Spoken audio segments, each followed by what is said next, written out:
Ryder, 81-53. The Yankees picked up their option on Tim Hill, declined Jonathan Loaizaga. The Capitals beat the Blues 6-1, notable as Alex Ovechkin scored the 900th goal of his career. Tonight, the Devils home for the Canadiens. This report brought to you by Total Orthopedics, the experts at getting you back to being you. They are Long Island's premier orthopedic practice. From simple sprains and broken bones to complex sports injuries, they are the experts at getting you back to being you. Total Orthopedics and Sports Medicine. Visit TotalOrthoExpress.com today. Also brought to you by Ray Katina. Experience the power of 3. Visit BensFam.com. It's 50 in Central Park, and that's what's happening. I'm Jerry Recco on WFAN, now streaming on the Odyssey, iHeart, and TuneIn apps. It's Brandon Tierney and Sal Licata on WFAN, The Fan, 101.9 FM, and always live on the free Odyssey app. Some baseball today, BT. Free agency officially begins later on this afternoon, 5 o'clock, I think, players, you were telling me before, players can sign. And again, we're going to have the Pete Alonso conversation. Let me start it this way. I would not, if I'm the Mets, be letting anybody, but specifically Pete Alonso in this case, be dictating my offseason. Remember last year, they let it drag out forever. The Mets were like, well, we want him back, but we feel like we're offering a fair offer. Then it got to the point where they felt like they needed to move on, and it was definitive that they were going to move on, and they ended up together. This year, for me, and we talked about this yesterday, I would go to Pete and say, look, where's the money that you want? That's fine. Okay, here's where we're at with the money. You got to be a DH. If he can't get beyond the idea of him being a DH, I don't see how the Mets can improve their ball club. So the perfect world would be Pete back as a DH, part-time first baseman. Then you can build out from there, get a solid defensive first baseman to complement Pete and build out your roster there. But outside of that, I'm not bending over backwards or holding up my offseason waiting on Pete Alonso and his greedy agent to get their 6 or 7 year offer. Yeah, I mean, listen, Sal, how much longer are we going to kick this down the road? I mean, this cannot be an every year or two occurrence where, all right, Pete had a good year. Pete's going to opt out. You know, what's the market going to say this year based on what he just did the previous year? The rubber's hitting the road here. This is it. I mean, is Pete going to be a lifelong Met or is Pete not going to be a lifelong Met? The difference to me is that I think last year they were less committed to like what they really wanted to do organizationally. I think we could probably boil it down to this. Like, I think this is a pretty fair guess/assessment. Stearns doesn't love him. Going back to last year, Stearns doesn't really value him or love him the way the fans do. I think Cohen was kind of in between, wanted to give his general manager a chance to build the team and his vision, but also that he started listening to the fans at the Fan Fest, whatever. I think that right now there's a lot more clarity. I really do. I don't think that there's a lot to interpret anymore. I think that the way the season ended, now it's not Pete's fault because Pete had a really good year, but I actually think that there was kind of an awakening within the Mets organization, and I could be reading this totally wrong. I don't think he's back. I don't think Pete's going to be back with the Mets unless Pete took a massive concession, whether it's in terms of length, AAV, or being primarily a DH, which I do not think he will consent to. I don't think Pete's going to be back. If he wants the most money and the Mets say, here's the one thing I would not do, in addition to the DH, it would be a non-starter for me. I'm saying I'm not playing this game all offseason long. We want you back. Like, there's a part of Pete, I believe, that wants to be loved, but he wants to be loved by showing the paycheck. The idea that Boris will come out with 6-7 years, like, come on, dude. It's not realistic. Now, if they want to wait for that, that's on them. I would go in a different direction. The way that Sandy Alderson did years ago, and I think wrongfully so, with JT Realmuto, he didn't want to wait for Realmuto and just said, we're going to go get McCann. Now, that turned out to be a disaster. It's not apples to apples here, but that thought process would be what I would want to have is, we want you back, Pete. If you want to be a Met, here are the circumstances. We'll give you what we believe is fair market value, 5 years, 150, whatever it may be, around that. That's what I'm saying I would do. Maybe they wouldn't even go to that extent. I'm saying I would, because I'm paying. The biggest appeal about Pete Alonso is that you're paying for his power. Okay, that is something that to me is worth investing in because it's been constant. So I would tell him, I'll invest in you, Pete. We want you to be back. We want you to be a lifelong Met. 5 years, 150. Again, whatever the math is around that, you've got to be a part-time DH, part-time first baseman. Now, if he doesn't like that for whatever reason, the DH part of it, he wants to wait to get more money, I am moving on. I'm not letting Pete Alonso hold up my offseason. And I hope that Steve Cohen lets David Stearns handle things like that. Yeah, I don't know that he let him do it last year. And that's what we talked about, where I think the sentiment of the fans kind of crept in. It's different, though. You mentioned it's different this year. I do think it's different. And by the way, I respected that last year. Coming off the year that they had, they were almost to the World Series. I understood the energy around Pete and why it dragged on a little bit there. It was a tough market to read because he had at that point 2 years in a row that for him were a little bit down. The batting average was down. I think it was a different evaluation. I think right now, it's very clear that the Mets need a massive overhaul of epic proportions, right? So beyond just the starting rotation, which is an obvious thing. Yes. I mean, we talk about Pete now, obviously, but who's playing second? Who's playing third? Who's definitely the catcher? Who's playing center? Who's playing left? I mean, it's Nimmo based on the contract, but is that what you really want? And for me, the answer is probably not, which means I'd be open to trading Nimmo, as you and I have discussed. So there's a lot of work to do, not to mention getting some guys at the top of the rotation, seeing what's going on with Skubal. Now, the good thing is the Mets have money, the Mets have prospects. So there are off seasons that you go into where there's either a budgetary restraint or you got the 19th rated prospect list and nobody really wants to do business with you. The Mets are actually in a position of power. Now, if they were to drop the edict to Pete about playing DH, and this came up a little bit yesterday with you and I don't think there's any way Pete's going to consent to that. I just don't. Now, and I actually understand that as a competitor. Not that I'm playing first base in the majors, but like if I could put myself in Pete's shoes, I'm sitting there saying, I mean, why the hell at the age of 30, soon to be, I think he's going to be 31 in a month or so, why am I going to go to the DH when I got a lot of baseball left in me here? Because money talks. Yeah. And if he wants to be a Met, which I don't think he really, I think he might care about it a little bit. I think he wants the best contract. And whether that's the Cubs or Mariners or Phillies or Red Sox. I think he loves being a Met, man. Well, okay. I do. Well, then prove it by going to DH. Bingo. Here's what he won't, though. I am looking at, and by the way, God bless him if he wants to go get the most money and if he can get it. Like, I have no issue with that. Absolutely. I am looking at it from make the Mets better perspective. They need a DH. I believe Pete's power and success in New York offensively is something worth investing in. Also, nobody can argue, including Pete himself, that he is not a great defensive first baseman. The Mets are going to value defense as they should. Look at the World Series, how that played out. I know. You think Pete Alonso's making a fraction of those plays? No. Or any of the Mets, for that matter. It's not Pete Alonso, but any of the Mets. They got a lot of work to do. You got to tighten things up. Pete as a DH is plus.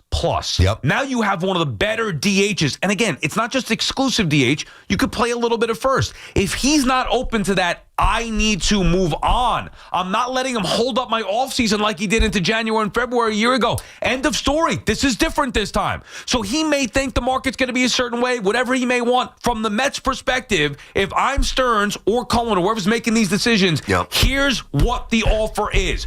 You are going to be a DH or start to transition to DH. Here's what I think you're worth. Now, for me, I would go to a 5-year, 150. That may be more than you would do, BT. I wouldn't give him 5 years. No way. Okay, maybe it'd be more than the Mets would give him. Either way, they got to give him their max offer in accordance with him accepting a DH role. If he doesn't like it, they need to move on. End of story. I respect the bottom line position. I do. I think if that's the case, and if the Mets were willing to do that, I think Pete walks. And the Mets need to be okay with that, which means would you be okay with that? Yeah. Okay. I absolutely would. Yeah.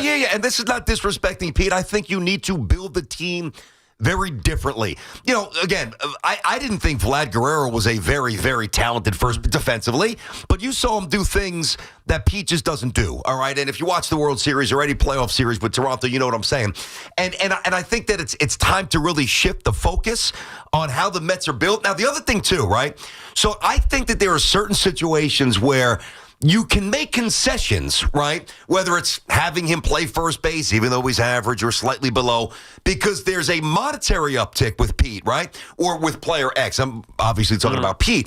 But that's not the case with Pete Alonso. The reason why the Mets' attendance soared was because of Juan Soto, not because of Pete Alonso. The year before, when Pete Alonso was the star along with Lindor and Soto was in the Bronx, there were 17,000 people there on Tuesday nights and Wednesday nights during the school year when the Mets were in a pennant race. And then Cohen, obviously, he implored the fans, hey, come on. You got to come out. You got to support the product, and they did that. And I believe that they did that primarily for Juan Soto. That star, like Juan Soto's a platinum star player. Like he just resonates differently than Pete. People don't flock to Queens to watch Pete. I say this not to diss Pete because there's the financial aspect, right? And then there's the baseball aspect. I don't think he affects the bottom line as favorably as some people thought that he once did. And his deficiencies, he's an imperfect player. So if somebody wants him for big money, again, I really do respect Pete, but I would let him go. Well, that's what I'm saying. It sounds to me like you don't want Pete back. I want him back, but it's got to be perfect. If it's not perfect, like what? Give me the parameters. Give me two. I'll even give him big money. Like I'll give him 30 change. I'll make him the highest paid first baseman again. But you would have him play first one. base? Well, here's the thing. I'm going to be a little sneaky here. Once you sign the contract, you play where I tell you to play. You think about this, right?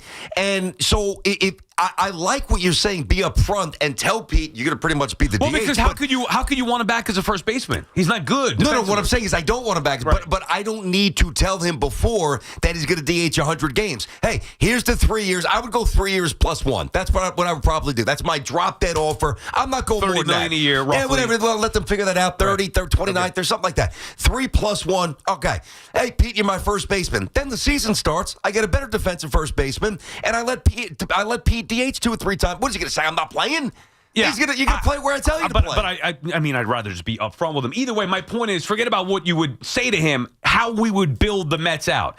Pete coming back as a DH makes their lineup stronger. Having his bat behind Soto makes their lineup stronger. Also, you can upgrade defensively at first base. That's why, to me, it is a slam dunk. The only holdup would he be willing to do that? And if he's not, I've then got to move on. I am no longer interested in, and I wasn't even interested in doing this a year ago. No. I'm no longer interested in having Pete Alonso be the everyday first baseman, regardless of the contract. He could tell me, I'll come back and play first base for free for 162 games. And I would say, I appreciate that. I don't want you to play first base. I'd rather pay you to be a DH because I'm trying to make the team better.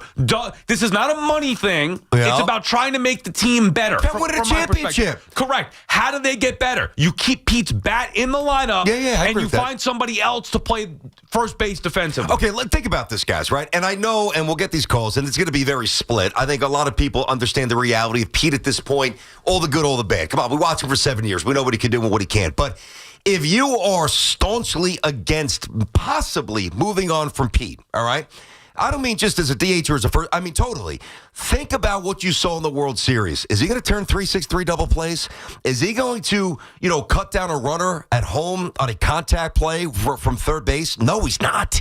Is he going to, throw a dime to the plate when somebody's trying to score on a double down the right field line and he's the cutoff man from Soto? The answer is no. He's going to lollipop it, and you're going to probably lose the game as a result. And I think that now. The other thing, too, we know his deficiencies, and that's got to be worked around. And we know his strengths. And they're plentiful. There's no doubt about it. I am not letting him dictate when I do the other stuff. Here's the other aspect of it. Like, Pete, I need an answer soon, buddy. We're not looking to get rid of you, and that's kind of what you're saying as well. We're not looking to get rid of you. We'd like to find a way to make this work. But if you're going to drag your feet and this thing goes into mid-December, hey, we got to find out about Bellinger. We got to check it on Tucker. We got to check it on Scooby. We got to make it aggressive. We got to check it on Valdez. We have things to do because we are nowhere near a World Series team. You either jump in or you jump out, but we're not waiting for you. BT Sal on the Fan. Our friends at Town Fair Tire remind you to the Town Fair Tire. You always get the guaranteed lowest price on name brand tires from Connecticut to Maine. Nobody beats Town Fair Tire. Nobody. Larry is in Westchester starting us off. What's up, Larry? Hey, BT Sal. How you guys doing? Good. What's up, Larry? Okay, listen, I wanted the Mets to do exactly what the Jets did. They got to blow it up and start again. As far as Alonso goes, I would do this with Pete. 4 years, $35 million guaranteed every year, option for a fifth, no opt-outs. If he hesitates for more than a month, say goodbye and start the rebuilding process. Like you guys were saying, they need so many pieces. They need a second baseman. They need a center fielder. You can't have Alonso hold up Stearns' off-season plans, not to mention the pitching, which is in total shambles, over one guy. Pete's a nice player. I love him, but I'm ready to move on. It has to be done. Like DT, you just said, they're nowhere near a World Series. They're not. So much. They're not. And they need so much work. And to have one guy constantly hold it up, not right. Well, I wouldn't say constantly, Larry. Yeah, no, I got you. Good call. We got you. I'm not saying constantly. I mean, your contract's up when it's up, and then you've got to deal with it. That's business, and we don't begrudge him for going through the business. But the business last year, the way it trickled in, it's got to be different than the way it goes down this year, is what I think both of you and I are saying. You know, you can't have this go on for 7 weeks. What's the plan? Now, the one thing, when Larry talks about the Jets and the rebuild, as much as the Mets need to do, it's not a rebuild. Like, there's no move that the Jets could have made at the trade deadline or even coming into the season, more specifically for the offseason, that would have elevated them to a championship status. That they're just nowhere near it. The Mets, there is a path to do that because they're a pretty good team with the ability to be a very good team if they do the right things. 100%. I mean, the Blue Jays went from worst to first, and they were in the World Series this year. So It's not just the Dodgers model. There are other ways to do it, not to mention that 2 seasons ago, the Mets were in the NLCS, just a couple of games away from the World Series. So I don't think it's as far as it may seem, or certainly coming off an 83-win season, but they've got to make the right moves, and that's why investing in Pete Alonso is not a bad investment. You've got to invest in the right part of Pete Alonso's game. That's the power. That plays. That's a known commodity in New York, in big spots. Pete Alonso's power is proven. I want to invest in that. But I can't invest him as a first baseman. It's got to be as a DH, and I'm not letting him or his agent hold me up. I'm sorry. I would have a hard stance on that. And I don't even care about Boris's other players then. He doesn't like it? Tough. The Mets have shown the willing. Scott Boras needs the Mets more than the Mets need Scott Boras. I'll go find other players elsewhere. I don't need to get Scott, even Tarek Skubal. I don't care. I'll go find another starting pitcher. I'll go pay somebody else. Scott Boras doesn't control the New York Mets. The Mets, Scott Boras needs them and their money to drive prices up with Steve Cohen now at the helm. I am, if I'm the Mets, not letting anybody dictate what I do this offseason. I'm hitting the ground running, trying to rebuild this thing here or build this thing to get to a World Series caliber, and I can't let Alonso or anybody else hold me up. I respect that, but here's the one problem. Because the Mets, and because Cohen has so much money, they're going to be strung along here. You know what I mean? Especially for only if they allow it. Yeah, well, that's true. That's true. I mean, that's why if you drop down that drop dead date of, hey, listen, you know, or at least a more defined, maybe not drop dead, but a more defined parameter timeline than last year where it just dragged on. That's fair. That's one way to circumvent that. But if the Mets are out of play on Pete, you think he's getting the offer that he wants somewhere else? He may not get it anyway. I don't even know if he's going to get that from the Mets. What I was going to say. That's the point. Well, that's why, yes, Boras needs to, like, you need the Mets at the poker table right here for Pete. Because if the Mets are like, hey, you know what? We respect you. We love you, but we're going to move on. Well, now the options dry up. And then it very well might be like 1+1 or 2+1 like it was a year ago, 1+1 for Pete. The thing is, and Sal, I like what you're saying about him being the DH because we know he is not a good first baseman at this point. But under no circumstance can I envision him, like just the way it would happen, him opening day, you want to throw him out there opening days, the symbolic first baseman, whatever, but meaning I just don't see him consenting to it. I don't even see the Mets being that forward in their presentation. Even if he got the money? No, because we don't think he's a good first baseman and the metrics bear that out. He takes pride in playing first base. But if the offer was the best one out there? Yep.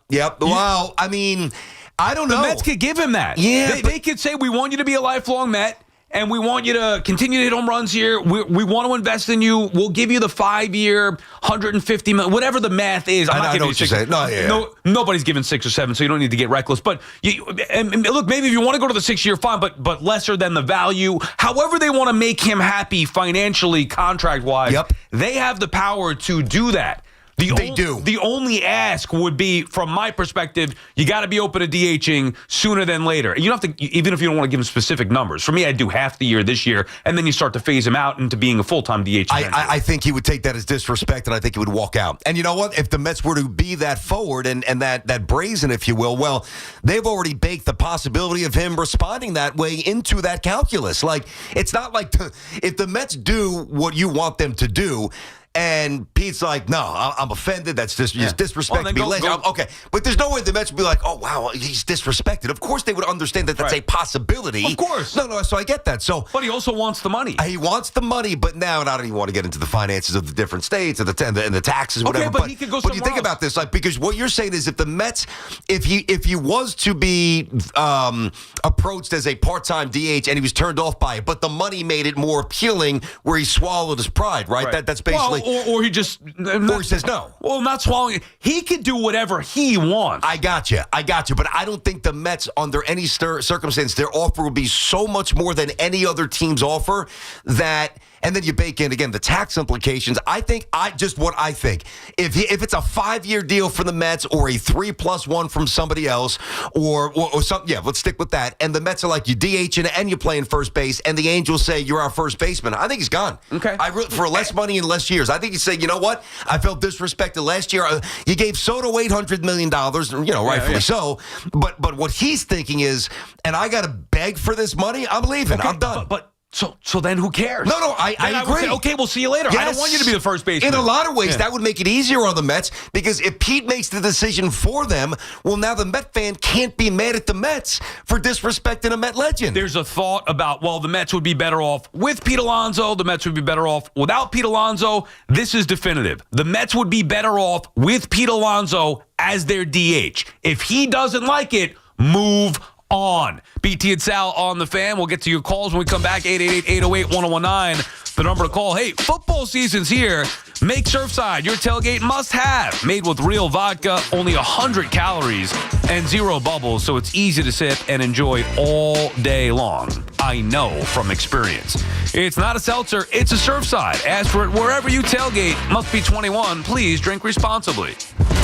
Every Saturday at 8 a.m., it's Kickoff with Boomer and Mike Valenti, where the guys break down the biggest headlines and storylines from across the NFL. Drake May is playing out of his mind. This is a very good balanced team, and I love what Mike Vrabel has done with it. Kickoff with Boomer and Valenti is brought to you by Nationwide. For your insurance and financial needs, Nationwide is on your side. The Fan, 101.9 FM, and always streaming on Odyssey, TuneIn, and the iHeartRadio app.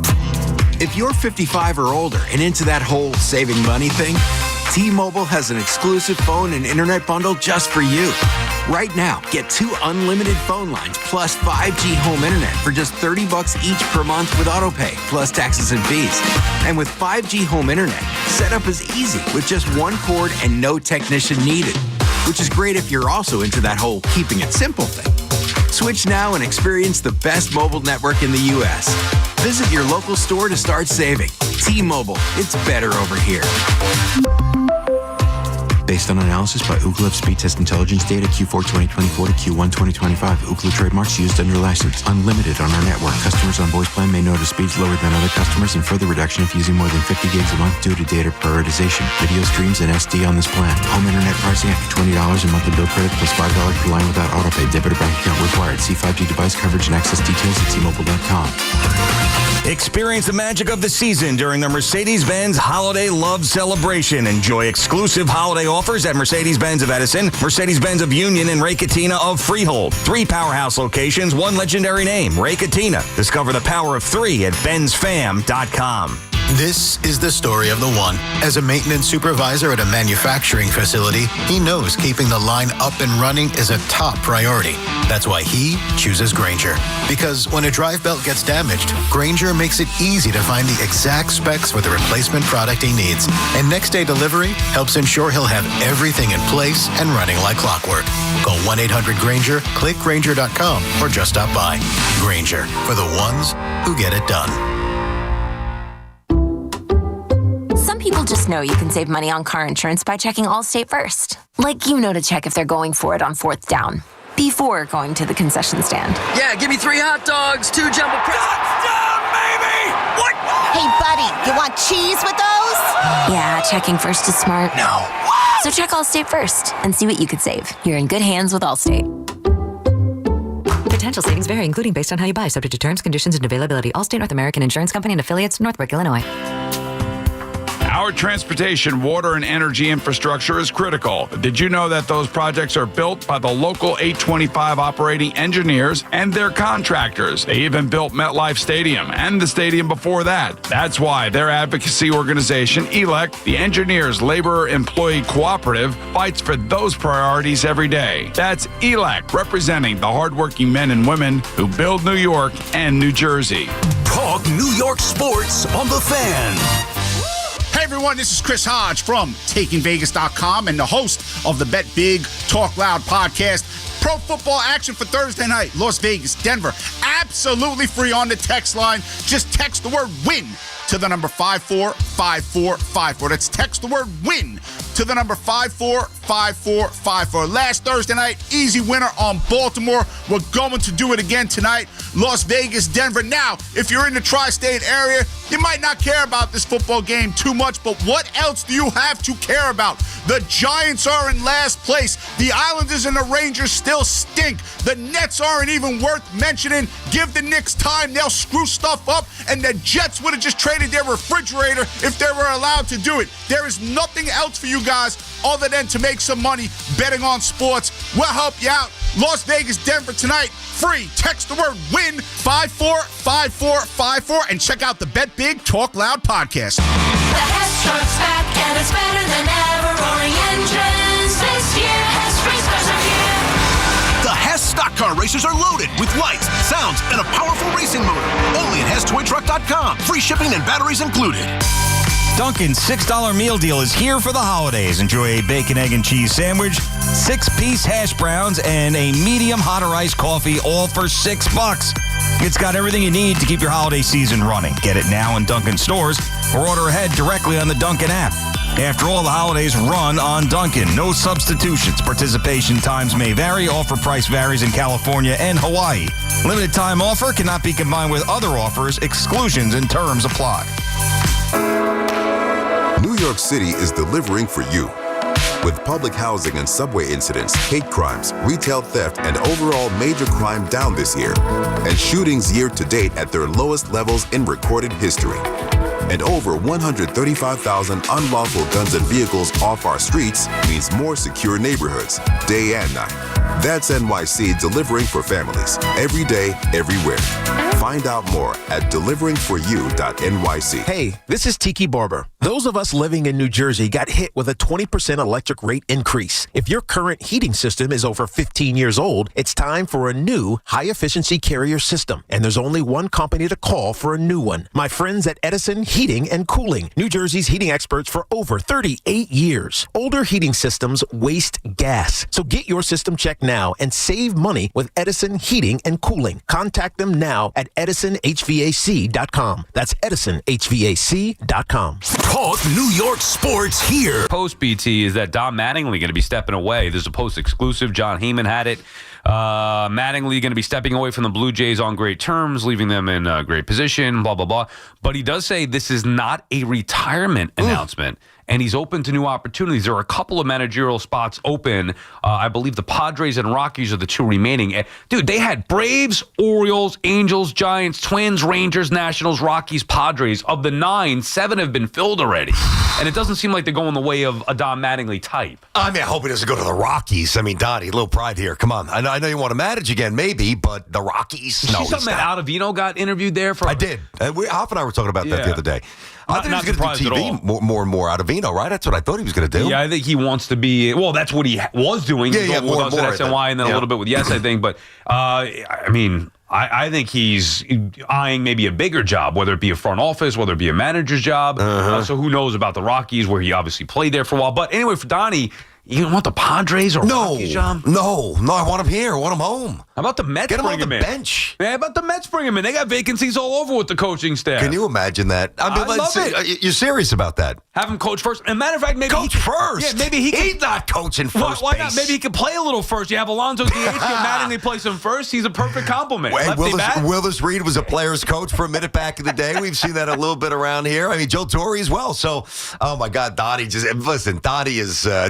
way past the point of holding shin guards and batting gloves and all the other ridiculous devices and contraptions that these players have. Donnie in a Mets uniform. Oh man.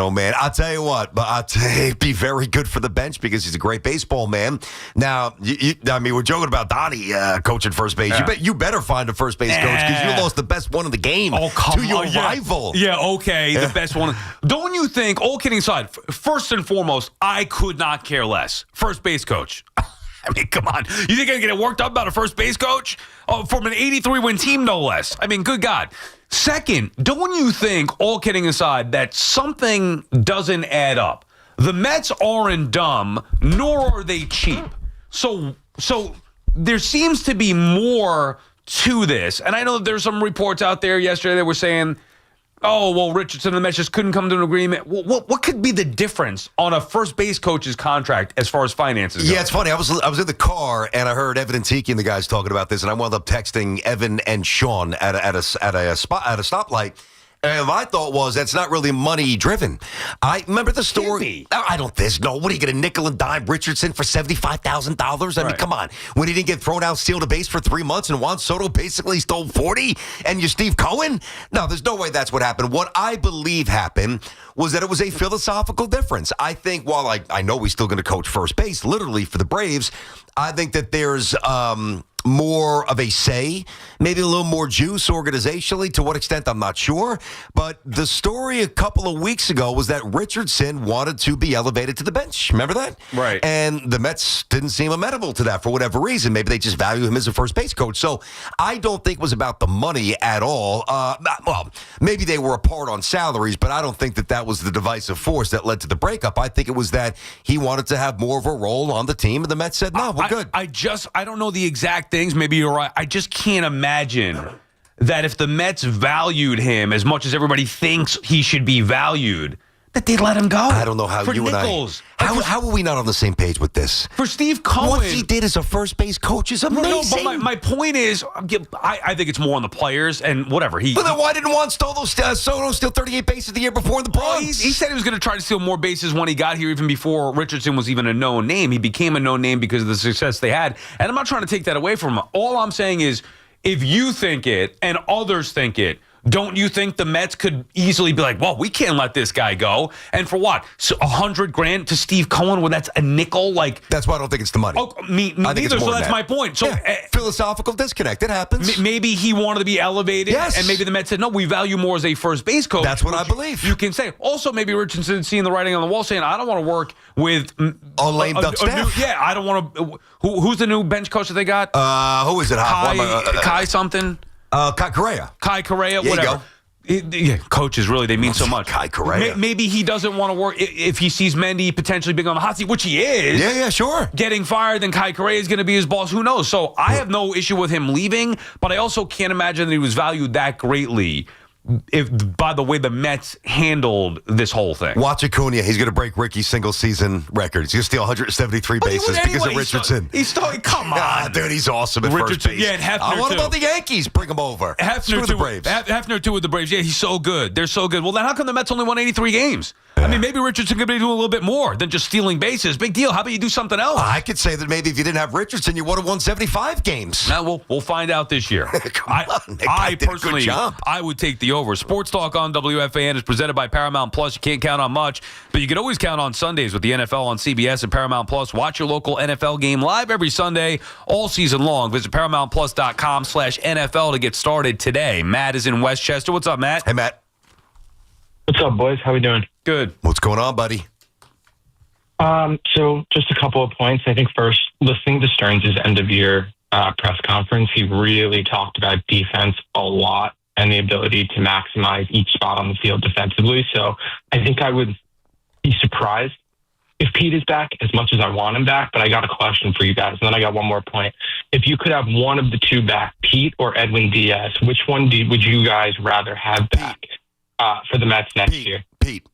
I'd rather have Pete back. Yeah, but I would want Pete back, but in a different role. And by the way, it shouldn't be one or the other. It could be both. Boom. Also, I'm not paying $100 million for Edwin Diaz again. I'm sorry, I'm not doing it. I agree. No, I agree. I agree completely. And I think that was going to be my next point is I think the Mets this offseason, as much as people are probably not going to like it, I think it's going to be all about pitching. Because I think, as much as it felt at times like a struggle, our offense really wasn't bad last year. And I think if Stearns is really serious about this offseason, we're going to see a big overhaul, both in the bullpen and in the starting pitching. And I hope that there's an overhaul in the lineup, Matt, and thank you for the call. To me, the bullpen, I'd forget about. Not just completely ignore it. You can build the bullpen in season. Whatever you have on paper going in, it could look at the Yankees. It could look completely different by the trade deadline, by certain pickups. I'm not nuts. Now, I do understand the value of Diaz and having a set closer, but I also think that that's the easiest thing to fix in season and maybe the hardest thing to build outside of the season. So I would kind of punt bullpen or put it on the shelf and address the starting rotation, which is imperative, and then restructure the shape of the lineup and the defense. I think the first order of business has to be Skubal. I really do. I mean, and then I think Pete's probably second. And at that point, then you get to some of the other ancillary items, whether it's a McNeil or whatever it might be. You got to make some decisions. Maybe you don't have to, but maybe you elect to make a decision on Beatty/Vientos. You could get to that stuff, but like the Skubal stuff is central. Like, the Mets, it's funny because the caller said that a lot of people, in his words, not mine, would be upset if the Mets focus on pitching. Well, I mean, how upset were you watching them play last year when you're in the bullpen 2 2/3? I mean, 3 innings, bullpen. So I just think it's going to be a very different approach, and that was a very astute recollection. He uses the term run prevention, not defense. Stearns hammered that home a million times, and I believe that Stearns is a man of his word. Whether he's going to be a great GM or a good one, we'll find out. But when he says they are focusing on run prevention, he's not just saying that to sound cute and smart. He knows Pete he's just not a good first baseman. Well, that's my point, is that the run prevention can be taken many different ways. Get better pitching, which Stearns has not done, and upgrade the defense. So there are 2 different ways to do that.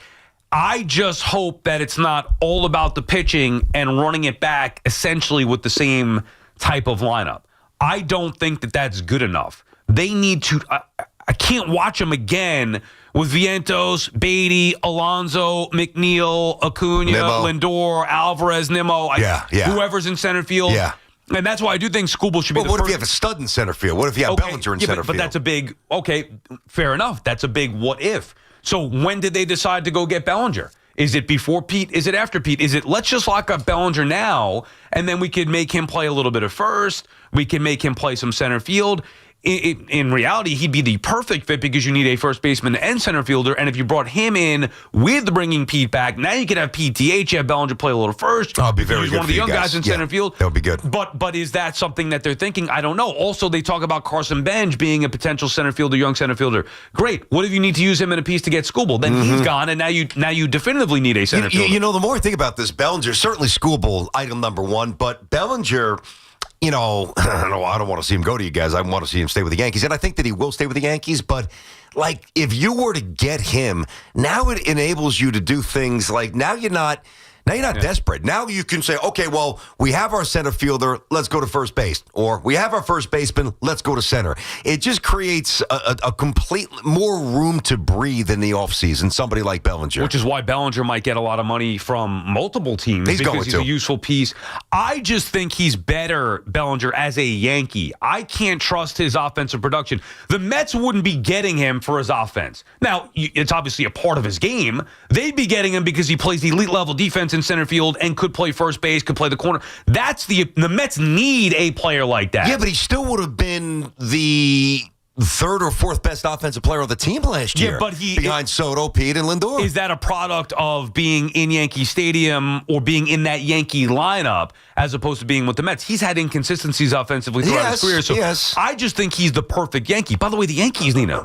If he's not playing center field, who is? You're not going to. Who knows what Grisham? And I personally wouldn't go that route again. I don't want him back. All right, Spencer Jones. I mean, maybe you move Spencer Jones in a piece for something else that makes you fit better. I think he's valuable to the Yankees, and I think he just fits there so well. Me too. And I don't think the Mets are going to go over the top to get him the way that they did Soto a year ago. It's totally different. I would agree. Here we are, guys. The blueprints are being set. Yanks and Mets try to draw this thing up, and we start with Pete Alonso, obviously. This thing could go either way, and and we'll get back to these calls coming up. Both of us do not think this trickles on deep into the offseason like it did a year ago. 888-808-1019. It's BT and Sal, Brandon Tierney, Sal Licata Show on the Fan. All right, guys, we'll do a little Knicks later as well.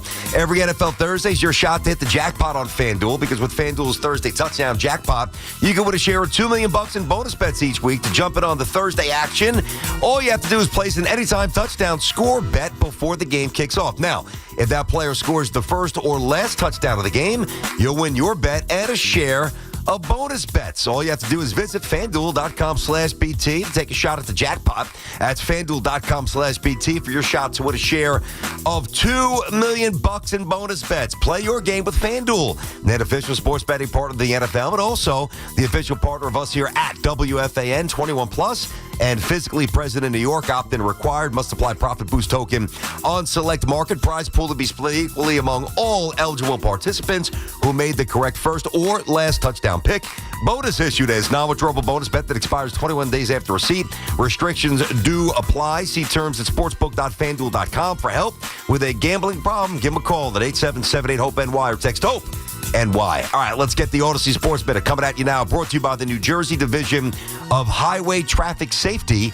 Make the right choice. Don't drive impaired. This is Boomer Esiason with an Odyssey Sports Minute. The Raiders visit the Broncos tonight to resume their classic rivalry, which dates back to the old AFL. However, today's first-place Broncos are far superior to the cellar dwellers in black and silver. Now, as we all know, Geno Smith has become a turnover machine who will be mauled by Denver's league-leading sack attack. They have 40, by the way. With a few expected takeaways, I think Denver should blow out Las Vegas, let's say by a score of 30-10. I'm Boomer Esiason. This is the story of the one. As a maintenance supervisor at a manufacturing facility, he knows keeping the line up and running is a top priority. That's why he chooses Grainger. Because when a drive belt gets damaged, Grainger makes it easy to find the exact specs for the replacement product he needs. And next day delivery helps ensure he'll have everything in place and running like clockwork. Call 1-800-GRAINGER, click Grainger.com, or just stop by. Grainger, for the ones who get it done. Now that I'm a dad, I can't stop thinking about what would happen to my kids if something happened to me, like losing the house or not affording college. Yeah, that used to keep me up at night too. It's why I finally got life insurance from Ethos. It's 100% online. No medical exams, just a few health questions. I got $2 million in coverage for around $2 a day. I never realized it was that simple. Get your free quote at ethos.com/game. That's ethos.com/game. Rates may vary. Billed monthly. Sample rate 10-year term life policy for a 35-year-old healthy non-smoking man. Tune in to the BT and Sal Show weekdays from 10 to 2 on The Fan. Presented by your Tri-State Cadillac dealers. Cadillac is the official luxury vehicle of the New York Mets. We all hear the radio ads about the IRS. They tell you to be afraid, to be scared, and they try to frighten you into calling. I'm not here to do that. Tax Relief Advocates is different. TRA is here to tell you that if you owe money to the IRS, whether it's $5,000, $50,000, or $500,000, we have a solution. It doesn't matter if you're sitting in your car, at work, or with your kids. No matter where you are, call now. 800-575-9834. Don't lose hope. TRA can eliminate or reduce what you owe to the IRS. Generous programs are now available that can give you a fresh start. Our passion is taxes and helping individuals fix their IRS problems. We have over 1,000 5-star reviews on Google and an A+ with the Better Business Bureau. You don't need to be afraid of the IRS any longer. End your tax nightmare today by visiting us online at TRA.com or call 800-575-9834. That's 800-575-9834. Tax Relief Advocates. Real solutions for real people. This winter's shaping up to be a harsh, snowy season. So take control of the roads with a new set of Bridgestone Blizzak tires from Town Fair Tire at the guaranteed lowest price. Plus, Town Fair gives you the most free services with your purchase of Bridgestone Blizzak tires. For the guaranteed best deal on Bridgestone Blizzak tires with the most free services for life, nobody beats Town Fair Tire. Nobody. Name brands at discount prices. Town Fair Tire.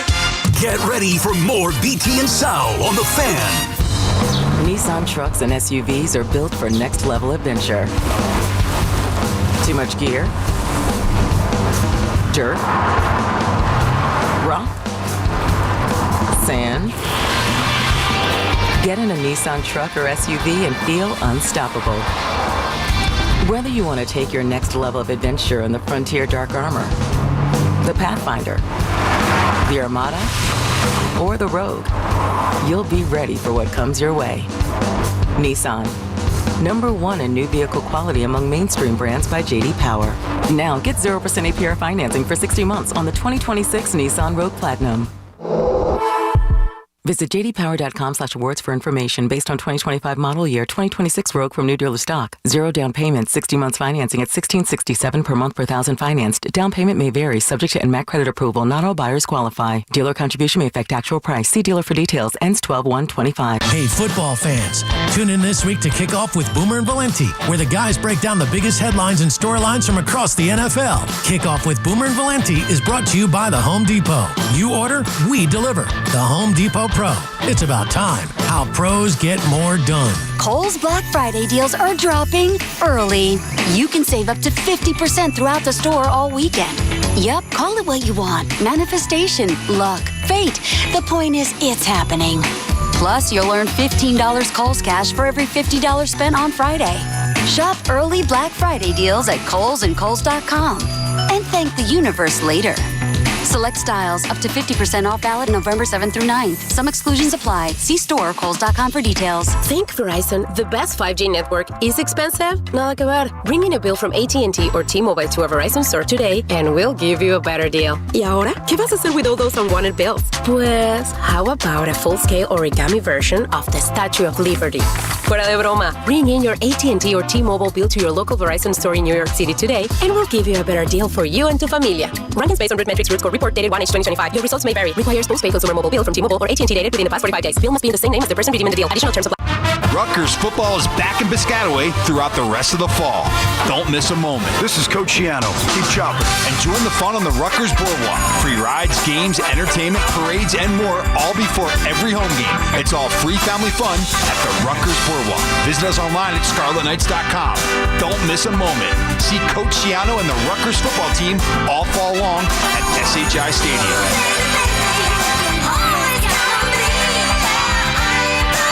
Get connected with WFAN to talk about your favorite teams. The Fan on the Odyssey, iHeart, and TuneIn apps.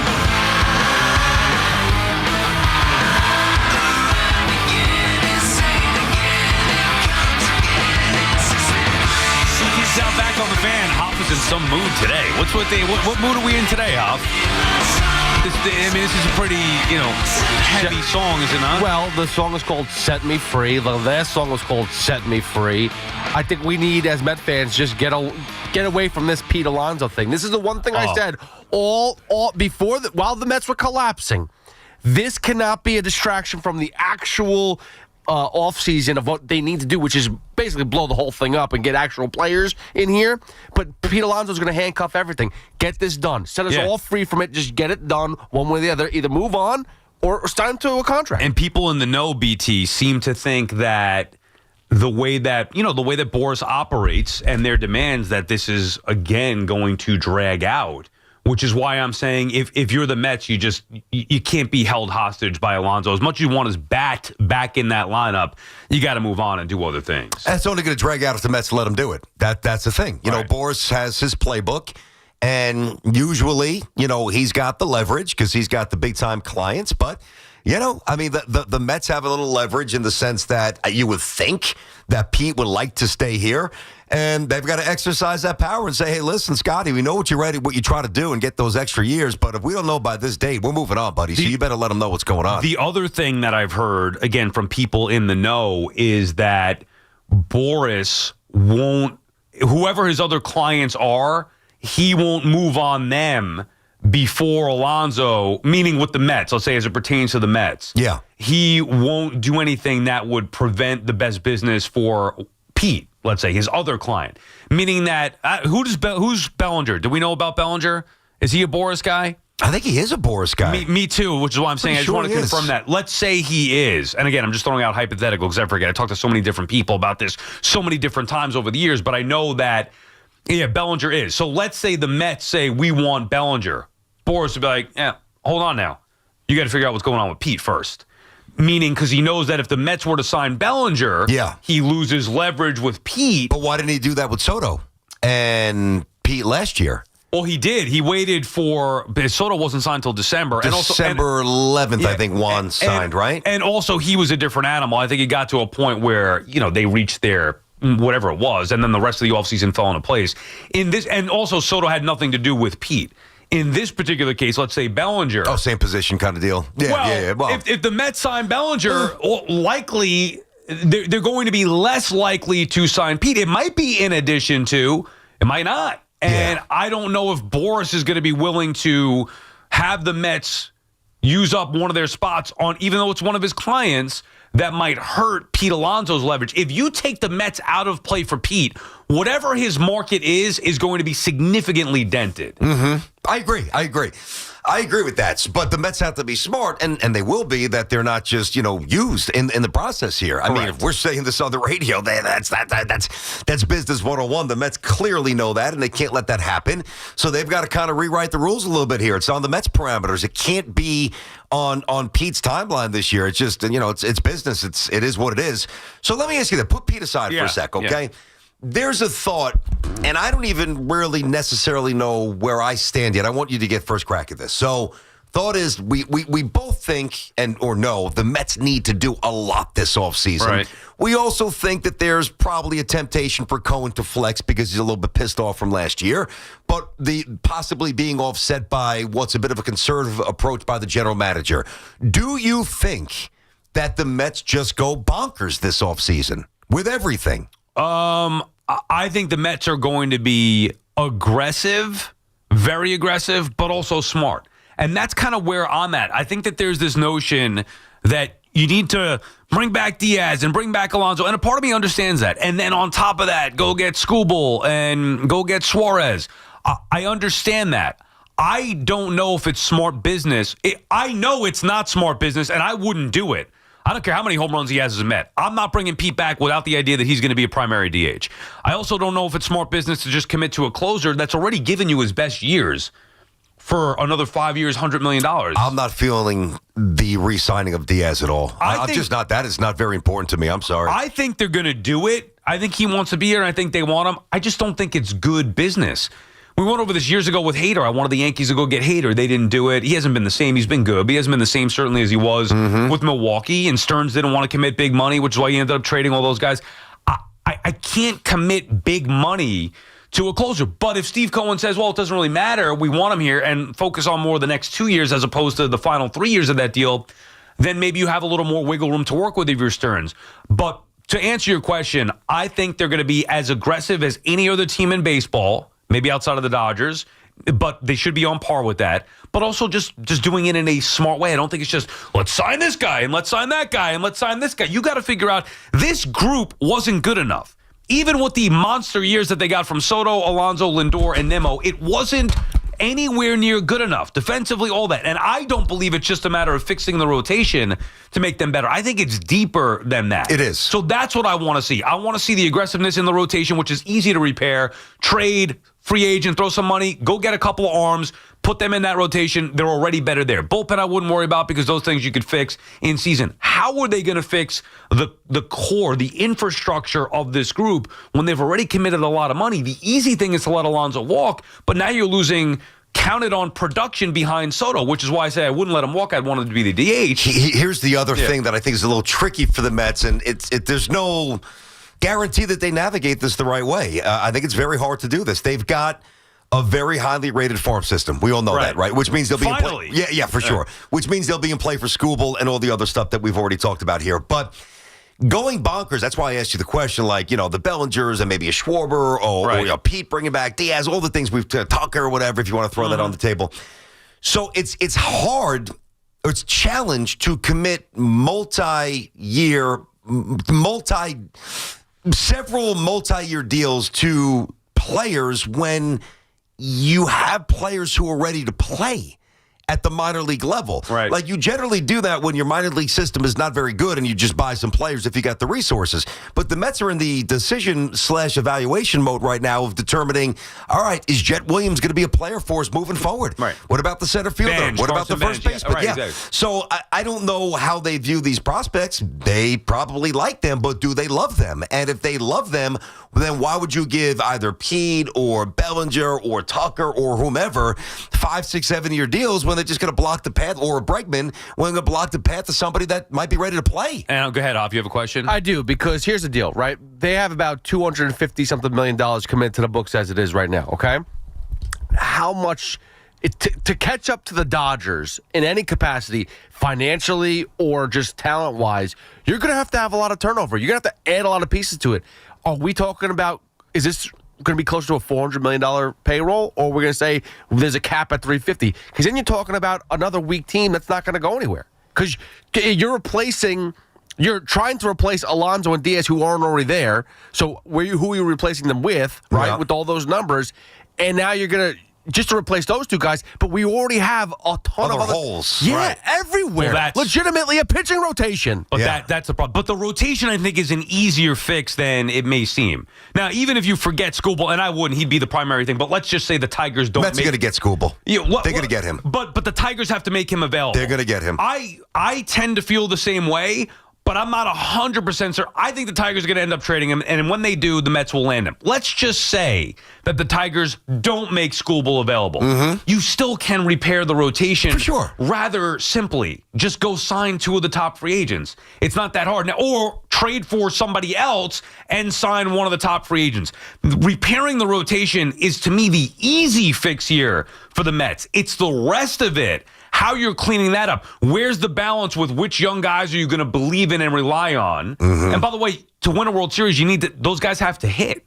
Like, you have to make sure you make the right decision and say, well, Benj is a player, or Jet Williams has come up and contributed. You're going to need some kind of combination, a balance. Also, how are you going to roll with Brandon Nimmo in left field every day again? I think that they are. I wouldn't, but I think that they are. are. I'd rather him, if you let Pete walk, I think it's an easier fix where you have Nimmo DH a little bit. You could get a better defensive left fielder. Or Vientos could be the righty DH, and obviously Nimmo lefty. I want Vientos out. BT, how are you getting better? How are you getting better? And the idea, forget the rotation. Yep. In the lineup, Soto's not going anywhere. You have no idea who the center fielder is, and even the options for center field outside of Bellinger aren't slam dunks. Could Benj be it? Maybe. Could they go trade for Luis Robert? Okay, maybe.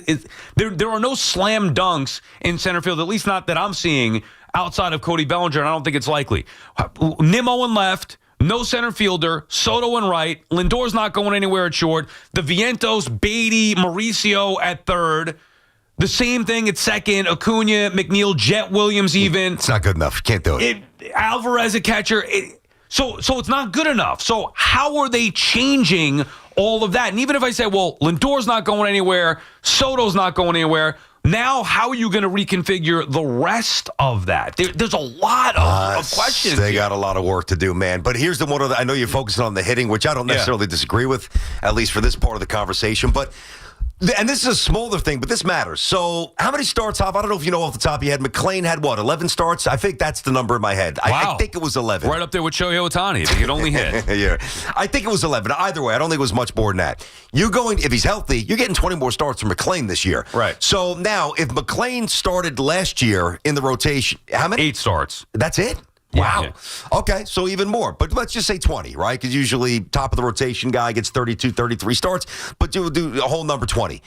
Imagine if McClain had 20 more starts for the Mets last year. They're a playoff team. Right. They're a playoff team. Now, listen, when you do that, that's also a little foolhardy because, God forbid, if he gets hurt. I mean, I know it's never quite that literal. We'll just insert this and project that out, and that'll work out, and he'll carry the mail here, and this guy will incrementally, progress to, a Sprode or Tong. I know it's never that easy. But I think all of us think that McClain, I look at McClain in a lot of ways, and Schlittler too, but I'm talking about the Mets. I look at McClain in a lot of the ways I look at Jackson Dart, a no doubter. Right. I think he's a stud, man. It wasn't good enough even when he came up. No, I know, but that's why I'm saying it would have been. I think it would have been good enough if McClain had 20 more starts, which he will have this year as a full-time top of the rotation from opening day pitcher. Then the Mets don't win 83 games last year. I think the Mets probably win 85, 86, 87, and they're a playoff team. I don't think it's as difficult to repair the rotation as everybody's making it seem. It's an easier fix. That's why I'm saying the challenging part, the hard part, is reconfiguring that lineup and their defensive alignment. BT Sal on the Fan Warrior calls when we come back. Talking free agency. We'll get to the Knicks as well next hour, 888-808-1019. Right now, let's get you updated. Here's Jerry Recco. Get breaking sports news here. WFAN, WFAN FM, WFAN FM HD1 New York, and Odyssey Sports Station. WFAN Sports Fan. We brought to you by Chef IQ. Precision cooking, effortless results. Visit chefiq.com. Solid win for the Knicks last night at the Garden. Beat the T-Wolves 137-114. So many players involved, led by OG Anunoby, who had 25. Jalen Brunson, 23 and 10 assists. Josh Hart had 18. And Karl Anthony Towns, 15 points, 10 boards.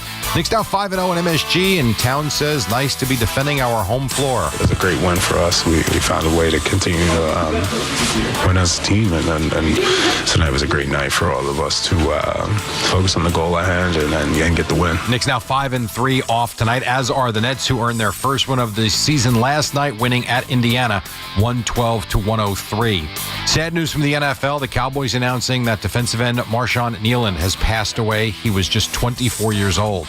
Week 10 in the league opens up tonight with the Raiders and the Broncos in Denver. Westwood One coverage on the Fan at 8:15. The New York Post is reporting Don Mattingly is stepping down as Blue Jays bench coach, though has no plans to retire.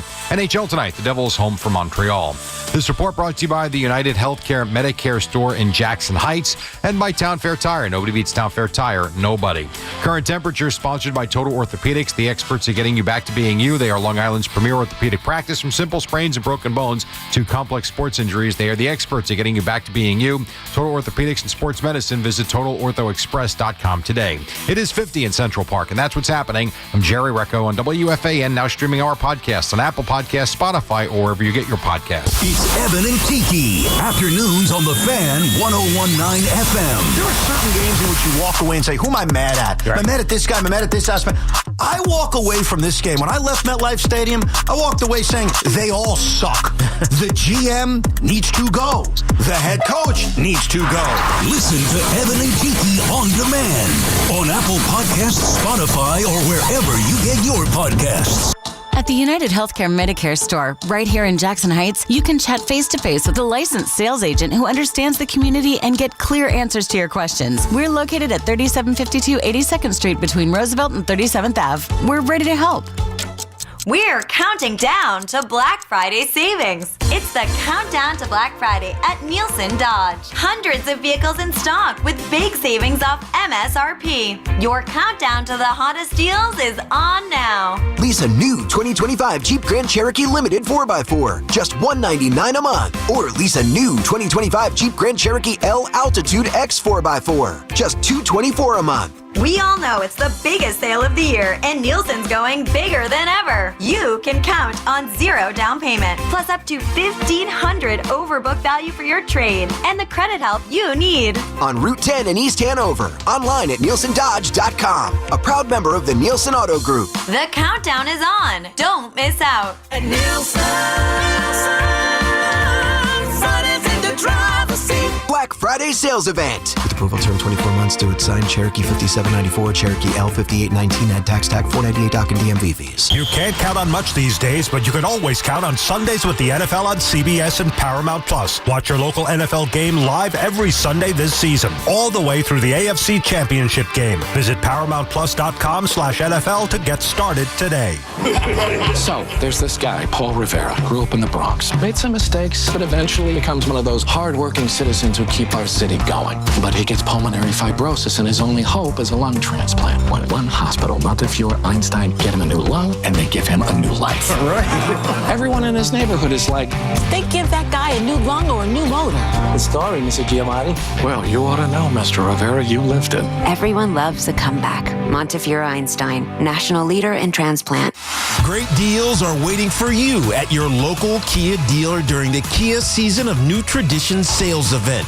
So, gift yourself some savings and drive home a capable Kia SUV or powerful Kia sedan today. At Jake's 58 Casino Hotel this November, it's your chance to gobble up the green and feast on your share of $55,000 cash. Earn entries all month long and join us on Friday, November 28th from 4 to 6 p.m. 2 winners will be drawn every hour to win up to $10,000 cash. Then at 7 p.m., one lucky winner will take home a grand prize of $20,000 cash at Jake's 58 Casino Hotel. If gambling is a problem for you or someone you care about, please call the 24-hour toll-free helpline at 1-877-8-HOPE-NY or text HOPE-NY. At Robert Half, we found that 67% of companies want to increase contract talent. That's why our recruiters' expertise and award-winning AI work quickly to find the candidates you want. At Robert Half, we know talent. Visit roberthalf.com/talent today. Get the scuttlebutt on your favorite team, the Fan, on the Odyssey, iHeart, and TuneIn apps. BT Sal Show on the Fan is presented by your Tri-State Cadillac dealers. Cadillac, the official luxury vehicle of the New York Giants. A little special treat. We'll have Henrik Lundqvist joining us in about 15 minutes from now. The real king. Exactly. The real king. The original king. The original king. Well, the original king may have been Harley Race. That is true. Yeah. Well, as far as New York sports goes, Henrik Lundqvist will talk to King Henrik coming up in about 15 minutes or so from now. Let's get back to the calls here, BT, 888-808-1019, talking baseball free agency. Vinny's in Massapequa. What's up, Vin? Hey, what's going on, guys? I want to talk about Stearns and this payroll. Obviously top 5 in the league, but to some extent, I mean, we got to start admitting that Stearns is not our guy. I mean, he's spending all this money and we're not winning games. That obviously is an indictment on the general manager. I think it's just a matter of we got to get the right guys, and we're letting silly stuff like our first base coach hold us up. Meanwhile, we're clipping coupons in the newspaper. And we're the New York Mets. We're a New York team. I think that's unfair, Vin. Real money on good players. That's unfair, Vinny. I mean, it's free agency. You can't even sign until 5 o'clock today. You got Soto last offseason. Yeah, I'm not talking about this offseason. Where are they clipping coupons exactly? For the starting rotation. They look at their starting rotation. They're picking up guys off the street. Because David Stearns thinks he's smarter than everybody else. Yeah, but Vinny, can I tell you this? I get it. There's some frustration, right? Understood. And I do think it's going to be addressed, whether it's trades or whatever it might be. I think the difference, and thanks for the call, Vinny, is that the Mets believed internally, and it was not a bad thought. Matter of fact, they're more right than wrong. Like, if they would have gone bonkers on the free agent market with starting pitching a year ago, what are you going to do with McClain and Sproat and Tong? And they knew they had an abundance of arms that were ready to come through the pipeline. Now, I don't think that Tong and Sproat are quite like McClain, but I've only seen McClain pitch basically 10 times. So who the hell knows? And the other guys a little bit less. I think that they could all be really good, and I think McClain could be a star, if not like a superstar. I think he's that good. So I think that they had to navigate that of like the infusion of young arms. And let's face it, the previous year it worked out well, the plan with Minaya and some others. I think they're going to adjust this offseason, no doubt. I would just ask, who's the guy you wanted them to go out there and get? Did you want them to pay $218 million over 8 years for Max Fried? I mean, that would have been the only guy that I would have committed long-time money to. That's a big contract to commit to on top of Juan Soto. What about Snell? And Alonso. No, I would not have wanted Snell.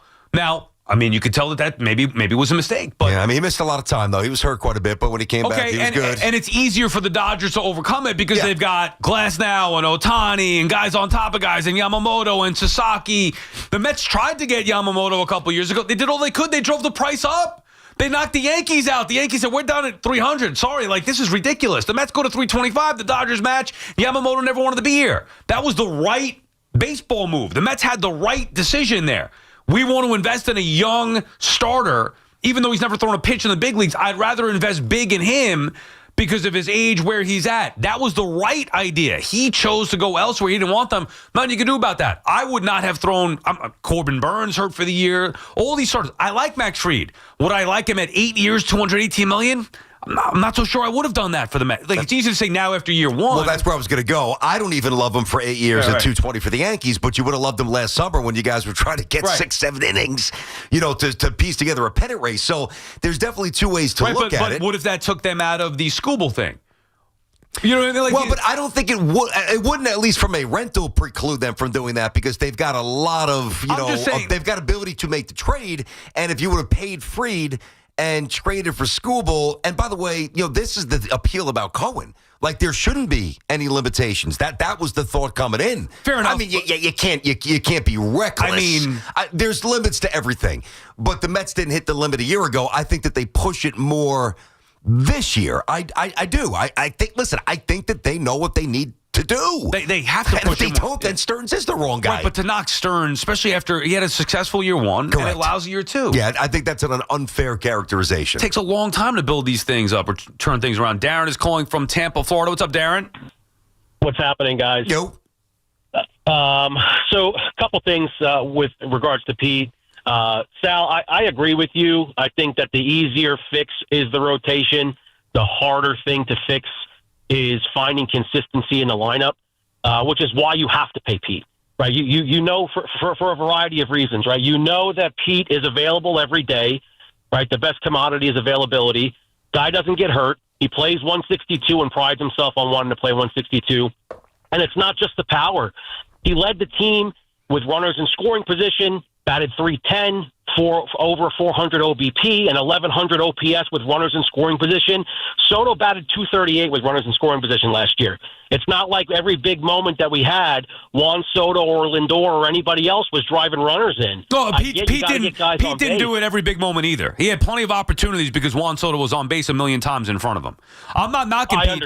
I agree. Darren, I want him back. I want his bat back in the lineup. His bat back in the lineup. I think that makes the Mets better if you move him to DH. The other part, too, and I don't think I think for sure long-term he's going to have to be a DH, but guy had a .993 fielding percentage last year. It's not exactly like he's the worst defensive fielder in the league. Here I understand he doesn't. I understand he doesn't project to be an everyday first baseman for the rest of his career. Darren, if you could pick one play that was the turning point in the Mets season, what would that play be? I understand you're going to talk about the Senga throw where Senga got hurt and Pete overthrew that. Yeah, correct. And I agree, and that needs to be addressed for sure. I think that can be fixed, is all I'm saying, right? But again, it doesn't change the fact, like, you guys have to put into contrast, too. Last year, you were saying Christian Walker was a viable replacement to Pete if he left in free agency. Look at how Christian Walker panned out last year. No, he got hurt, though. He got hurt. BT wanted Walker. But that's the BT point. wanted Walker for the Yankees. I wanted him for the Yankees, I don't remember talking about him with the Mets. But I'm saying that's the point. The biggest commodity is availability. Pete is never hurt. Well, that's plays true. 162. Yeah, that part is true. He comes up in big moments. I mean, that's you can't measure those with a fielding percentage where you want to get an error or two back. But hold on, Darren, hold on, Darren. You do it with the 993. Thanks for the call. Good stuff, Darren. Yeah, it was a good call. You should have seen Sal's eyes. 993. I mean, he tolerates when I start throwing out the savant stuff. I mean, 990. I don't even say that. 993 fielding percentage. Wow. But what's not baked into that is the balls you don't get to. Like a fielding percentage is based on errors and the amount of balls that you actually get leather on and either secure or don't, or throws that you make or don't. What's not in there, you can't assume a double play, so there's no errors there. In terms of range, which is in the 2th percentile in baseball, there is none. So if you don't get to a ball, you can't make an error. The 993, that is incredibly misleading, with all due respect to Pete, who has worked hard and there was at first base, and there was a point where he became functional and we started to focus on the scoops, but his throwing is a disaster. And let me be clear, he's not the primary culprit. If the Mets just replace Pete Alonso with a better defensive first baseman, it's not like all their issues get fixed. However, you're ignorant if you don't believe that he's part of the problem as far as being a subpar defender. That's all. He's done a great job. I respect the hell out of Pete Alonso for the work he put in, the pride he takes in trying to make himself a defensive player. And he has been a serviceable defensive first baseman in the big leagues. And maybe he will continue to be for somebody else. I'm trying to win a World Series. And where Pete is plus is his bat. I want his bat in the lineup. I want him back. It's got to be under the stipulation of at the very least being a part-time DH. You could have him play. He's not just a DH. It's going to be like Schwarber can't play or Stanton can't play the field. You could have him play first base on occasion. And then in the big games, your best lineup is going to be with Pete's bat in there and the stud defensive first baseman. You have hopefully a lefty bat. Think about some of the best Met teams. All right, obviously the easy one there is 86, who was the first baseman. Keith, great first baseman. You go back to the infield where they were really, really good. In some other seasons, who was playing first base? That was John Olerud. Yeah, I mean, so like there's a connection that, and even the Yankee championship teams. I mean, Teixeira in 09 was a very good fielder. Tino was a very good fielder. If the ball's at Pete, he's going to catch the ball, but it's no longer just about that. It's about being an asset and not just not being a defensive liability. So I mean, 993 fielding percentage. What are we doing? BT and Sal on the Fan, of course. Hey, we got the king coming up. Henrik Lundqvist, right? Little Rangers. They scored yet? Who's Hot in Football brought to you by Petro Home Services. Caleb Williams is hot. They scored a little bit. Chicago throwing for 280 and 3 touchdowns. And he caught a touchdown pass, by the way, over Cincy. Want to save on heating costs? Go with Petro. Switch now and get $125 of free heating oil with reliable delivery in any weather and live 24/7 service. Count on your local HVAC pros at Petro to stay warm and save this winter. Go to petro.com now and save $125. Free heating oil, or give them a buzz, 888-PETRO02. If you use propane, ask about special offers. Propane not available in all areas. Keep listening for your chance to score a pair to see AC/DC Power Up Tour coming to MetLife Stadium September 25th, 2026, courtesy of Live Nation. Tickets go on sale Friday at 10 a.m. at livenation.com. It's all from the Fan, 101.9 FM, and always streaming on the Odyssey, TuneIn, and iHeartRadio app. This year's Farmer's Almanac warns of a harsh, super snowy winter. So take control of the wet, snowy, and icy conditions with a new set of Bridgestone winter tires from Town Fair Tire at the guaranteed lowest price. Plus, Town Fair gives you the most free services for life with your purchase of Bridgestone winter tires. For the guaranteed lowest price on Bridgestone winter tires, nobody beats Town Fair Tire. Nobody. Name brands at discount prices. Town Fair Tire. Think Verizon, the best 5G network, is expensive? Well, think again. Bring in your AT&T and T-Mobile bill to a Verizon store and they'll give you a better deal. Now, what to do with your unwanted bills? Ever seen an origami version of the Statue of Liberty? Jokes aside, Verizon has the most ways to save with phone deals, streaming, and plans where everybody in the family can choose their own plan and save. So, bring your bill to your local Verizon store and they'll give you a better deal. Rankings based on Root Metrics Root Score Report dated 1/8/2025. Your results may vary. Requires postpaid consumer mobile bill from T-Mobile or AT&T dated within the past 45 days. Bill must be in the same name as the person redeeming the deal. Additional terms apply. Are you fans? It's football season, so make sure you catch all of the Scarlet Knights gridiron action this season on WFAN. Scarlet Knights football is presented by RWJ Barnabas Health, the official healthcare provider of Rutgers Athletics. Let's be healthy together. Hey, football fans, picture this. You bet on your favorite player to score the first touchdown in the game, but his teammate scores instead. If this happens, BetMGM wants to give you another chance at the end zone. With BetMGM's second chance promotion, you'll get your stake back if your first touchdown scorer scores second instead. That's right. Bet on any pro football player to score the first touchdown of the game. If you're right, you win. If your player scores second, you get your stake back in cash. With BetMGM's second chance offer, you have a chance to keep the fun going after the first player crosses the goal line. BetMGM and GameSense remind you to play responsibly. See BetMGM.com for terms. 21 plus years of age or older to wager and physically present in New York and New Jersey only. Existing customer offer. Subject to eligibility requirements. Rewards paid back in unrestricted withdrawable funds. Gambling problem? For New York, call 877-8-HOPE-NY or text HOPE-NY. For New Jersey, call 1-800-GAMBLER. Hey, it's Brian Balding here. Pros don't just show up. They prove how it's done. Makita tools at the Home Depot are built with precision. Without shortcuts, Makita delivers results that reward hard work. Year after year, designed for the toughest jobs, it's a choice for pros who invest in performance, not just tools. When the job calls for the best, call on Makita.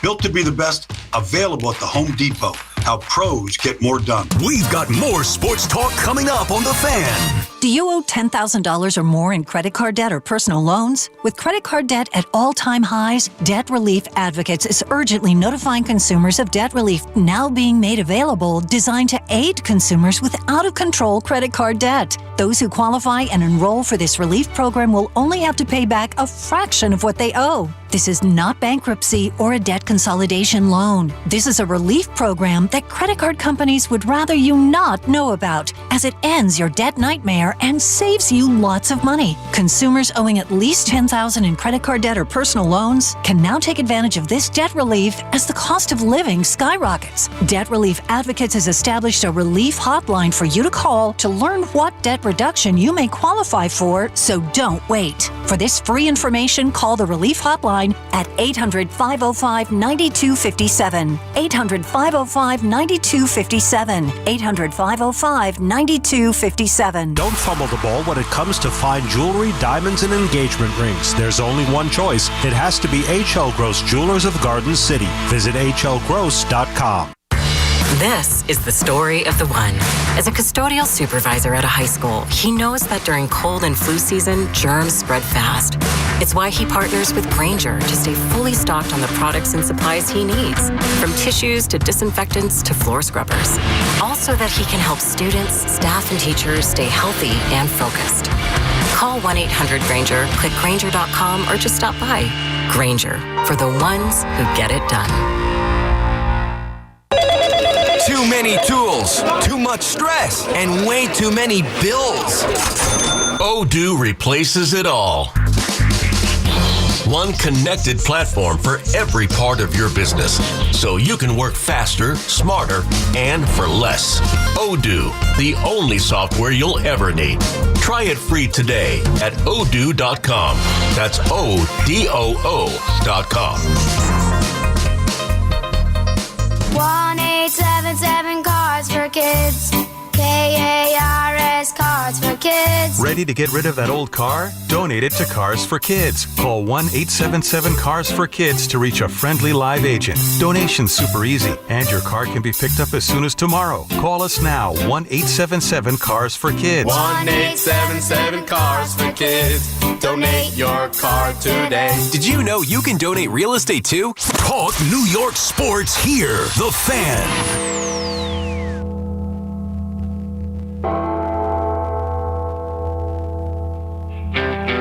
It is not often we are joined by New York sports royalty, but right now, BT and I are joined by Henrik Lundqvist and Dr. Jonathan Salick, who, helped save Hank's life here, and they're going to get into some of the details. Approximately 40,000 people each year are treated for recurrent pericarditis. 20,000 cases new each year in the U.S., and they're trying to raise awareness of a chronic heart disease that's often misdiagnosed. We welcome to the show Henrik Lundqvist and Dr. Jonathan Salick. Hank, why don't you tell us first about why you're on with us and bringing awareness to this disease? Well, RP, recurrent pericarditis, changed my life in a big way. It forced me to retire from hockey. Coming off open heart surgery, I was close to getting back to the NHL, and then I was diagnosed with RP, and it was a lot of unknown, a lot of questions, and again, it changed my life a lot. So now, 4 years later, it's part of my life. Still trying to, I figured it out, but it's about listening to your body. It's about educating yourself and get a good game plan in place. And that's why I feel like this is a great opportunity, to spread awareness through this campaign, lifedisrupted.com, and help other people out there that have similar experiences. No, it's a great thing that you guys are doing here. So, before this was diagnosed and your body starts to send signals, what were you feeling? I mean, what was going on where you're like, something's just not right? Well, again, two separate things here. I had the open heart surgery, and then in recovery, I started to feel a lot better, a lot stronger, started working out, started skating, trending in the right direction. And then just one day, I just felt massive pain in my chest and in my back. I felt sick. In that moment, I didn't know what was going on. And the first time they told me I had pericarditis, I didn't know what that was. So it was about understanding exactly what was going on through conversations with doctors and, again, get a good game plan. As an athlete, you're pretty stubborn. You try to overcome a lot of things by just hard work. But here, you really have to be smart about it. It's about doing less, not push your heart in terms of high heart rate or anything like that to actually start feeling better. So being patient throughout this process has been extremely important. And Dr. Salick, tell us, I'm assuming now with Henrik Lundqvist being diagnosed with this is bringing great awareness to it. Tell us about your work with this disease. Yeah, so just to give you some background, the pericardium is the fibrous sac around the heart, and when that sac gets inflamed, that's what's called pericarditis. In the vast majority of circumstances, we actually don't know what causes it. It might be a virus, but you may or may not have symptoms of a viral infection before you get diagnosed. And the classic symptom is exactly as Henrik is saying, is chest pain, often radiates to the back, often worse lying down or taking big breaths in, and exercise really makes the symptoms worse. As you can imagine, if you stretch out the inflamed pericardium around your heart by having your heart contract faster and stronger, it just makes the inflammation worse. And so you really need to restrict exercise as part of the treatment plan. There are other treatments as well, and most patients do well, but up to a third of patients can have recurrent symptoms, and that's what RP is. In my work as the director of the pericardial disease program at Mass General, I see a lot of patients with RP, and I think it's really important to emphasize what Henrik said, that you can live an active, healthy life and lifestyle with RP with the right diagnosis and treatment plan. So I think it's really important to get diagnosed and treated early so we can get you on proper therapy early. No question. Is there generally like an age where if it's going to surface, it surfaces earlier, later generally, or is it just kind of all over the map, mixed bag? It's a bit more common in young people, but it can happen at any age. My youngest patients are in their teens, and my oldest are in their 90s. So it can really happen to anyone. Yeah. As I said, usually we don't know what causes it, but in Henrik's case, after an open heart surgery where the pericardium is opened up to actually do the aortic valve procedure, you can definitely get pericarditis afterwards as that pericardium gets inflamed after surgery. Henrik, you didn't really want to play for the Capitals anyway. Get out of here, you Capitals. You want to play for the Caps? Stop. Right? Yeah, you know what? Reflecting on it, it was never meant to be, right? First, I had the open heart surgery. I overcame that. Then I was really close to joining them. Then I had the pericarditis ended instead. So, yeah, it was never meant to be. Looking back on your career, Henrik, and I was there for a lot of these postseason games, and obviously you're a legend, New York sports royalty. Is there one game or one series that sticks with you the most of you guys falling short of eventually winning a Stanley Cup? Well, there's a few. We had that window between 12 and 16 where we're in the conference finals many times, and there were so many great series because we tended to go 7 games in a lot of the series. So I do remember a couple of the Game 7 games, especially at home, winning in overtime. In 14, making it to the finals were obviously very exciting. At the same time, it's a heartbreak, the fact that we didn't pull it off. But I do reflect on some of those games, moments, but also a lot of the teammates and the experiences I've had as a Ranger throughout the 15 years I played. Well, right now, a Game 7 in a conference finals feels a long ways away. We got to get some wins at the Garden here. 5-1. Henrik, what is going on with this current group of Rangers? What's the story, man? Well, it's funny. Some years you play really good at home, and then you struggle on the road. So far, it's been the opposite. They've been really good on the road and just haven't really gained any traction at home. And I think it's a matter of time. I really like the way they're playing, especially on the road, able to create more scoring chances. But as a player, you do want to win at home because you do want to build that confidence in front of your own fans and make it a place where it's hard to come in and play as a road team. So hopefully they can turn things around this week and start gaining a lot of confidence at home because on the road, again, they've been looking pretty good. They look like some of the teams that you played for where you were great doing all you could, standing on your head and net, and they can't score any damn goals. Henrik, how many times you got to go through that? How frustrating was that some of those years where you were doing all you could, you had the defense in front of you doing their job, but you guys offensively just couldn't get to that next level? Well, you win as a team, you lose as a team, and I think as a goalie, when maybe you're struggling scoring, it just means that you need to be on your game even more, and sometimes that makes it even more exciting as a goalie. You know every save matters, And one mistake, and that could be the game. So knowing that just helps you to push yourself to be in the right place, and it looks like Igor, he's playing really well. He's putting that pressure on himself. He knows that he has to be on for them to win.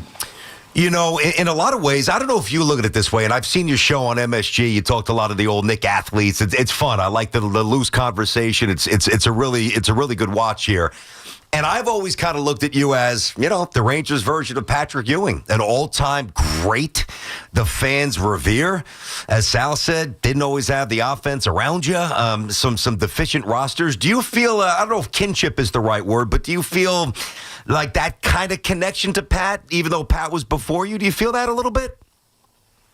You know what? It's funny you say that. I had him on my podcast here about a year ago, and we did talk about the similarities throughout our careers, the amount of years we played at the Garden, and there's a lot of dots there where we could connect. And since I retired, it's been great to, just run into a lot of the alumni, both on the Rangers side and the Knicks side. I spend a lot of time at the Garden now, both for Knicks and Ranger games. So, when you play, you didn't really have time to interact with a lot of the alumni. You saw them once in a while, but now spending more time at the Garden, which I love, it's just a great opportunity to get to know a lot of the guys, and Pat is definitely one of them. Doc, you saved his life. You hitting him up for tickets, signed jerseys, signed sticks. Henrik, there's not enough you could give back. Doc, you better be taking advantage of that relationship, right? Well, it's been great to get to know Henrik. Yeah, I'm actually from Manhattan, so I've been a major Ranger sports fan for a long time, and it's a wonderful opportunity for me to interact with him and hear his story and help and try to help other patients. What other teams you grew up rooting for? You a Yanks or a Mets guy? I'm a huge Yankees fan. Attaboy, Doc. So there we go. Here. Attaboy. I think we're out of time now, boys. Attaboy. All right, Hank, thank you so much. Dr. Sal, we appreciate it. Hopefully we can help bring some awareness to this stuff. Hank, you're a legend. We love you and appreciate you in New York sports. Look forward to seeing you out there at the Garden. Thank you so much, guys. Thanks for having us. Thanks, guys. All right, there you have it. So obviously it's for a great cause here. Henrik Lundqvist, anytime you get a chance to have him on BT, you got to take that opportunity, and a lot of people are affected by this. So, it's scary to think about where, what is it called, recurrent pericarditis, where you heard from Henrik Lundqvist, you're thinking top athlete in the world, great goaltender of all time. Yeah. He's out there trying to play, still can extend his NHL career, goes with the Capitals, and then obviously this happens here. So, and he never ended up suiting up for the Capitals. Now, you hope it wasn't under a different circumstance, but it is nice to look back and say lifelong Ranger. And like you said, unfortunately, he's a New York sports legend, but in the realm with Patrick Ewing, where you're lacking that Stanley Cup championship. It's funny. It's like kind of lazy radio, which we don't do. But I just thought about this, like the Mount Rushmore. That old conversation. If you think about the Mount Rushmore of really all-time revered New York athletes without a championship. Yeah. Lundqvist is on that. Chisel something out for Pat. Chisel out something for Don Mattingly. The fourth one I'm not exactly sure about, but those three guys are. I almost think when you don't win, think about when Judge. Dove gave me that one. Good line, Dove. That is good. Dove, come on, that was a good one, Dove. I mean, Dove, you giving him the material? You're part of the Yankees crew. What are you doing, Dovey? That was a good one, yeah. I think when you don't win, especially if you've had injuries and you're here forever, there's a different level. I don't want to say that people respect Patrick more than they do, Jeter or Lawrence Taylor, champions, or Billy Smith from the Islanders, or Brodeur. I'm not saying that at all, right? Or the 94 Rangers crew, obviously. But I think when you're here so long and you get to the precipice of the championship, as all the gentlemen that I just mentioned did, and you're an all-time great and you battle injuries, I think there's a different connection. It's almost like we feel your failures. It becomes more personal, and we want to see our teams win, but we want to see the individual crack through. Like, as much as I wanted the Knicks to win, I wanted to see Patrick become a champion. I wanted to see Mattingly become a champion. And I'm sure Ranger fans, I'm not a crazy Ranger fan like you and some others, but you guys know what I'm saying. You wanted to see Henrik skate around with that cup and, feel the adulation that others did in this city. Yeah, now he didn't give a specific, but I had a couple in mind. The first one for me would be 2011, 2012. Where they lost in the conference finals to the Devils. And I thought for sure they were the better team. That was the Rangers' year. They lost to the conference finals to the Devils, so that was one bad one. And then... How many games? Was that a quick series? I don't remember. It might have been six. I forget exactly. Okay. I mean, it's going back a long time I got now. it. And then the one, like even losing a cup final, I just thought the Kings were better. Lundqvist did all he could, literally at times standing on his head in net. The Kings were just the better team. So that one didn't bother me as much. The year after, losing Game 7 at home of the Eastern Conference Finals to the Lightning. They lost 3-0. It was one of the worst sporting events I've ever been to in my life. I was into that series. I don't know why, but I was into that series. Two, and that was the game McDonough was playing on a broken ankle. I think Zuccarello was out, if I'm not mistaken. They were banged up. They had a little misfortune as well. Hey, look, that's a lot of it as well in sports. Luck is a part of it. But those 2 years, the year after the Stanley Cup final appearance where they lost to the Kings, where they lost Game 7 at home in the Eastern Conference Final to the Lightning, and 2 years before that where they lost to the Devils. Those were the 2 years for me awesome. that were Hank's best shots. He was so good. He's a legend. Great talking with New York sports royalty. All right, we'll continue with the calls. 888-808-1019. Baseball free agency. We'll get into the Knicks from last night as well. Yeah, Knicks showing maybe what they are about to become here. It was a good night. All right, let me tell you guys about Cash App. It's built for the city. You've got built-in security that is rock solid, Face ID. You have scam warnings, 24/7 chat support. Basically, it's like having a bodyguard for your money. As we know, we all work hard for our money, so you don't want to let it slip through the cracks here. Download the Cash App today. Use code WFAN10. Send $5 to a friend within 14 days, and Cash App drops $10 right back in your account. So you hook up a buddy, they hook you up. Terms apply. That's money. That's Cash App. Cash App's a financial services platform, not a bank. Banking services provided by Cash App's bank partners. Prepaid debit cards issued by Sutton Bank, member FDIC. Direct deposit, overdraft coverage, and discounts provided by Cash App, a Block Inc. brand. Visit cash.app/legal/podcast for full disclosures. It's Evan and Tiki. Afternoons on the Fan 101.9 FM. I hate the coach. I hate the GM. I hate 90% of the roster. But by God, do I have a quarterback. And that's a weird feeling to have. Listen to Evan and Tiki on demand on Apple Podcasts, Spotify, or wherever you get your podcasts. This is Maggie Gray with an Odyssey Sports Minute.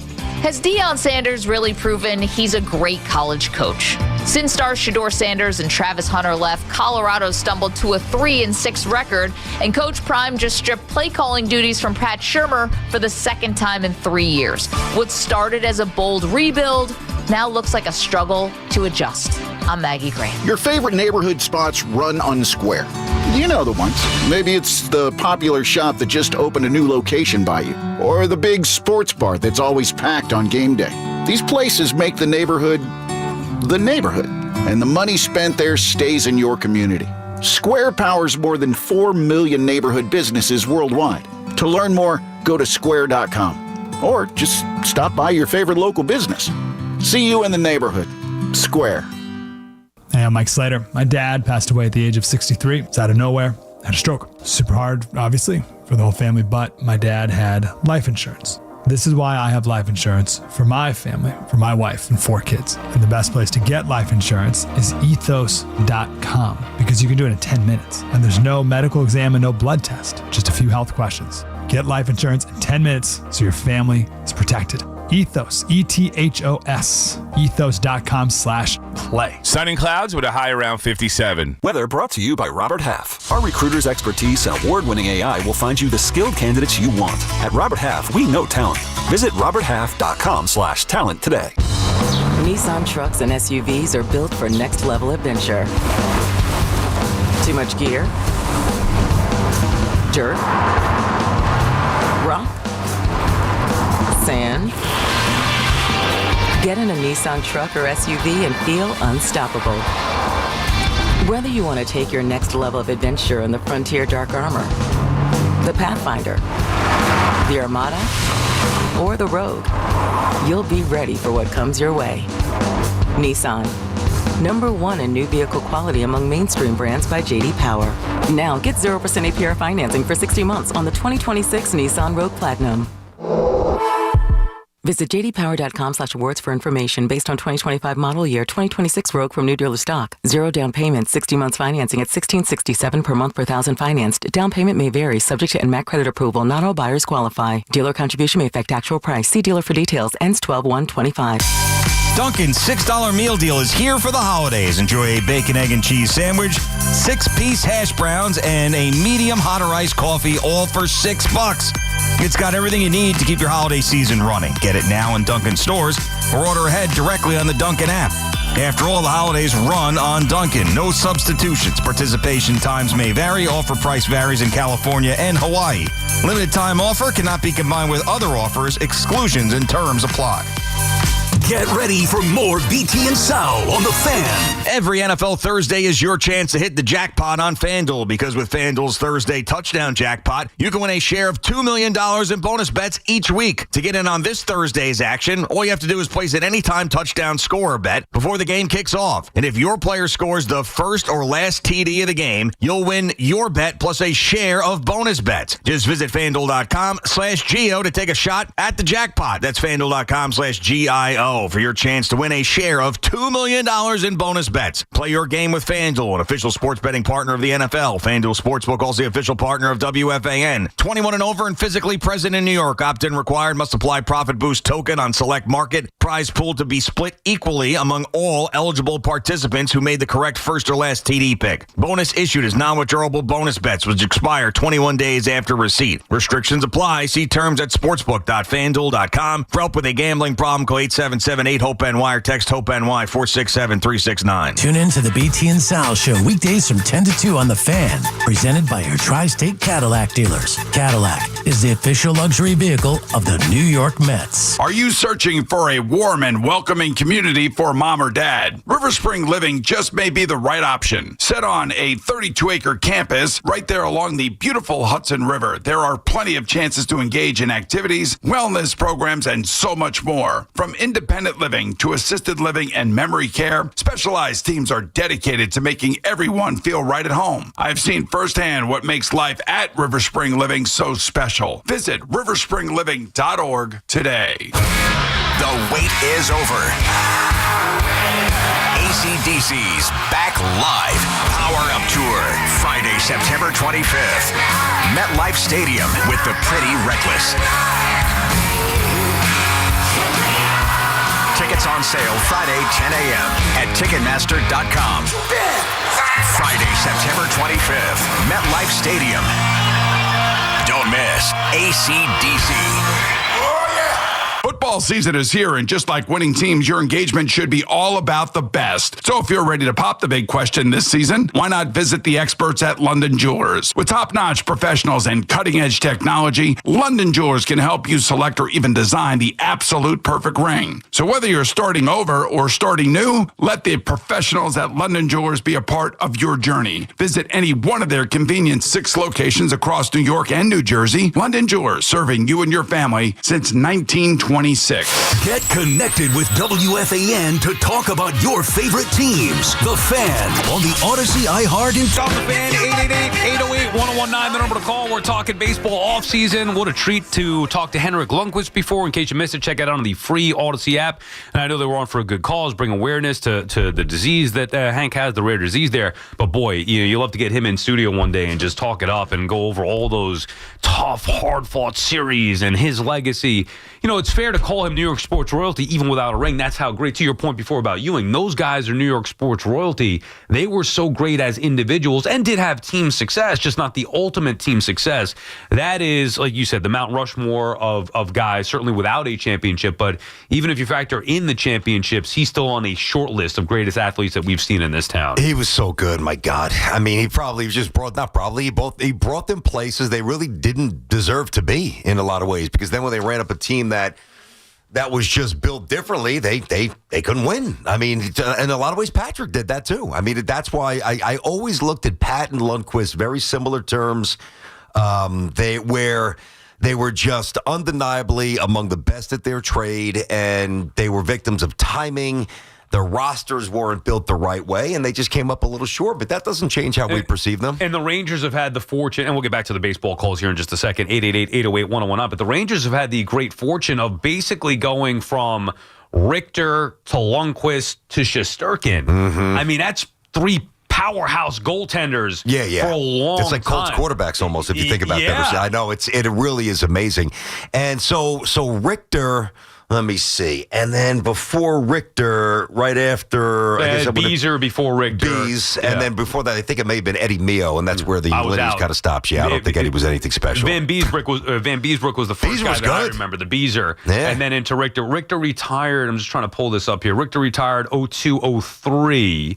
Or that was his last season, and then Lundqvist began 05-06 was his rookie season. So basically a transition, and then obviously right from Hank into Shesterkin. Well, think about this, Sal. Before we get back to the Met calls, I mean, think about now you throw Brodeur in there, then you're throwing Billy Smith in there, 4 Stanley Cups for the Isles. Yep. I mean, we've had some hockey royalty in the pipes here, there's no doubt. Jimmy in North Helidon wants to talk about Hank. What's up, Jimmy? Hey, Jim. Hey guys, how are you? Good. No, it's funny you said it, Van Beesbrook, when he got traded or signed with the Devils, everybody wanted the Devils to win, so Van Beesbrook to win a Stanley Cup, even as a backup. You know what I mean? Well, anyway, I'm a diehard Devils fan. I watched Richter play Lundqvist play many times. Yeah. So nothing new to me. One day I'm in the city, I'm at a stop sign, I look over, and see Henrik Lundqvist picking up his daughter from school. And I'm like, Henrik. Right? And he's like, hey, I talked to him a little bit. I wanted to get out and talk to him, but I was like, he's gonna beat me up. He's with his daughter. I don't want to bother him. You know?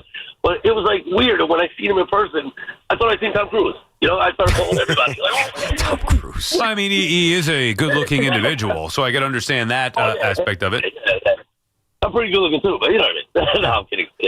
But it was just I'm a diehard hockey fan. I love all the sports in this area. But my Devils are my number one team. You know? But it was great seeing Henrik, and I was so happy to hear him on the radio right now. Yeah, and thank you for listening. We appreciate that, Jimmy. Thank you for the call. Oh, look, Hoff's like, hey, we have a chance to get Lundqvist.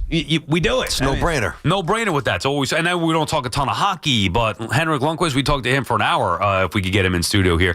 Hoff, Jimmy said, I don't know if you heard that, Jimmy said that he, in fact, was good-looking. Would you want to use your hall pass maybe on that potentially? I think I'm done with the hall pass conversation. There was a little issue last night. Really? Apparently, Hoff no. some hot water. And then, no, come on, wait. What happened?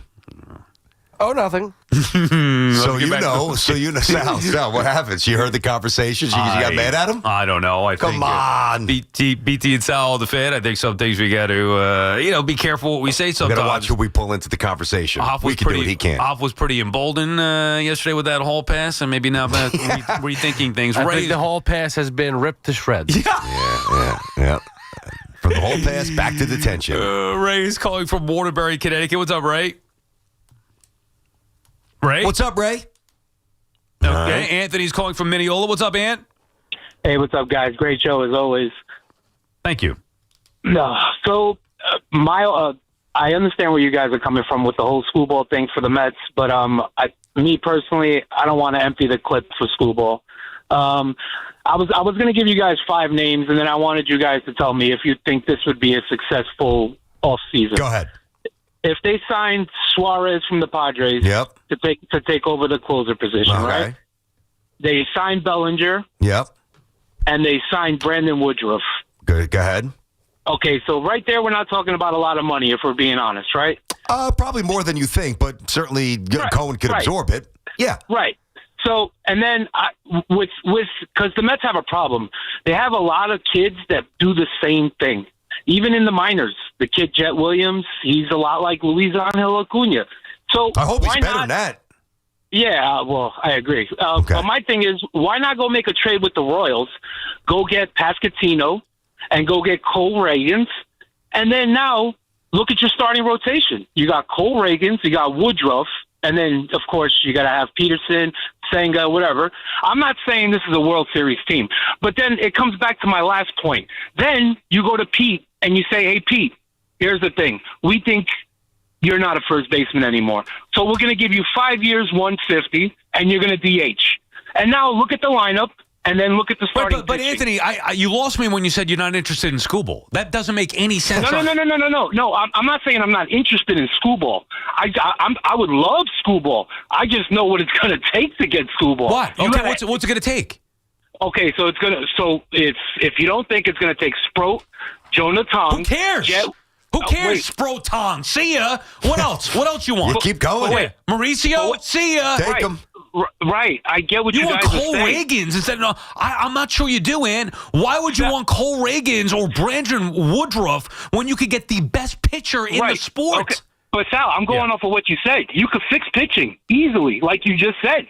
So why not use my chips to go get a guy to replace Pete at first, who's a pretty decent first baseman? You should go look at his numbers. Pasquantino, he's a horrendous defensive first baseman. He's basically Pete. But go look at his numbers. I don't have to. I already have. I know. He's a bad defensive first baseman. And Pete's not great. I know. He's not great defensively. But you want to upgrade. You don't want to go laterally. Otherwise, just keep Pete there. But then you are upgrading because I just told you Pete's going to DH. Look at the lineup. We understand what we understand what you're trying to do. I think you need to think a little bit bigger. Yes. And thank you for the call. That you nailed it. Yeah. Then he Pasquantino. I mean, he's fine. Yeah. That's not. I don't think that's the answer. No. Now, I agree with moving Alonso to DH. We're in alignment with that. 5 years, 150, have him be the DH. Now, I don't need a power hitting first baseman. I need a good defensive first baseman that is preferably left-handed to complement Pete Alonso a little bit. As far as the rotation goes, maybe they can't get Skubal. Only in that circumstance, if the Tigers make him available, the Mets need to get him. Period. End of story. If the Tigers don't make him available, now you have to go to plan B. And that to me would not include trying to come up with some B-level trade for Reagans. I'm not dismissing Reagans, but you could go get Joe Ryan from Minnesota. You could sign Ranger Suarez. You could look into some of the other top starters via trade or Michael via free agency. Yeah, I don't love King myself. I don't know. I worry about injury. Really? Yeah, injury with him. I like King. Yeah, I know. A lot of people do. Yeah. Me personally, I think that's kind of a middle-of-the-pack investment. I need to go all in. I could find middle-of-the-pack guys. I need to go all in for the no doubt about it, top high-end guys. But why would you just say, well, I don't want to give up what it takes to get Skubal? What? You worried about giving up Sproat or Tong for Tarek Skubal? Come on. To me, when you talk about Skubal, the only one, and I think you and I are different on this. The only name that I could see anybody having any hesitation would be McLean. He's untouchable at this point. So the Skubal McLean thing to me that's at least a dialogue that we can have that makes sense to me. And this is not to say that Tong or Sproat aren't going to be good or can't be good or didn't show flashes of being interesting here and there last year when they were thrust into a position they really weren't ready to be thrust into based on the circumstances. But there's no way you're holding on to those guys for Skubal, even for a rental. If you asked to do this trade a year ago, Sproat would have been the one that most people were probably like, I don't know, I'm not going to give up Sproat. And now it's McLean because we saw what he could do. It just shows you how nobody knows anything about these prospects, whether it's the Yankees, the Mets. Nobody has any kind of idea. Now at least we've seen Cam Schlittler. Nobody was talking about Cam Schlittler before what he did this year. No. And Noel McLean, we've seen those guys have success at very high levels in a playoff race for the Mets. Schlittler in the postseason. Once you establish that, young top-end pitching that is under team control for years is the most valuable asset in the sport. I'm not giving that up. But I would give up Sproat and Tong for Tarek Skubal. End of story. I give up more than that. Again, Mauricio, whatever you want. I don't know. Skubal's as dominant as a pitcher as there is in the game and as a known commodity as there is. How would you not want him? You would. See, I don't look at the Mets prospects. I mean, they're not prospects because they already came up and they played a little bit here. But I'm going to throw them in that loosely described prospect pool. I don't love Mauricio. Vientos, he can hit, and that's about it. Can't run, can't field. I like Beatty, but I don't love him. But I do like him. Like Acuna, all right, whatever. I mean, the guys that have to have the appeal are the guys we haven't yet seen. Because, I see Mauricio waving at curveballs and changeups and missing them by 2 feet. Like, I don't see a polished hitter that's going to be a surefire thing. I just don't. Well, none of them are surefire things. Well, that's what I'm saying. So I'm saying literally no. There is no Lombard, Spencer Jones. Yeah, I got you. But I don't think I got you. But I don't think that those players are appealing to the Tigers. Because if I'm the Tigers and I'm scouting out the Mauricios and the Vientoses and the Beattys, like they're not doing anything for me. Like they have to love why not? Because I don't think they're that good. You're not giving. So if I'm thinking from the Tigers' perspective. What the hell do I want Mauricio? He can't run, and he can't hit a curveball. There's a lot of potential there. Yeah, I don't love Mauricio myself. Okay. I'm not a huge fan. I do like Beatty. I do. I think he's pretty interesting. But like Acuna, I'm not saying that they don't have like back of the roster value. I'm not saying they don't pinch runner, good, maybe. Acuna could be a serviceable big leaguer. And by the way, I'm not saying that they can't, but for Skubal, it's got to be, it's not serviceable. Well, who do they want? Well, I don't know. What I'm saying is... all I'm saying is all the prospects are in the same boat. No, I don't think that they are, because for me... The guys that we've already seen have deficiencies that worry me if I'm the Tigers. Whereas, well, so you Brett better hope that 2 years ago, Brett Beatty showed those deficiencies, and now he's a player. I know, but the deficiencies for Beatty were that he wasn't hitting big league pitching, whereas the deficiencies for me for Vientos is that he's slow and he's not a good fielder. Well, I don't think that changes. Yeah, Vientos is not. He's not a guy that I would think would be in that trade. I agree. Where last year he was, who are all unknown. I know. But what I'm saying is that you better hope that the Tigers love the guys we haven't seen yet, because I don't think that there's of the players that we have seen. That's why I keep mentioning Vientos and Beatty and Mauricio and Acuna. That's not getting anything in terms of moving the needle to get scoopable. There's no way that's getting it done. Why do the Tigers want those guys? I could see Mauricio potentially be, but why would they want anybody? I don't know that they would. What I'm saying is that there's generally more intrigue with the unknown. Why would anybody want Jason Dominguez? Well, I don't know that they would. I'm not talking about that. I don't know. But that's you want them because of the potential that they have. Yes, for a team that is looking to get rid of a player because they can't afford him, they're going to want young players who's to say that Brandon Sproat's any good or Jonah Tong? But the potential of those guys, you're not just going based off of what they've done. Viento's a different story. He's been in the big leagues for a couple of years. You know what he could do, and he had no value then. But again, think about this last year. Now, McLean's, if Scooble's going to be dealt last offseason, think about what Vientos did in the postseason. Now, Vientos would have been much more appealing this year. By the way, I'm with you conceptually about the prospects. I'm not even forget about the Yankees or the Mets. I'm just saying in general, to me, it's more appealing. Like, once a guy gets to the major leagues and their flaws are identifiable, which I believe I've already, not that they can't be serviceable, but I've seen flaws in Mauricio, in everyone that we've already seen, whereas the other guys down in the minors who I have not seen yet, you have to hope, again, just my opinion, that they're appealing to the Tigers. Now, talent evaluation subjective. They might like Mauricio more than me. I don't necessarily think that they will, but it's the guys who haven't popped yet. Like, we don't know what they're not good at, is what I'm saying. BT and Sal on the Fan. More your calls when we come back. 888-808-1019. The home of the NFL on Westwood One is WFAN. The first place Broncos are on a hot streak and are looking to roll over the Raiders. 8:15 tonight. Right down the middle and good. Thursday Night Football is on the Fan. 101.9 FM and always live on the Odyssey TuneIn and iHeartRadio app. Hey, this is Tiki Barber. Those of us living in New Jersey got hit with a 20% electric rate increase. If your current heating system is over 15 years old, it's time for a new high-efficiency Carrier system. And there's only one company to call for a new one. My friends at Edison Heating and Cooling, New Jersey's heating experts for over 38 years. Older heating systems waste gas. So get your system checked now and save money with Edison Heating and Cooling. Contact them now at edisonhvac.com. That's edisonhvac.com. Beware the holiday buffering. Who are you? The ghost of internet past here to slow down right when your guests arrive. Not this year. We got Verizon's 100% fiber optic home internet. Scored a limited time offer for $20 a month and locked in the price for 3 years. Fios home internet. That's scary fast. Now we can all stream, video chat, and game at the same time. So bye.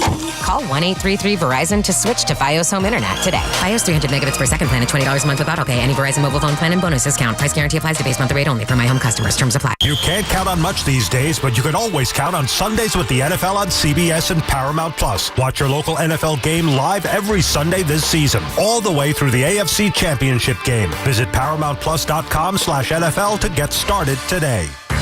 This is the story of the one. As a custodial supervisor at a high school, he knows that during cold and flu season, germs spread fast. It's why he partners with Grainger to stay fully stocked on the products and supplies he needs, from tissues to disinfectants to floor scrubbers. Also that he can help students, staff, and teachers stay healthy and focused. Call 1-800-GRAINGER, click Grainger.com, or just stop by. Grainger, for the ones who get it done. All right, gentlemen, this is Emmitt Smith on behalf of Depend, and I've got the perfect play. Run straight to your doctor's office for a life-changing catch. Because when prostate cancer is caught early, it's up to 99% treatable. And one blood test might be all it takes. And now through November, Depend is donating to the Prostate Cancer Foundation for select purchases. Talk about a great play. From September 1st to November 30th, Depend is donating 25 cents to the Prostate Cancer Foundation for Depend Shields Guards Real Fit products purchased in the U.S. up to a maximum of $300,000. Or in Mississippi. Hey, football fans, tune in this week to kick off with Boomer and Valenti, where the guys break down the biggest headlines and storylines from across the NFL. Kickoff with Boomer and Valenti is brought to you by the Home Depot. You order, we deliver. The Home Depot Pro. It's about time. How pros get more done. Bet365 is paying out before the final whistle. Check out Bet365.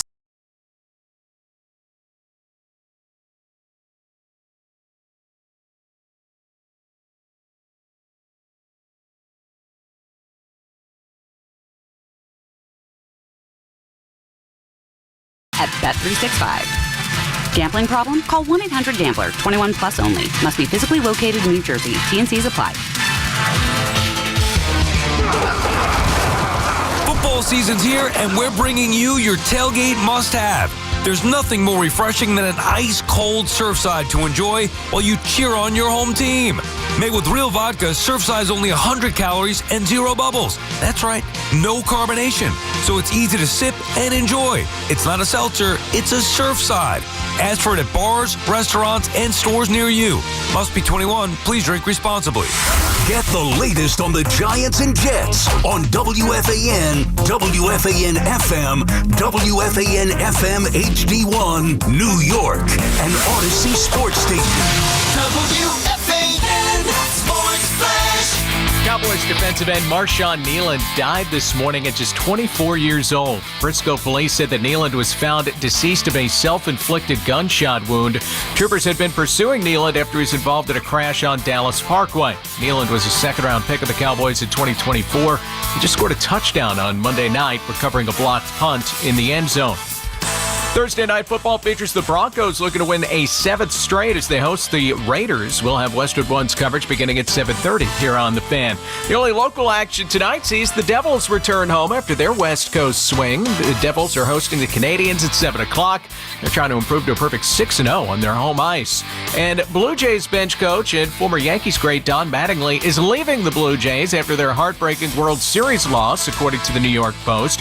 Mattingly's name is being floated as a fit to serve as bench coach in Philadelphia, according to PHLY Sports. I'm Pete McCarthy. Get the scuttlebutt on your favorite team, The Fan, on the Odyssey iHeart and Tuesday.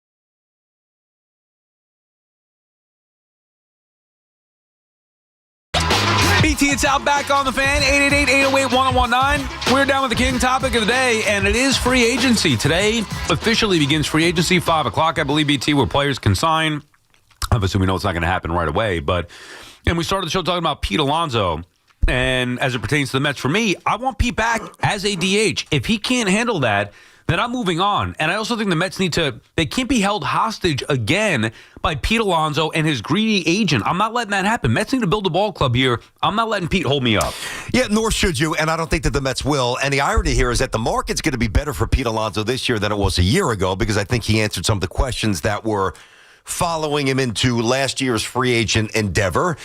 But while it will be, I think, more fruitful for him in terms of length and probably even AAV, I think the internal evaluation for the Mets has changed. I think there's more of a recognition and an identification, because Stearns himself has said this about run prevention, which also applies to pitching, as we talked about before, that it might be less receptive in Queens. So there could be other teams out there that view Pete maybe more on that 4 or 5 year contract scale.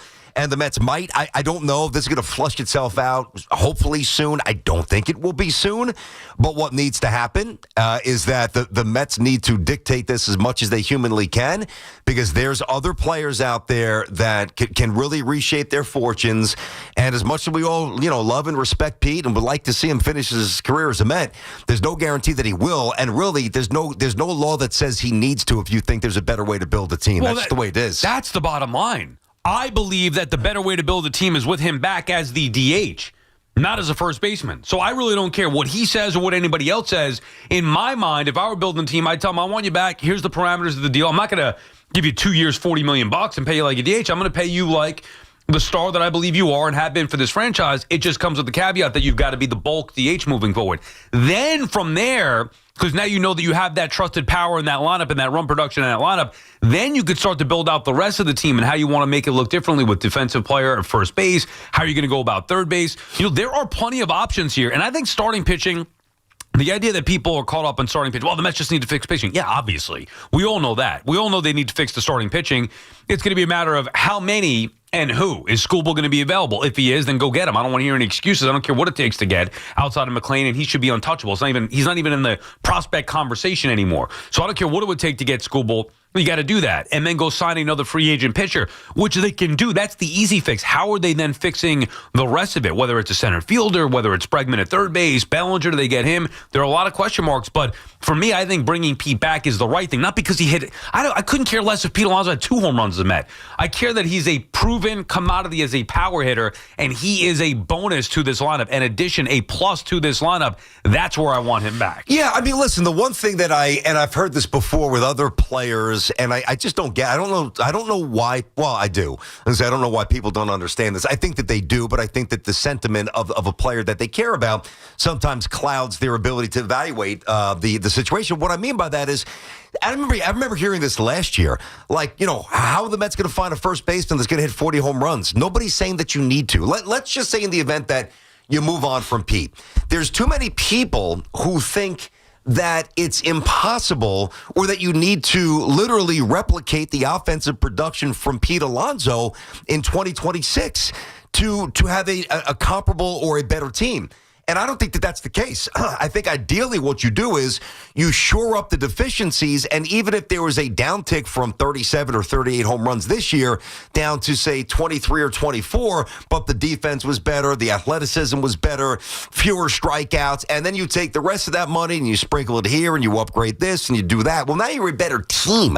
I think there's just too many people who are focused on the individual power, which is undeniable for Pete Alonso. But there's a lot of options out there for the Mets this winter. Right, and the bottom line to me is you can't just do it the same thing. Oh, yeah, bring Diaz back, bring Alonso back, and then on top of that, get starting pitching. No, it's got to be different. The core has to be changed. Maybe not even just the core, but the infrastructure of this team needs to be changed. I would be more radical and be more aggressive and getting ahead of things. Like, I would look to move Francisco Lindor if I could. I know they're not going to do that, and I can understand why somebody wouldn't want to do that. I personally would. I think he's going to start to decline rapidly defensively at shortstop. He's inconsistent offensively, and he's getting a boatload of money, and he still has some value. So there are a lot of reasons why I would look to move him. Yeah, you said that. I remember saying that a couple months ago, too. I understand that's not realistic, and they're probably going to keep him, and then what's going to happen is in a year or two, it's going to be like, oh, crap. Now it's too late, and you're not going to get what you could. Yeah, and then you move him to second base, whatever they have to do. Again, he's not the problem. Mm-hmm. I'm just saying, I'm thinking big picture. I'm looking deep stuff here, trying to fix the infrastructure of a team that I just don't believe in the way that they're built right now working. Look at do the math. 2022, they fell short and got embarrassed by the Braves and then in the postseason. 2023, they didn't make the postseason at all. 2024, they went on a run out of nowhere, but it took the final day of the regular season to even get into the playoffs. And then this year they missed the postseason. Big picture overall, the Mets' success has been inflated because of what they did last year in the postseason, which is more the aberration that has been proven now over the last several years. They're in a very interesting spot. And I know that we've done this a lot, but it has to be restated again. You look around the Mets team right now. First base is a question. Second's a question. Third's a question. Catcher's a question. Center's a question. Left is not a question because we know he'll be back, but it's a question in terms of his production, in terms of his arm strength, and the things about Brandon Nimmo that we know that are good and bad. So that's the bad. So it's impossible to look at this Mets team and say, well, they are built to be a World Series. Nobody thinks that. Or built to have sustained success. Or that, which is what you've been saying for many years, which I get. But the other thing, too, is there are moves that could be made that could elevate them to that spot and keep them there for a while. Like, it's not like a pipe dream where you have to say the Mets need 5 things of significance, of consequence. Otherwise, there's no way they can enter the realm of being a championship type of team. That's not the case. But if they don't do the right things, and it's 50-50, I know that they'll try, but you got to still make it happen, then they're not a championship team. And it's a very interesting point of their of where they are because of the age and the contracts of some players and some of the young guys who are coming up that we don't really know yet about, and some of the players that are available, we think, like Skubal and some others. It's got to be go time for the Mets. And listen, the Mets know that. This is not breaking news. Mets know they got to change things up. BT Sal on the Fan. Our friends at Town Fair Tire remind you that at Town Fair Tire, you always get the guaranteed lowest price on name brand tires from Connecticut to Maine. Nobody beats Town Fair Tire. Nobody. Linda's calling from Long Beach. What's up, Linda? Hi, guys. How you doing? Linda. You know, if the Yankees had to do it, and I'm a Met fan, but if the Yankees had to do it all over again, would they have brought Fried in? He is not a postseason pitcher. I want proven postseason winning pitching. That is. Listen, this guy Blake Snell did nothing all season long. Then he brought him in for the postseason. He was money good. Okay. Yeah, I'm not sure I'm understanding. Are you talking from a Yankees perspective here, Linda, or are you talking from a Mets perspective? Just a little bit of both, because when they let him pitch in the postseason, he was a zero. He was a liability. And they knew that. They knew that because he had pitched with the Atlanta Braves. With Atlanta, yep. Yeah, listen, the first game he pitched was pretty good. Not amazing, but pretty good. Yep, and then he got rocked by Toronto. For that kind of money, yeah. For that kind of money, I want more than pretty good. Okay, fair enough, Linda. But here's the thing. To get to the postseason, you need guys like Max Fried to make sure you get there. Yeah, right. If Max Fried's on the Mets last year, the Mets are a playoff team. Now, we can have the conversation, and I understand both sides of the coin here. Is he worth $200+ million, 8 years? The answer is probably no. And he has had more bad postseason starts than good. But to have a chance to, get out of the wild card or get out of a divisional series or get out of a league championship series or win a World Series, you got to get there. And guys like Max Fried, and we can even quibble about Rodon and some others, but you got to win X amount of games to put yourself in a position to do something in October. Yeah, look, Yankees had some issues. I can't pick on Max Fried. No way. I know the postseason wasn't good for the Yankees as far as their starters go. That's not why they have fallen short yet again of a World Series. They have some issues. So from a Mets perspective, that's why I wasn't sure if she was talking about the Mets or Yankees perspective. Like, you want to get on the Yankees stuff? We could get on the Yankees stuff. Max Fried wouldn't even come up. From a Mets perspective, Max Fried came up earlier because we talked about last offseason where people were saying, well, David Stearns went cheap and this and that. And the only guy to me that would have been worth investing in long term would have been Fried himself. But I also don't think he's worth $218 million over 8 years. Yeah, and I think what she was also saying, now she mentioned Blake Snell, but I think that where her mind was, if I could read it, because she calls a lot, I think we get a sense of what she's thinking, that there's one person like that, and that's Skubal. Yeah. Like, okay, so Max Fried is obviously really good, but he's not a postseason star, whereas Skubal is. So basically, you move mountains to get him. I think that's what she was saying. You got to have a horse atop the rotation. I have changed my thought process as I try to evolve along with the sports evolution. We've had this conversation. I'm more in agreement with David Stearns than most. Now, he took it to another extreme. I would not be investing in Frankie Montas, period. I also would not have tried all of the guys in the rotation to be the reclamation projects or guys on the value. I think that that's a smart, sound thought process. I just don't think it could be all of them. Yeah, in Cincinnati, try that. Yeah, not here. You shouldn't have to. Now, I used to be of the belief that I wanted a legit ace and a legit number 2. Now, I just think you got to be smart and build out a rotation.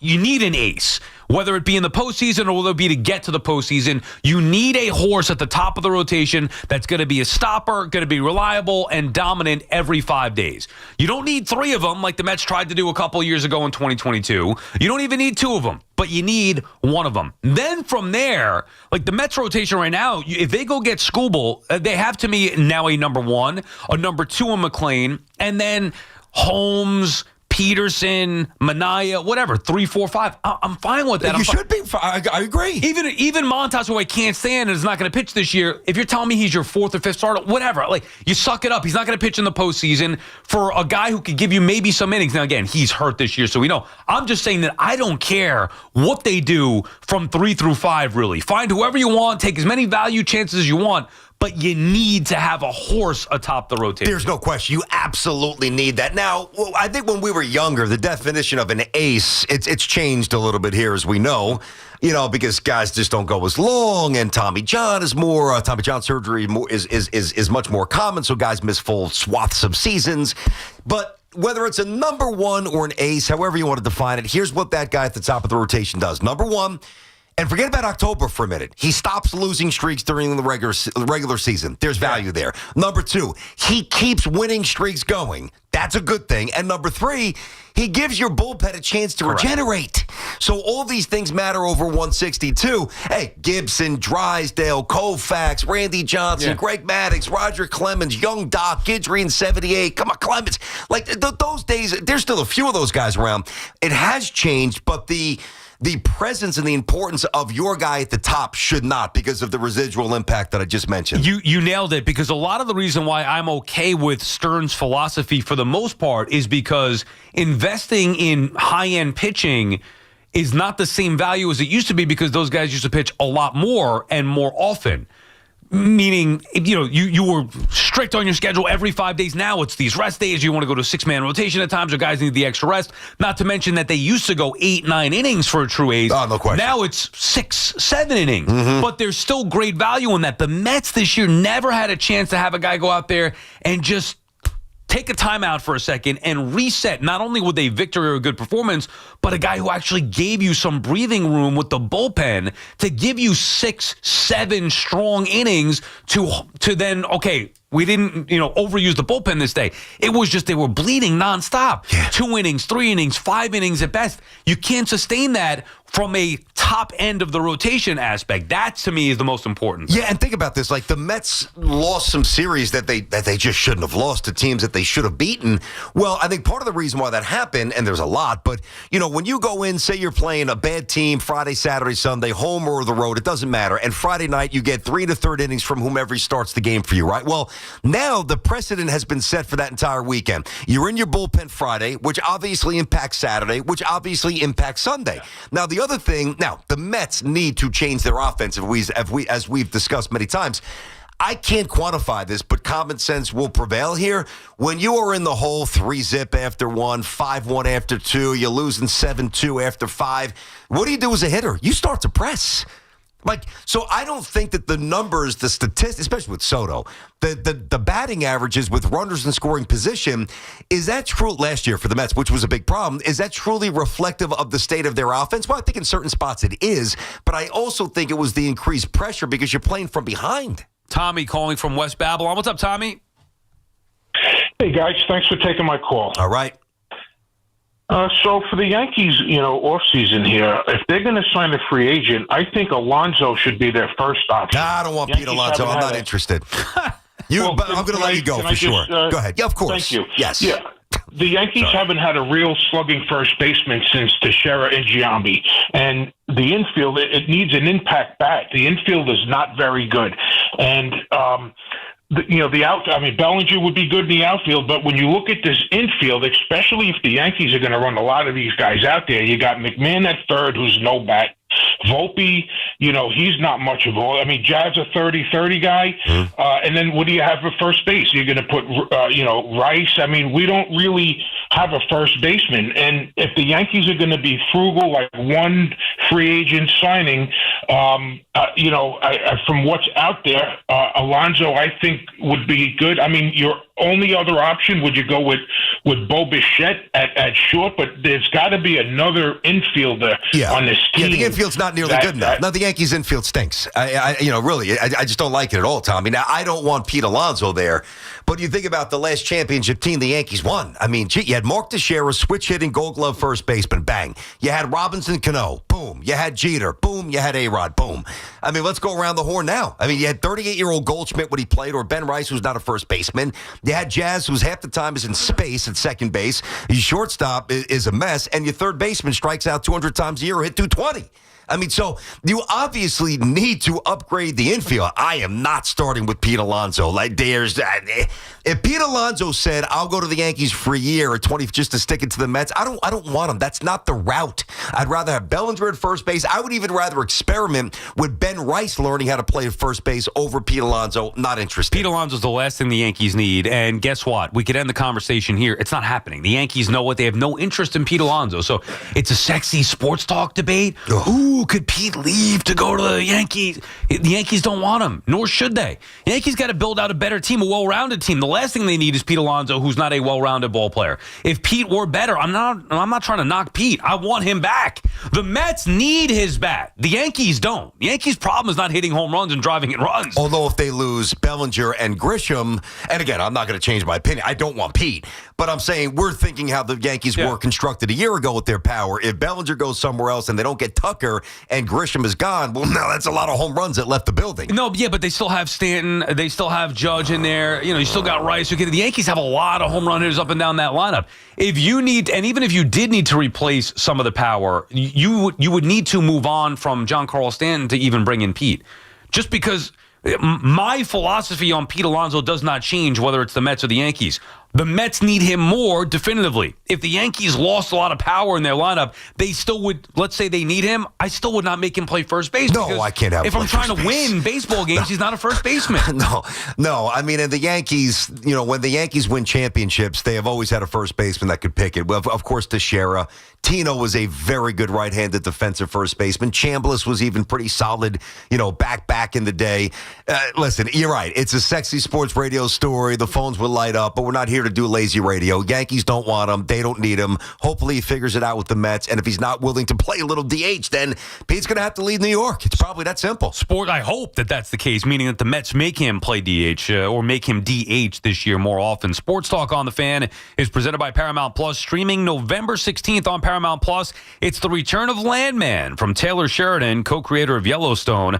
Academy Award winner Billy Bob Thornton is back, featuring Academy Award nominees Demi Moore, Andy Garcia, and Sam Elliott. Landman, new season streaming November 16th, only on Paramount Plus. Hoff wants to give us this managerial hire here. Yeah, there's down to one position left. The Rockies' job got filled. No. Oh, the Padres' job got filled. Yeah. Who is it? Take a guess. There's no way it's Mattingly. He's never going to guess. Craig Stammen. Take a guess. I would have been here. Craig Stadler, the old golfer, I would have come closer to saying. I know him because I used to have him on fantasy baseball. But he's a reliever, a former reliever. What's his name? Craig Stammen. How many relief pitchers become managers? Dude, Not many. That's the Adam point. Ottavino's next. Yeah. He might be for the Rockies. That's the point. Go over these managerial hires. I don't think I've ever. Now, I've heard of Stammen as a reliever, but come on. You get the point. Drew Butera. You're right. Sal's brother. Drew Butera. Okay. Who else? You have the hires? Walt Weiss. Oh, no, Walt Weiss I've heard of. Okay, that's a good one. Walt Weiss is a good player. I like good Walt team. Weiss. Yeah. And also Walt Weiss, a New York kid, I think. I think he was from Rye. I think you might be Walt right. Weiss, somewhere up there. I'm pretty sure Walt Weiss is from Rye. Now I liked him with the Oakland. Orioles. And then the Orioles and then the Mets. No, you're talking about Weiss. So Weiss. Walt Weiss. That's right. Walt Weiss early with the A's. Are you thinking Al Weiss? No, I'm thinking Walt Weiss. I just got the wires crossed for a minute. Me too. Walt I Weiss remember was it was with an A the primarily. A's. Very good. I think he played with the Braves as well. Did he play with the Rockies for a little bit? He did, yeah. Okay. Colorado, too. And didn't he manage somewhere else? He managed the Rockies. That's what I thought. And Okay, he right. sucked there. Right. Okay, but at least they sucked. At least he was a prominent player or a player that was known that became a big league manager and is now getting another opportunity. The other guys, it seems like, are right out of the front office. You have the other list of names? I have some. Skip Shoemaker. Oh, outfielder. Schumacher, whatever this is. Now he went to where? He's the Rangers. He took over Bruce Bochy. He was the manager in Florida, was he not? Yes, he was there a couple of years ago. Yeah, exactly. Craig Albanese. Don't know the name. Never heard of him. He's with the Orioles. Right. Good for him. They Congratulations. stink. Yep. The Giants signed Tony Vitello. I love this. The Tennessee coach. I think that's very interesting. Now, I don't know if it's going to work, but I give him points for being forward thinking. Never heard of him in my life before. I've actually seen him manage. I've actually watched Tennessee. They're on TV a lot. Good. I don't know. I mean, I don't know his managerial style, but I know him. Good. Drew Butera went to the Twins. Yeah, Drew, never heard of him. I heard his father or whatever, Sal. And I think that's what we got. How boring is that? We knew every manager growing up. I mean... And now Craig Stammen, yeah. and we'll see what happens with the Rockies. But the days of hiring Willie or Donnie or you heard Bobby Pete V or McCarthy Buck. say that Mattingly's there's a connection to Mattingly with the Phillies, right? You heard that? I did not hear this. On the update, that's what Pete McCarthy. No, what did he has. say? There's a report that Mattingly may be interested in going to as a bench coach to the Phillies. Whoa. With Rob Thompson there? Yeah. Hey, Donnie. That's a pretty small yard. Dude, You'd rather him with the Phillies than the Blue Jays, though. Yeah. I mean, I'd rather him with the Yankees. I mean, that's what I gotta really be honest. prefer. What he's doing, he's ring chasing, bro. Stop, dude. He is. He's not LeBron. He Get was the hell with- out of he was ring with the Blue chasing. Jays last- And he this- elevated him to the World Series. Job done. Okay, He's moving on. So now he's going to the Phillies, which is the next best team behind the Dodgers. I mean, I see what he's doing. He's ring chasing. Yeah. BT and Sal. Well, so far it hasn't worked. BT and Sal on the Fan. 888-808-1019. Every Saturday at 8 a.m., it's Kickoff with Boomer and Mike Valenti, where the guys break down the biggest headlines and storylines from across the NFL. Drake May is playing out of his mind. This is a very good balanced team, and I love what Mike Vrabel has done with it. Kickoff with Boomer and Valenti is brought to you by Nationwide. For your insurance and financial needs, Nationwide is on your side. The Fan, 101.9 FM, and always streaming on Odyssey, TuneIn, and the iHeartRadio app. Hey, Tiki here. Imagine a world where all your smart devices work together seamlessly in one simple ecosystem. Introducing the Sloman's Shield Link. With Sloman's Shield Link, transform your home into a truly intelligent smart home experience. Control your lights, heating and cooling, door locks, cameras, TVs, just about anything in your home. Life is busy and daily stresses add up. But with Sloman's Shield Link, your home tech works in harmony, making life more convenient, safe, and enjoyable. Now imagine pulling into your driveway, and with one tap, your home welcomes you. Lights on, doors unlocked, only to hear your favorite music. A true smart home isn't just about gadgets. It's about comfort and security. With Sloman's Shield, enjoy a full integration of home security and automation, all at your fingertips. Make your life easier and your home a safer haven. Learn more at slomanshieldlink.com or call 1-800-ALARM-ME. Embrace the future of home living with Sloman's Shield Link. The Mega Millions jackpot is now up to $843 million. It only takes one ticket to walk away with a big win. Get yours today. Anything can happen in Jersey. Oh, no. Ah, that's the sound of someone who's misplaced My debit card. their debit card. Where'd I leave that thing? Not at the gas pump, or the checkout counter, or the roof of your car. Now, if he has the Chase mobile app, he can use Card Lock. Wait, I could just lock my card. Yep, just a few tippy taps on his phone, and that sound, that's peace of mind from Chase. Chase mobile app is available for select mobile devices. Message and data rates may apply. JP Morgan Chase Bank N.A. member FDIC. What's that sound? That's the sound of Downy Unstoppable scent beads going into your washing machine and giving your clothes freshness that lasts all day long. There it is again. It's like music to your ears, or more like music to your nose. That freshness is irresistible. Let's get a Downy Unstoppables bottle shake. And now a sniff solo. Nice. With Downy Unstoppables, you just toss, wash, wow, for all-day freshness.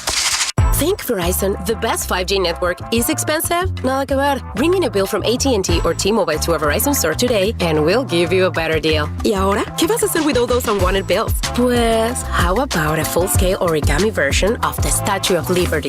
Fuera de broma. Bring in your AT&T or T-Mobile bill to your local Verizon store in New York City today and we'll give you a better deal for you and tu familia. Rankings based on RITmetrics root score report dated 1H2025. Your results may vary. Requires postpaid consumer mobile bill from T-Mobile or AT&T dated within the past 45 days. Bill must be in the same name as the person redeeming the deal. Additional terms apply. We're always talking New York sports on The Fan. Hey everyone, this is Chris Hodge from TakingVegas.com and the host of the Bet Big Talk Loud podcast. Pro football action for Thursday night, Las Vegas, Denver. Absolutely free on the text line. Just text the word WIN to the number 545454. That's text the word WIN to the number 545454. Last Thursday night, easy winner on Baltimore. We're going to do it again tonight. Las Vegas, Denver. Now, if you're in the tri-state area, you might not care about this football game too much, but what else do you have to care about? The Giants are in last place. The Islanders and the Rangers still stink. The Nets aren't even worth mentioning. Give the Knicks time, they'll screw stuff up, and the Jets would have just traded their refrigerator if they were allowed to do it. There is nothing else for you guys other than to make some money betting on sports. We'll help you out. Las Vegas, Denver tonight. Free. Text the word WIN 545454 and check out the Bet Big Talk Loud podcast. Are you fans? It's football season, so make sure you catch all of the Scarlet Knights gridiron action this season on WFAN. Scarlet Knights football is presented by RWJ Barnabas Health, the official healthcare provider of Rutgers Athletics. Let's be healthy together. This is the story of the one. As a custodial supervisor at a high school, he knows that during cold and flu season, germs spread fast. It's why he partners with Grainger to stay fully stocked on the products and supplies he needs, from tissues to disinfectants to floor scrubbers. Also that he can help students, staff, and teachers stay healthy and focused. Call 1-800-GRAINGER, click Grainger.com, or just stop by. Grainger, for the ones who get it done. When businesses thrive, communities score. That's why Bank of America is the official bank of FIFA World Cup here in New York, New Jersey. And our more than 280 local business specialists are ready to help your business win. What would you like the power to do? Learn more at bankofamerica.com/local business. Bank of America, official bank of FIFA World Cup 2026. Bank of America Corporation, all rights reserved. Hey, bro. Weirdest thing is happening at the game. This guy sitting next to me says, "You're our good luck charm." Every time I crack a Bud Light, we score a touchdown. Now his entire family wants to buy me Bud Lights. I think I'm some kind of a football prophet. Talk soon. The team needs me. Anything for Bud Light, the official beer sponsor of the NFL. Stock up today. Enjoy responsibly. Copyright 2025 Anheuser-Busch Bud Light Beer, St. Louis, Missouri. Talk New York sports here. The Fan.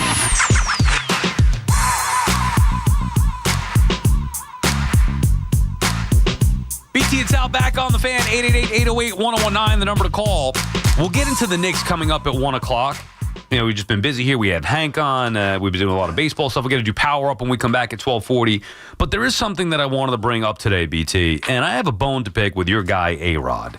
A-Rod? Yeah, did you see him at the Knicks game last night? He was there. I did, rooting on his Timberwolves. Understood. I expected that to be the case with A-Rod. How does A-Rod... He was on with us. You went out with him, so you're actually buddies with him. He came on with us, and he was saying, "Oh, you guys are my buds. Come out to my place." Blah blah blah blah blah. He didn't. He invited us out there. Yeah. Okay. Oh, I mean, I didn't get the invite. It was. Well, he invited. He told me for both of us. Okay. Well, but still, that's not necessarily inviting me because we never ended up going out there. Not that we could with logistics or whatever. I got you. But how about an invite to the premiere of his new show on HBO? I did get invited. You did? I did. Well, now, okay, so you're out of this one. Now, I have a bone to pick with A-Rod. Well, you're going to have a bone to pick with me because you got invited as well. What? You got invited as well.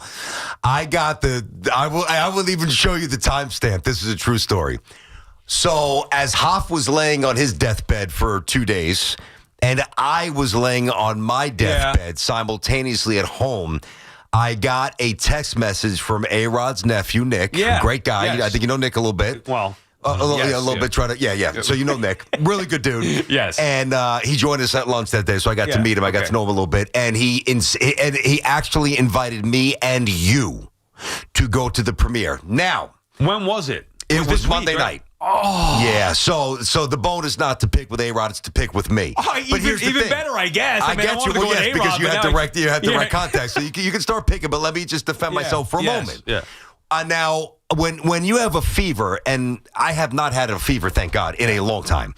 I had almost 103 fever, and I had that for a good day and a half. When I got the text, I could barely read it, and my mindset was nowhere near even really responding or trying to coordinate like, hey, guys, although I did eventually get back. Guys, I'm sick. Hey, but maybe Sal wants to go. Maybe Hoff could take my place. I was not in that space. If I was not sick, number one, I would have gone, and you would have gone with me. And if I wasn't quite so sick, but still sick enough to not be at work, I would have said, hey, I'm sick or I'm not not up for it, but let's coordinate with Sal. Let me hook my guy up. You dropped the ball on this No, one. I didn't drop the ball on anything. How did I drop the ball? That's a ball dropper. That's a ball dropper. You would know. So now let me give you my perspective. I'm seeing this stuff. Now I'm excited to watch this show tonight. Yeah. I'm seeing the promotion, and in my mind, I'm thinking, well, we got to get A-Rod on the show. He's going to be in New York. You got the T-Wolves coming to town. We got to get him in studio. He said if he were going to be in studio or in town for the World Series, if the Yankees made it, he would come in. We got to get A-Rod in studio. So I'm thinking we'll help promote the show. We'll get A-Rod in studio. Yeah. And then I'm seeing all these pictures from Susan Waldman and A-Rod and his team about the premiere. And I'm thinking, dude, you call us your buds. When you have this premiere, you're in town. We're not getting any invites here. No, we did get the invites. Well, now it gets back to you. That's what I'm saying. You dropped the ball. We could have been there on the red carpet with A-Rod. I'm looking at the text now. I pulled it up. All right, so Alex, he goes, BT, Nick is going to invite you and Sal. Yeah, that does me no good now. Yeah, now I got a bone to pick with A-Rod. What the hell? No, I mean, you'll get the next invite there. Nick's going to invite you and Sal to my HBO doc premiere this Monday in Midtown. They're going to send both you guys invites. Hope you can make it. I'm going to let Nick take it from here, Alex. And then Nick chimed in, his nephew. Yeah. He's like, yo, BT, I got you, brother. What's your email? Hook me up with Sal's as well. And I was sick. That's a ball drop. All right. Well, I didn't want to drop the ball. I would have rather been working and not have 102.5, 103 fever. Now, to make up for it, you've got to hit him up and try to get him in studio this week while he's in town. Or next week. He's not available this week. I already went above and beyond. So you... Well, I mean, you make it seem like I did nothing. I got him on the show. You did nothing. You fell asleep. You did get him on the show. I got him on the show initially. I'll see what I can do. I want to be up his ass, We've got to continue to milk the Start teat. brown nose and A-Rod. Milk the teat. Let's start brown nose and A-Rod. I mean, come on. We're not brown nosing. He's got a show coming out. It fits perfectly. There's a fine line between being, overly persistent and badgering and being a little proactive. I like to stay on the side of proactive. But he invited us. Meanwhile, I didn't even know about it. Listen, I'll take a half an hour. I'll take the letter I. I swear, I had no idea. Lowercase I. I was going to go right. Make sure you dot that I, bro. Make sure you dot it. I was going to go right to the top. Extra dark. Dot this. Go get A-Rod. Meanwhile, he did. A-Rod, I apologize. Maybe we are buds. I got to give you my number here so we don't get these things lost in translation here. This is on BT. Your name made the first line of the text. Oh. It did. It was. It was. Even aside from that, I was just saying, as a show, I didn't need to be included just to have my ego stroked. But I'm legitimately thinking, like, no, you could have been on the red carpet. I mean, now it's even more angry. You could have been there for everything. Yeah. The after party, the whole spiel. Sorry, buddy. I was about to call him out. Be like, you know what? You fraud. You're coming on. You're calling us buds. Inviting us out. Where are the invites? Meanwhile, they're coming. You're just not giving them to me. Let me tell you one thing about Alex. It's funny because I used to criticize him when he was playing.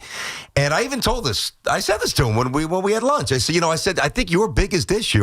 This wasn't the first thing I said, but eventually, because we were there for a couple hours, I said, I think your biggest issue was that you got in your own way. Yeah. I said you were never really truly you, or I wasn't sure which version of you was you. And ironically, that's what Alex versus A-Rod's about. I know his struggle to eventually. You didn't watch it yet, did you? I didn't. I cannot wait to watch. I heard it was really good. So it's going to be the one episode. 1, 2, yeah, exactly. Over the next split 3 it weeks. up. Yeah. I'm really into it. I can't wait to watch it. I wish I was not sick. It's something I would have been to and I would have gone to. I will say one thing about Alex, man. Like, he's not a phony. Like, there's nothing that I could give Alex Rodriguez. He's got all the money in the world. He's got all the fame in the world. He owns the Timberwolves. I mean, one of the greatest players of all time. What can I give Alex? Nothing. I mean, really, Wow. what can I give him? Well, you could a give little him airtime. Okay, wow, he gets 150 more eyeballs on his show, or 1,000. Good PR. I understand that. What I'm saying, though, he has reached out, and since that lunch, he has been very connected to. I mean, I don't want to say our relationship. I don't want to make it seem weird, but like, he really is a good dude. Like, he's just a. Yeah, he loves talking shop, and he's texted me throughout the Yankees and the World Series, and in between breaks with Big Papi and Jeets. I love Alex Rodriguez. And you big-timed him. You ignored the invite to his premiere. Said I was sick. You got to milk the teeth. You are out of your mind by BT saying and that. Sal, Milk all the the fan. We come back. We'll power up 888-808-1019, the number to call. All right. Hey, listen, if we did go to the premiere, we would have rolled up in a Cadillac, although we probably would have had a few pops so we couldn't drive. Maybe the Uber would have been a Cadillac. Either way, Sal, 4 distinct all-electric Cadillacs, and I've been at a Cadillac for well over 10 years. We had the Cadillacs, the all-electric, for about a month or so. I was driving mine. You were driving yours. Some like them for performance, others for the range, and some drive them because it's the only way to make an entrance. 3 different ways to turn every drive into an occasion. So whatever the reason is, never been a better time to say, let's take the Cadillac. Yeah, BT, the all-electric Cadillac family of vehicles. You had the Escalade IQ. It was sick. I saw all the pictures. Vistic.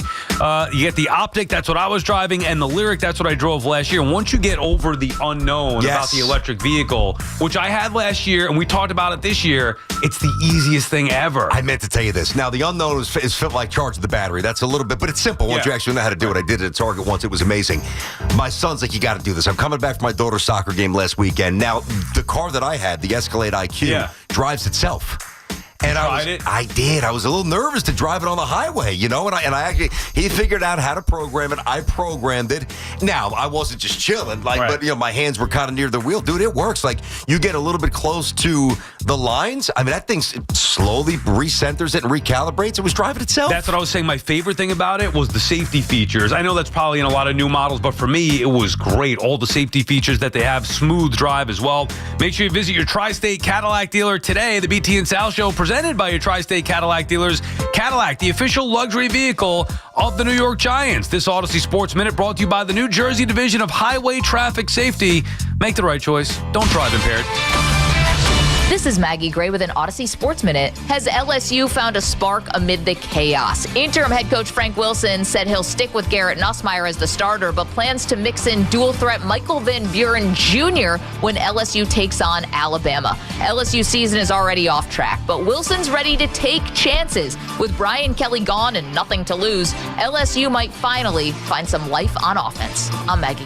So, your small business is outgrowing your garage. You could go online, find a space, and get catfished. Or you could work with an agent who's a realtor, here to guide and help protect you from the surprises you didn't see coming. Realtors are members of the National Association of Realtors, right by you. Your favorite neighborhood spots run unsquare. You know the ones. Maybe it's the popular shop that just opened a new location by you, or the big sports bar that's always packed on game day. These places make the neighborhood, and the money spent there stays in your community. Square powers more than 4 million neighborhood businesses worldwide. To learn more, go to square.com or just stop by your favorite local business. See you in the neighborhood. Square. Find what you love and love what you find at Total Wine and More. There's so much waiting for you. With the lowest prices for over 30 years, find what you love only at Total Wine and More. Drink responsibly, B21. Looking for the lowest price on name brand tires? Get to Town Fair Tire and get the guaranteed lowest price on any name brand tire. Nobody beats a Town Fair Tire deal. Nobody. Town Fair Tire. Every NFL Thursday is your chance to hit the jackpot on FanDuel. Because with FanDuel's Thursday touchdown jackpot, you can win a share of $2 million in bonus bets each and every week. To get in on this Thursday's action, all you have to do is place an anytime touchdown scorer bet before the game kicks off. And if your player scores the first or last TD of the game, you'll win your bet plus a share of bonus bets. Just visit FanDuel.com/Boomer to take a shot at the jackpot. That's FanDuel.com/Boomer for your chance to win a share of $2 million in bonus bets. Play your game with FanDuel, an official sports betting partner of the NFL. FanDuel Sportsbook is also the official partner of WFAN. 21 and over and physically present in New York. Opt-in required. Must apply profit boost token on select market. Prize pool to be split equally among all eligible participants who made the correct first or last TD pick. Bonus issued as non-withdrawable bonus bets, which expire 21 days after receipt. Restrictions apply. See terms at sportsbook.fanduel.com. For help with a gambling problem, call 877-8-HOPE-NY or text HOPE-NY 467-369. Get ready for more BT and Sal on the Fan. Hi, I'm Nick. And I'm Adam. We started Legacy Box so that family memories would be safe and could always be enjoyed together. And starting now, we're offering listeners early access to our best deal of the year during our $9 tape sale. 1 million families and counting have trusted Legacy Box to convert their aging media because Legacy Box is safe, simple, and affordable. From fading over time to risks like fire and water damage, your videotapes, film reels, and photos aren't protected unless they're on a digital format. With the holidays approaching, don't wait. Simply fill your legacy box. We'll take care of the rest. It's the most meaningful thing you can do this holiday season, and the perfect time during our best sale of the year. Visit legacybox.com/value to get early access to our Black Friday sale and digitize your memories for only $9 a tape. Visit legacybox.com/value. legacybox.com/value. I'm Colonel Callahan of the New Jersey State Police. If you're caught driving impaired, you'll face hefty fines, a suspended license, and maybe even jail time. Worse yet, you might cause a crash that could devastate someone's life. Be responsible. Don't drive impaired. We are all counting on you. We're counting down to Black Friday savings. It's the countdown to Black Friday at Nielsen Dodge. Hundreds of vehicles in stock with big savings off MSRP. Your countdown to the hottest deals is on now. Lease a new 2025 Jeep Grand Cherokee Limited 4x4, just $199 a month. Or lease a new 2025 Jeep Grand Cherokee L Altitude X 4x4, just $224 a month. We all know it's the biggest sale of the year, and Nielsen's going bigger than ever. You can count on 0 down payment, plus up to $1,500 overbook value for your trade, and the credit help you need. On Route 10 in East Hanover, online at NielsenDodge.com, a proud member of the Nielsen Auto Group. The countdown is on. Don't miss out. At Nielsen, Fridays in the driver's seat. Black Friday sales event. With approval term 24 months due at signed Cherokee 5794, Cherokee L 5819, add tax tag 498 dock and DMV fees.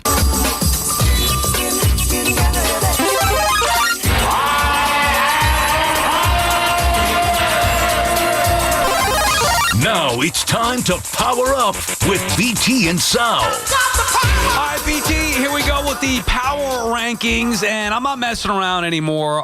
These weeks, it fluctuates week to week. I thought that we had a consistent, at least, basis the last couple of weeks, but with the NFL, you never know. And now I've got some teams coming and going of my top 5, and certainly some changing of the rankings here. I'm going to start us off number 5, and maybe they can end up being higher here, but I have them back on my list. Probably should never have taken them off there.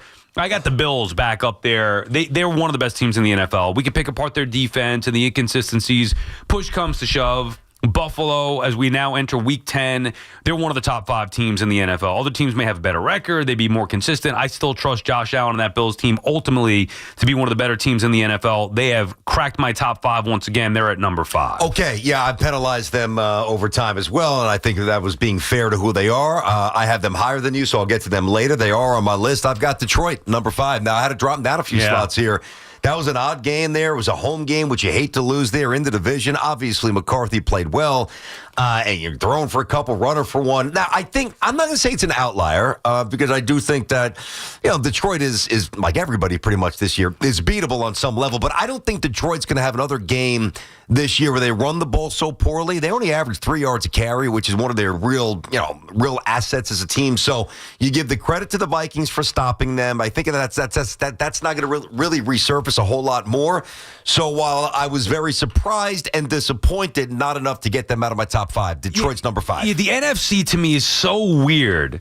And I thought Detroit for a while. I had them number 1, then I had them number 2. I actually dropped them down to number 4. So they're still atop my list, but they are number 4. But when you're looking at the NFC, now you've been higher consistently on the Eagles than I have, and maybe that's a bad omission by me not having the Eagles in my top 5. The Packers have been in and out. I can't trust them. I'm sorry. You lose at home to the Panthers. I can't put them in my top 5. The Bucks, I don't really trust them. Seattle, they've been terrific, but Sam Darnold, can I trust them? Overall, I think the Lions I trust more than almost everybody else in the NFC. In the majority of the year, it's been them over everybody else in the NFC. Right now, I have one team ahead of them, but I have the Lions at number 4. Okay, I'm going to go with Seattle here. I've been very reluctant to buy into them. I wasn't feeling it. Matter of fact, it's a very tough division to read there because the Niners have historically owned that, and the Rams are a pretty interesting team, and Seattle was really up and then down. But I think that Seattle, to me, is kind of real, at least real enough to be on the list. So the number 4, Darnold was great. Now, if this is bigger picture in terms of championship, I'm not feeling it. I don't trust Darnold or even like getting to the NFC Championship game necessarily. I don't trust him to that extent. But they've got 2 losses. One was to San Francisco, good team. The other was to Tampa, good team. Both playoff teams. So I've got to show a little love to Seattle. 6 up, 2 down. Darnold was great. They've got some weapons. Good home field. Seattle 4. I think they've got a shot, and I considered putting them on my list. When I'm doing these rankings, I'm not just reacting to what happens over the course of the last week. I'm trying to project forward by, if I were going to do this in week 18, who would my 5 best be? And it's been very hard to do that this year because of the fluctuation between these teams week in, week out. It's been impossible, really. Yeah, it is. So that's why it's always different, and it seems like we're reacting to each week. But that's one of the reasons why I left Seattle off. Ultimately, I can't get there yet to believe in Darnold. The defense, yes. Darnold's been great. They do have some weapons, so maybe they could be. But the team I trust more than them and more than the Lions and more than anybody in the NFC, that would be the Rams. They've got the head coach. We know he's proven. They've got the quarterback. They've got weapons. They're sound. They got a good defense. They're just a fundamentally sound football team. They've got some quality wins. Give me the Rams as number 3. I think right now they are the best team in the NFC. I would trust them to beat anybody else. Now, who the hell knows what'll happen? But I would trust the Rams to beat anybody else. Certainly anybody in the NFC West. Seattle will be a tough matchup, and Seattle's been very good on the road. But I would take the Rams. Anybody in the NFC South. Anybody in the North, the Lions would be my only hesitation, but I still think that overall the Rams are a better team than the Lions, and certainly anybody in the NFC. It's hard not to like the Rams here. The only thing that worries me, not that this even necessarily factors into where we have them rated here, but, are they going to go on the road and win in a cold, nasty climate? They almost beat Philly last year. I know they did. In the snow, they played a clean game. That was a good game. That was a good game. I know. And that's the game that was in my mind there. And they very easily could have. Now, could they win at Green Bay? Yeah, I don't know. I mean, is Chicago going to mess around and host a game? Probably not, even though they're 5-3. Either way, I'm going to just stick here, a little chalky. I've liked the Eagles more than you have this year, coming off a bye. I'm not going to penalize them there. And, oh, yeah, by the way, they made a pretty shrewd move, getting the defensive end in a trade there for Jalen Phillips. So while we were focused here locally on what the Jets did with Sauce Gardner and Quinnen Williams, one of the best teams in the NFL, defending champions, got a guy who's going to help their pass rush, and boy, that's going to play in as we get deeper and colder into the season. So I'm still going to keep the Eagles in the top 3. Philly, number 3 for me. All right, so you have the Eagles and the Seahawks. I do not. You don't. You have the Bills on there? No, right? Right. Oh, okay. Oh, man. All right. And you don't have the... I don't have the Rams. You don't have and the Rams. I have had the Rams a couple times. I don't have them here. I gave Seattle more love. All right, number 2, I'm going with the Chiefs on this list. That's been the same thing. My top 2 has not changed.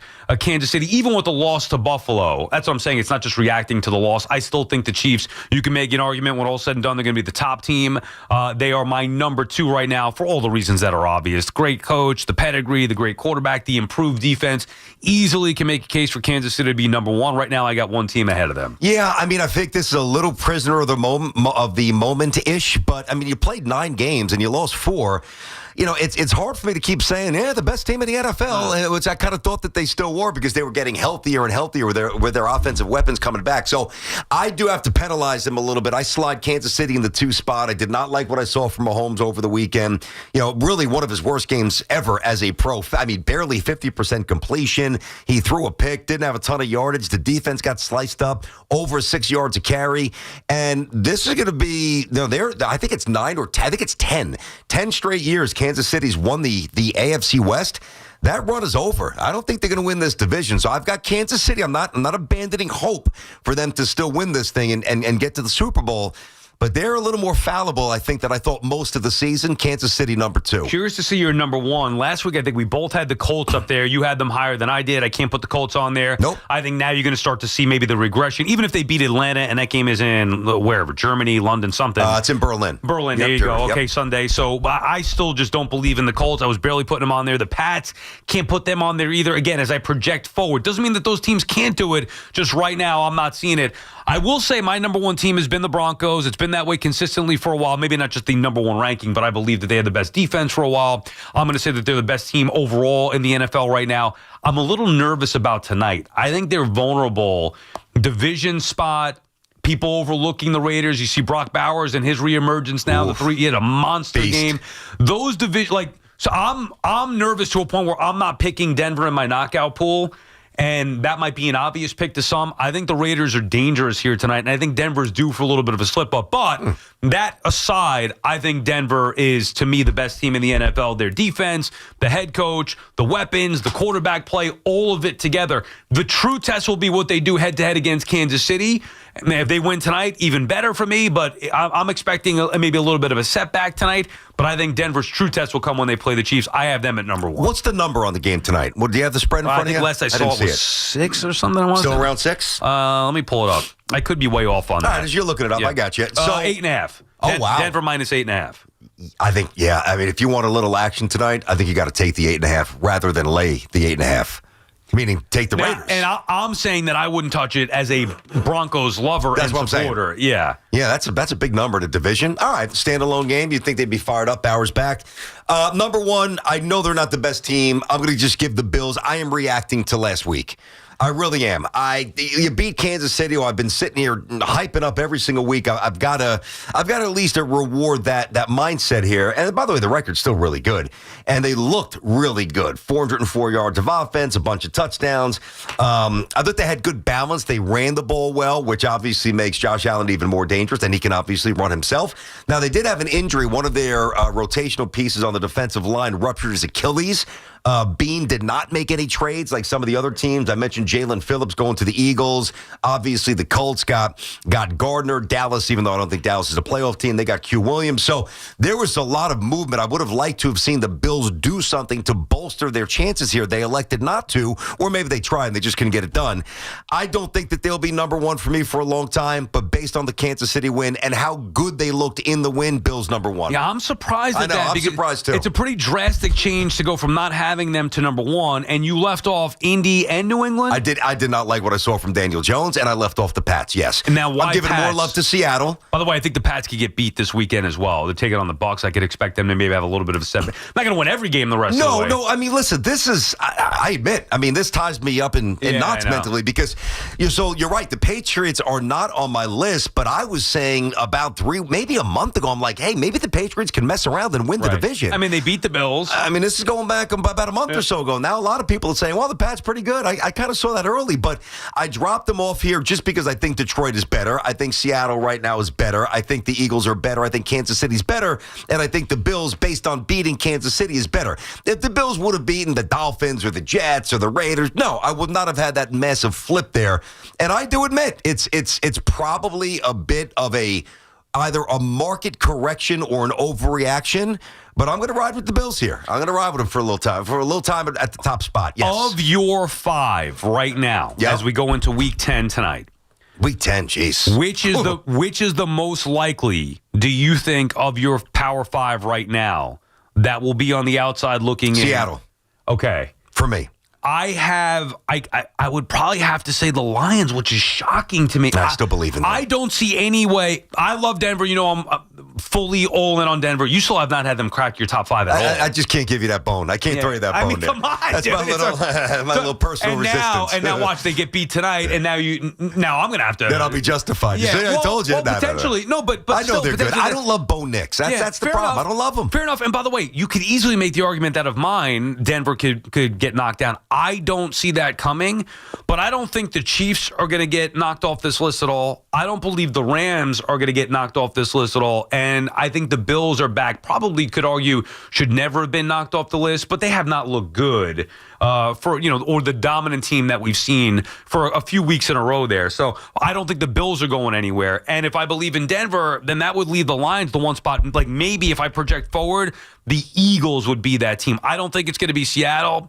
Baltimore, maybe you can make an outside case for. I don't think the Pats or the Colts. So there are some candidates now. The Packers. What about the Bears? Are we just ignoring them? I think they stink. I think the Giants can beat them this week. Not that I'm going to pick that, but I got 5 wins. Yeah. So go in descending order real fast. Give me 5, 4, 3, 2, 1 real quick. Yours.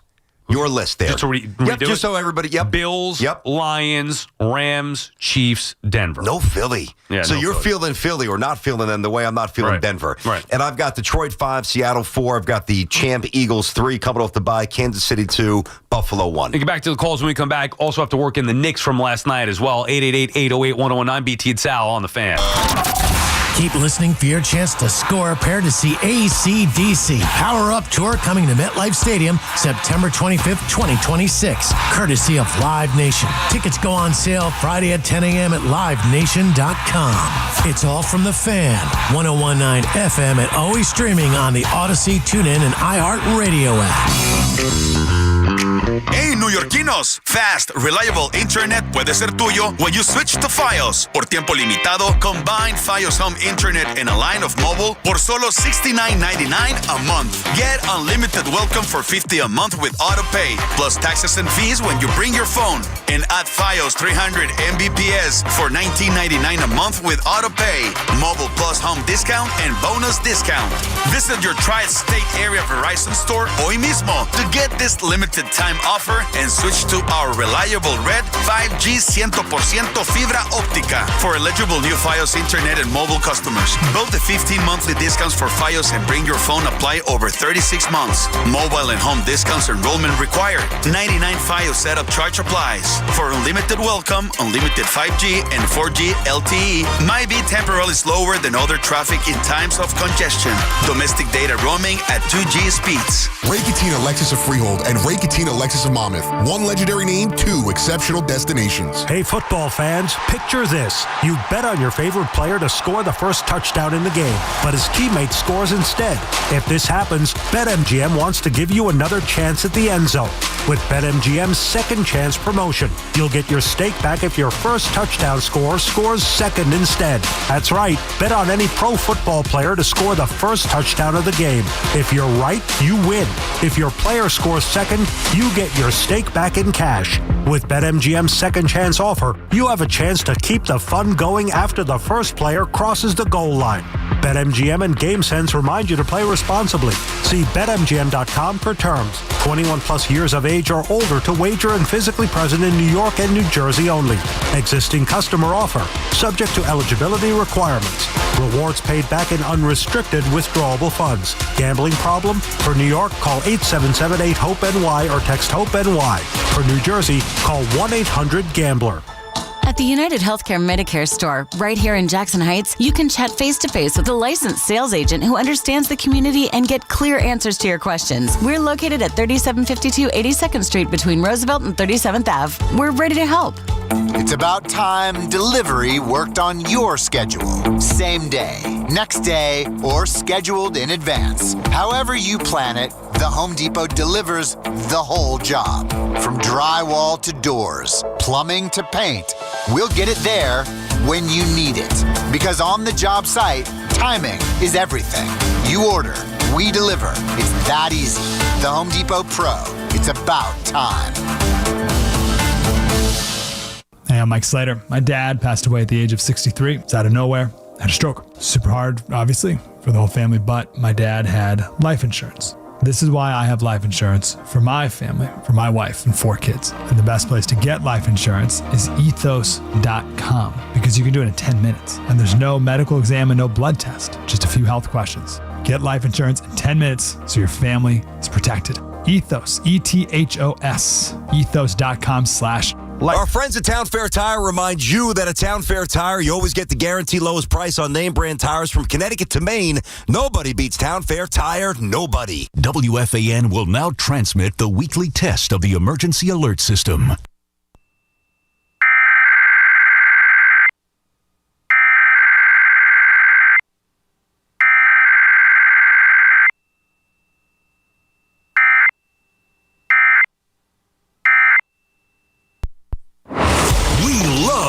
About the Knicks and Nets on WFAN, WFAN FM, WFAN FM HD1 New York, and Odyssey Sports Station. WFAN Sports Flash. Sponsored by Chef IQ, precision cooking, effortless results, chefiq.com. And by Approved Oil, visit freezetheright.com. Approved Oil has been the leading heating oil dealer with lowest rates in New York for over 90 years. Lock in today before the cold winter prices drives price up. Act now and don't get left out in the cold. Enjoy a worry-free winter with Approved Oil. Visit them at freezetheright.com. Plus, Total Orthopedics, the experts at getting you back into being you. Total Orthopedics is Long Island's premier orthopedic practice. practice. From simple sprains and broken bones to complex sports injuries, they're the experts at getting you back to being you. Total Orthopedics and Sports Medicine. Visit TotalOrthoExpress.com today. Don Mattingly's pursuit of a World Series ring will not continue in Toronto. After the Blue Jays' heartbreaking loss at Game 7 of the World Series, Mattingly is leaving his job as bench coach. The Phillies have discussed hiring Mattingly for the same role, according to Jim Salisbury. Local action tonight. The Devils are hosting the Canadians at 7 o'clock. Thursday Night Football features the Raiders and Broncos. We'll carry Westwood One's coverage at 7:30 here on The Fan. Fan weather sponsored by Ray Cattina Lexus of Freehold and Ray Cattina Lexus of Monmouth. No one sells more Lexus vehicles in New Jersey than Ray Cattina Lexus. Get into the holiday spirit during the Lexus December to Remember sales event. Unwrap exceptional offers on all models, including the all-new GX and TX at Ray Cattina of Freehold and Ray Cattina Lexus of Monmouth. And by Motion Sports Medicine. Living in New York is not a spectator sport. Don't let pain keep you on the sidelines. Get back to what makes you with Motion's expert physical therapists. Most insurance is accepted. Schedule an appointment at motionptg.com today. It is 51 degrees under partly cloudy skies. I'm Pete McCarthy. Get connected with WFAN to talk about your favorite teams. The Fan on the Odyssey iHeart. Into the calls on the free agency stuff. It starts today. The hot stove is in full swing here. 888-808-1019. Mets, Yanks, whatever's on your mind. The BT Sal Show on The Fan, presented by your Tri-State Cadillac dealers. Cadillac, the official luxury vehicle of the New York Giants. As for the Knicks, BT, a big win last night. Impressive win, blowing out Minnesota. An impressive second half. Really nice rebound after that slow first quarter for the Knicks. But more than just the result in the game, as they work their way through under Mike Brown now with the talent that they have and seeing what they could do, and Mitchell Robinson and OG Anunoby defensively, sure. I was thinking last night for the first time that maybe I was mistaken for being okay with the Karl Anthony Towns trade. In that, now I do remember saying that I wanted to see the Knicks run it back full health with Randall, OG, DiVincenzo, that group. We never got to see that for a full season because of different injuries. But I was also, once they made the trade, thinking just Cat is far superior to any of the other players. Give me the talent. And maybe in the end that proves out to be the winner. But I got to be honest, I think I believe more in the team that the Knicks had after they got Anunoby with Randall and your boy Devo than I do this group right now. That's interesting. I don't see it that way at all. And I don't love Towns. You know that. And I don't think that, although last night was a really good step in the right direction. Knicks looked, that was a fun game, and Knicks looked really good. Like, if I'm to put myself back in the mindset of how I evaluated that team, and I love that. You know I love that team. I love that team. Well, you didn't love Randall. No, I'm saying, but I love the grit, the DiVincenzo. It's basically Cat. Would you rather have Cat? I'd rather have Cat. I'd rather have Cat over Randall. Randall and DiVincenzo. Yeah, I mean, when you throw the DiVincenzo stuff in there, it complicates it a bit. But I'm going to still say Karl Anthony Towns. I think the Knicks window or ceiling is higher with Cat in the middle of this than I do Randall. And again, that's not to say Randall's not good. He is very good at what he does. I think that this team is still on a better trajectory to win with Cat than if they had Randall, and even if DiVincenzo was still here. I would, at this point, I would take it back. I would keep Randall and DiVincenzo. I never got to see them max out. Now, people are going to point to the postseason shortcomings of Randall. I trust Randall more than I do Cat. The appeal of Cat was that, to me, he was a better three-point shooter than Julius Randle, even though Randall improved his three-point shot. I don't like the way Cat plays. I'm sorry. I like him on the perimeter. Even last night, again, in a game where he's good and he's been better and backing guys down and getting some tough buckets, he's out of control with the offensive fouls. It's a pattern. He's not getting any better. He's not going to. A Cat is not changing his stripes in this particular case. He's not changing. He is who he is. And it's good, and he's very talented. Is it good enough to win a championship? I don't believe that it is. I don't think it is either, but I don't think Randall would have changed either enough to make the answer to that question a yes. Right, but if you with the ball, if you know defense, okay, but Randall's not perfect at all. No, but the one thing about Randall was he was continuously improving his game since he got here. Now, in my version of this, I want Tibbs as the head coach. I would have liked to have seen a full season shot. Tibbs as the head coach, Randall, Devo, and then the moves that they made. Because I'm assuming you still could have Bridges in this mix. The only thing that I would be changing, because remember, there were a couple of different things, but the only thing I would be changing is taking back the Cat trade, thinking that Cat and his talent would be the best piece to potentially get them over the hump. Now that I've seen Cat for a year, I don't hate him the way some others do. I ultimately just don't believe. I think he's too inconsistent in his play. You know what's interesting about both of these players here is that when you watch them both for long durations, you realize that they're both flawed to the point where if they're the central figure or that second central figure, you're probably not going to win a championship with either. Cat and Randall, you say? Both of them. I know, but why not keep the continuity with your guy Devo, who brings that toughness that they need? Yeah. I mean, I wish DiVincenzo was still on the team. Just focus on the two main players for a moment. Yeah. Like, you watch Cat, and, it's the ridiculous...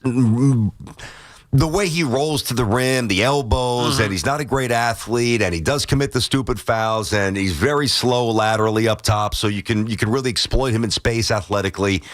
So we know what his flaws are, right? And again, when the Karl Anthony Towns, and admitting and obviously knowing that both of these players are very good, Towns and Randall, that goes without saying. Let me just, if you're new to the show, we know that they're both really good.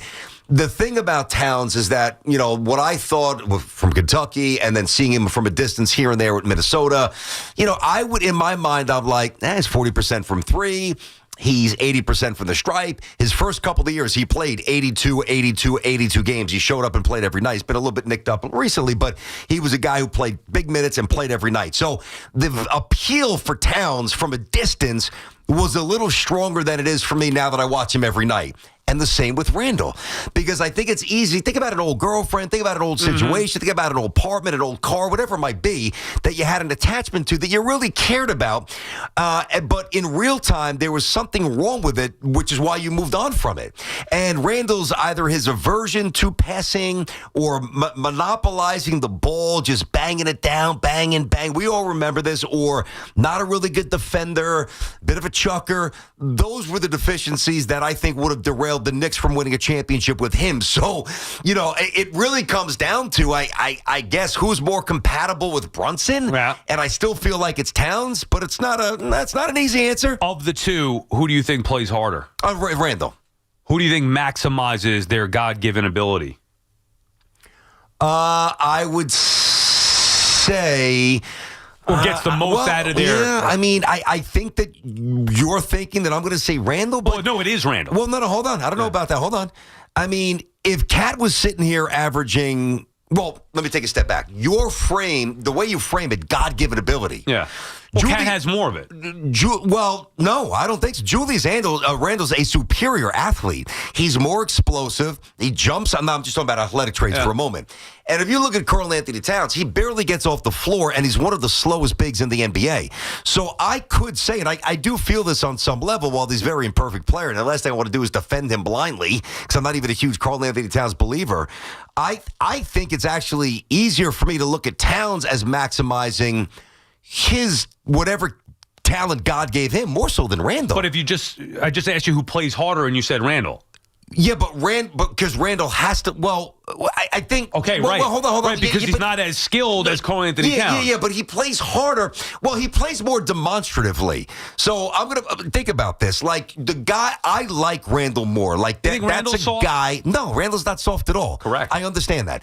Like but Randall's. But you're also omitting many times, Sal, when Randall was driving us nuts as Knicks fans because he wasn't fighting through screens or he was. I didn't say. I don't mean like if there's a fight in the alley. I want Randall. Yeah, I didn't say if somebody starts wolfing on the court, I want Randall. But in terms of always playing with purpose and playing hard, Randall took a lot of possessions off as a Knick. He just did, and he had a lot of holes in his game. His second year after the year where they were the 4 seed, that was there was a love-hate relationship going on. I remember the thumbs down thing, and Randall was not in favor with the fans. So I'm not saying that it was a perfect marriage all the way through. I'm saying that after now seeing Cat, whereas when the trade was made, I was all for the talent. I believe Cat is more talented than Julius Randle is. After watching Karl Anthony Towns play with this group, I would rather have taken a shot with Randall and DiVincenzo, and that is a part of the conversation because that was the trade. I would rather have seen that through with Tibbs, Randall, DiVincenzo after the OG Anunoby trade, where the Knicks were looking like the best team in the league for a period before those guys started to drop like flies, starting with Julius Randle himself.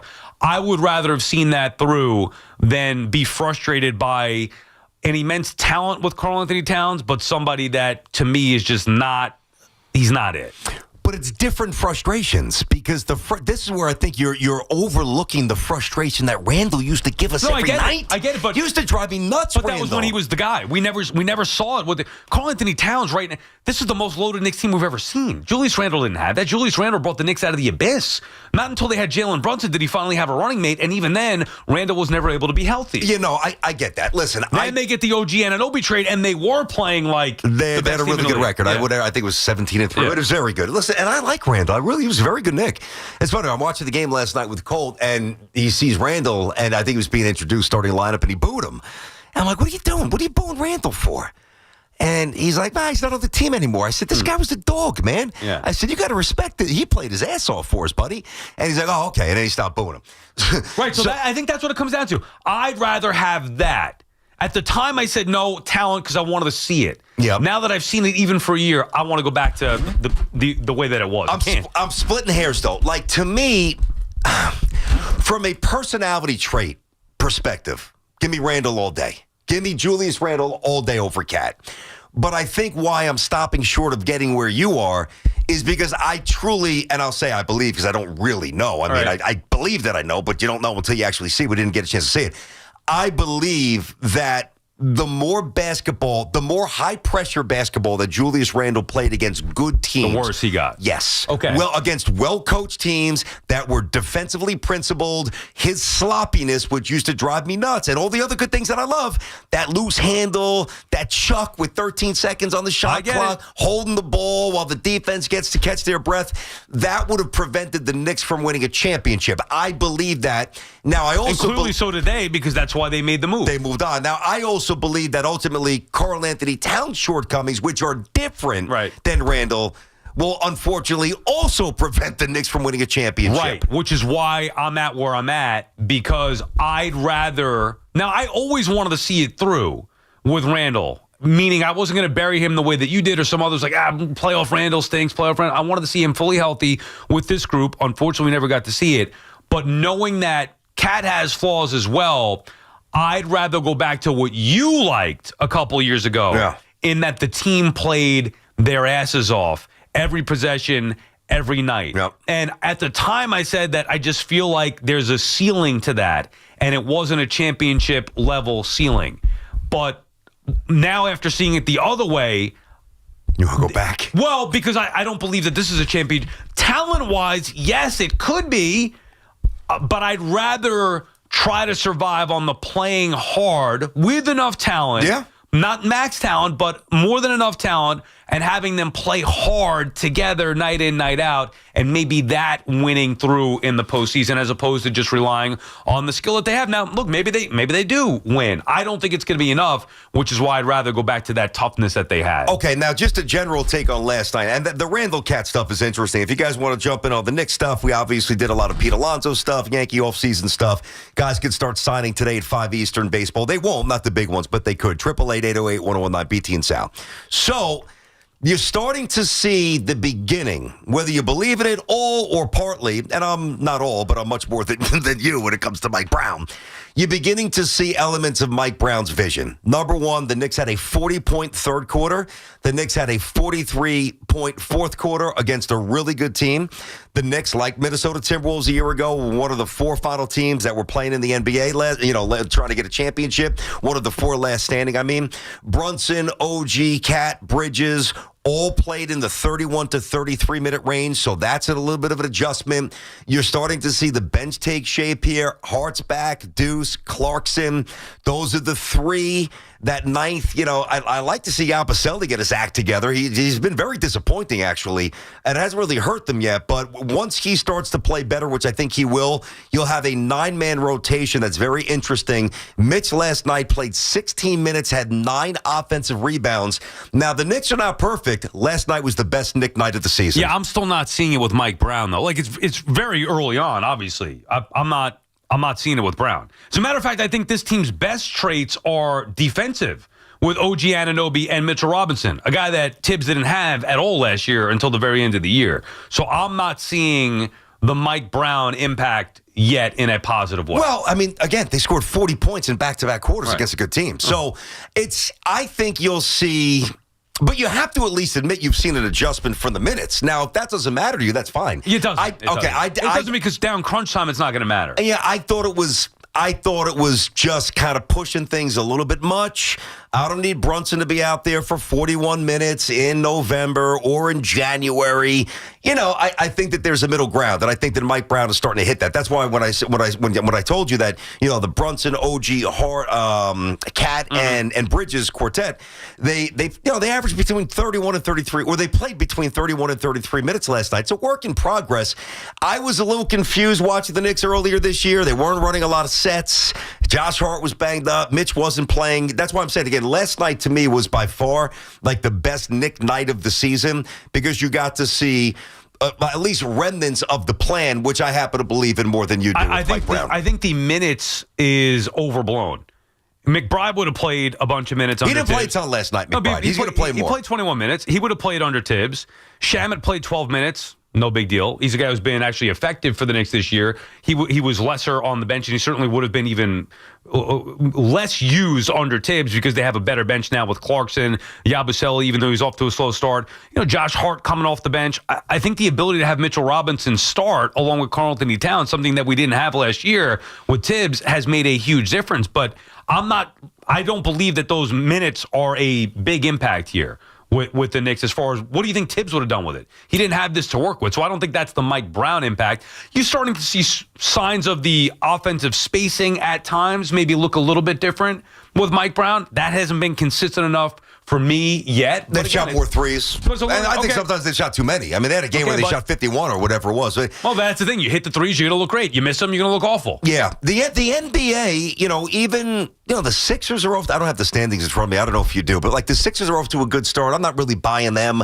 The Bucks look pretty good. I'm not fully buying them. I think the moment they hit the skids, they could still try to trade Giannis. And who knows? That could be in play with the Knicks here. Bulls are 6-1. The Bulls are off to it. I don't believe in the Bulls. The Magic are off to a slower start than I thought. Detroit looks pretty good. Pacers stink. Celtics, Like, the Knicks will probably be where I thought they'd be. And I remember adjusting right before opening night. Like, I just thought because everybody was banged up, Knicks are going to be a lock to win 60. I didn't think that before they tipped up on the opener. I thought it'd be more than that in that 55 range, which is where I think that they'll be. And, you get to see it. I don't love the maintenance and keeping Mitchell Robinson in bubble wrap. You're a pro athlete. Go out there and play. And when he was getting maintenance days, if he's hurt, they're toast. Well, that's what I'm saying. Yeah. So I don't love it because it goes against everything that you and I both believe with the old school virtues of the NBA. But seeing last night, having Cat at the 4, having Mitch at the 5, having the wings who could D and shoot, obviously less ass to Brunson. Listen, the Knicks are good. Nobody doesn't think that. Are they going to be great? I don't know. I mean, it probably comes down to the conversation how we started. Cat, what is Cat like when it really matters? And he worries me. He worries me. BT Sal on the Fan. More of your calls when we get back. 888-808-1019. All right, let me tell you guys about FanDuel. Hey, Thursday, of course, your chance to win a little scratch here. And you can hit the jackpot on FanDuel with FanDuel's Thursday's touchdown jackpot. Win a share of $2 million in bonus bets each week to jump in all the fun. All you have to do is place an anytime touchdown score bet before the game kicks off. Now, if that player scores the first or last touchdown, you're going to win. Plus, you're going to get a share of bonus bets. Visit FanDuel.com/BT to take a shot at that aforementioned jackpot. That's FanDuel.com/BT to get a chance to win your share, your cut, your slice of $2 million in bonus bets. Play your game with FanDuel, the official sports betting partner of the NFL, but also, of course, the official partner of us here at WFAN. 21 plus and physically present in New York. Opt-in required. Must apply profit boost token on select market. Prize pool to be split equally among all eligible participants who made the correct first or last touchdown pick. Bonus issued as non-withdrawable bonus bet that expires 21 days after receipt. Restrictions do apply. See terms at sportsbook.fanduel.com. And for help with a gambling problem, please call 877-8-HOPE-NY or text HOPE-NY. The home of the NFL on Westwood One is WFAN. The first-place Broncos are on a hot streak and are looking to roll over the Raiders. 8:15 tonight. Right down the middle and good. Thursday Night Football is on The Fan. 101.9 FM and always live on the Odyssey, TuneIn, and iHeartRadio app. I'm Chelsea Messenger, helping you beat the books with the BetMGM Network. Play of the day on Thursday Night Football is Raiders tight end Brock Bowers to go over 64.5 receiving yards. Denver is a tough matchup defensively, but they have given up some big games to tight ends. Brock Bowers is coming off a monster game, 127 receiving yards and 3 touchdowns last week, and his targets should increase this week since the Raiders just traded away Jacoby Myers. Bet smarter, beat the books, download the BetMGM app. Please gamble responsibly. Now that I'm a dad, I can't stop thinking about what would happen to my kids if something happened to me, like losing the house or not affording college. Yeah, that used to keep me up at night too. It's why I finally got life insurance from Ethos. It's 100% online. No medical exams, just a few health questions. I got $2 million in coverage for around $2 a day. I never realized it was that simple. Get your free quote at ethos.com/game. That's ethos.com/game. Rates may vary. Bill monthly. Sample rate 10-year term life policy for a 35-year-old healthy non-smoking male. Beware the holiday buffering. Who are you? The ghost of internet past here to slow down right when your guests arrive. Not this year. We got Verizon's 100% fiber optic home internet. Scored a limited time offer for $20 a month and locked in the price for 3 years. Fios home internet. That's scary fast. Now we can all stream, video chat, and game at the same time. So bye. Call 1-833-VERIZON to switch to Fios home internet today. Fios 300 megabits per second plan at $20 a month with autopay. Any Verizon mobile phone plan and bonus discount. Price guarantee applies to base monthly rate only for my home customers. Terms apply. My man, Dr. Jay Shah, specializing in minimally invasive and non-surgical treatments for neck, back, and sciatica, migraines, and so much more, offers pain-relieving solutions. There are thousands of 5-star reviews who trust Samwell Pain for all their aches and pains. Visit SamwellPain.com. Nissan trucks and SUVs are built for next-level adventure. Too much gear? Dirt? Rock? Sand? Get in a Nissan truck or SUV and feel unstoppable. Whether you want to take your next level of adventure in the Frontier Dark Armor, the Pathfinder, the Armada, or the Rogue, you'll be ready for what comes your way. Nissan, #1 in new vehicle quality among mainstream brands by J.D. Power. Now get 0% APR financing for 60 months on the 2026 Nissan Rogue Platinum.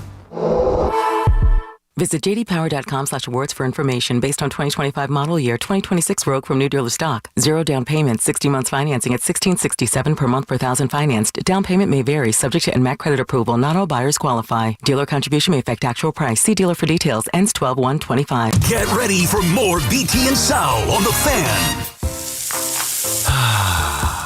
That's the sound of James adding long-lasting Gain scent boosters to his laundry this morning. Several hours later, James sniffs the irresistible scent of Gain on his shirt. Gain. Several hours later, James has even caught the attention of his mother-in-law, and she never gives him attention. Ooh, you smell amazing, James. Oh, thanks, Mom. I love you too. I never said that. Add Gain scent boosters to your laundry. Add joy to your day. Nobody had to tell your grandparents not to drive while using their typewriters. Why should it be any different for us kids and our cell phones? Distracted driving was the cause of more than 3,000 deaths in 2022. Come on, we're smarter than this. Let's put down the phones and focus on the roads. Drive safe, everybody. Don't drive distracted.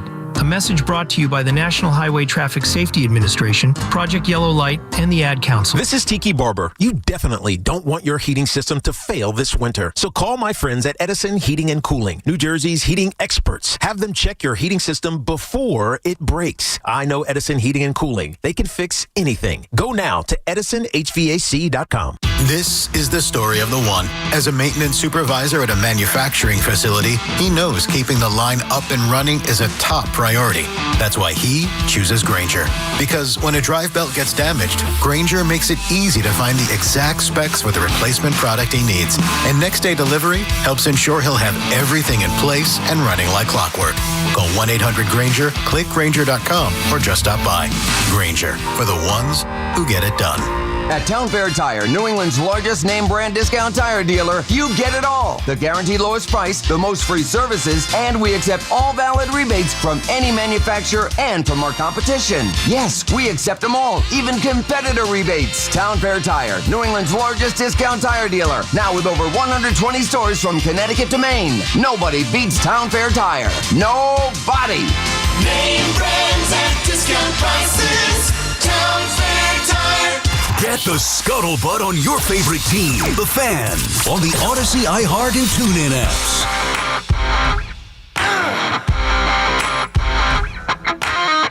BT Sal back on the Fan, 888-808-1019, the number to call.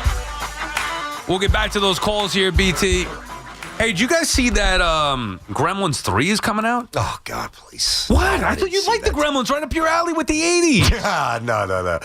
Goonies a little bit of a different story. Gremlins, Didn't do it for you? I liked it in 1984, and when I saw it in the theater, yeah. That's what I'm saying. There's a bit of nostalgia there with it. A little bit. I mean, is it a good soundtrack? I have no that idea. That might pull me Hoff, did you see this Gremlins 3? Are you into the Gremlins? He's not listening. No, I'm listening. I'm just confused. Are you sure about this? There was rumors about it for a long time. Warner's making Gremlins 3 with Steven Spielberg. That's November 2027, yeah. Are they going to go on strike, though? Will they have a holdout? You think that they'll be pushed back? I have no idea. I'm just going based off of the reports. I saw it pop up. It seems to be accurate. This is not AI like my wife saying, oh, Rocky 17's coming out. Did you see that? I'm like, no, it's AI. We'd go see it if it was. So Gremlins 3 is like Gremlins 2. I remember seeing it was amazing. With my grandmother. She had to walk out because it was so cold in the theater, and I stayed and watched it. But this is, my grandma died in whatever, I forget even the year, but this is probably early 90s. I don't remember Gremlins 2. I remember seeing, when did Gremlins actually come out? I say 83? I'm gonna 88? guess. Hold on. When that came out, before 88. Gizmo, that was a huge that was big. I liked Gremlins. It was 84. It was, wow, nailed it. All right. Wheelhouse. Yeah, that's why I saw it. Yeah. Now, Who directed Gremlins it? 2, I was a little bit too old. Was it not Chris Columbus? So the screenplay, but who directed it? I have no idea. Me neither. Gremlins 2 came out in 1990. Okay, so there you go, early 90s. Yeah, I had moved on since to the. I didn't love Gremlin. it. I remember seeing it, but I didn't love it. Mm-hmm. What was it like? They got wet. They mass reproduced. Yeah. Is that what it was? Something like that. You couldn't get the gremlin wet, otherwise they multiply.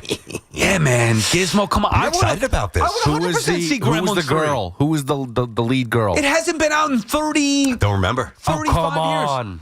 Of Gremlins? Wasn't it Phoebe Phoebe Yates? Katz.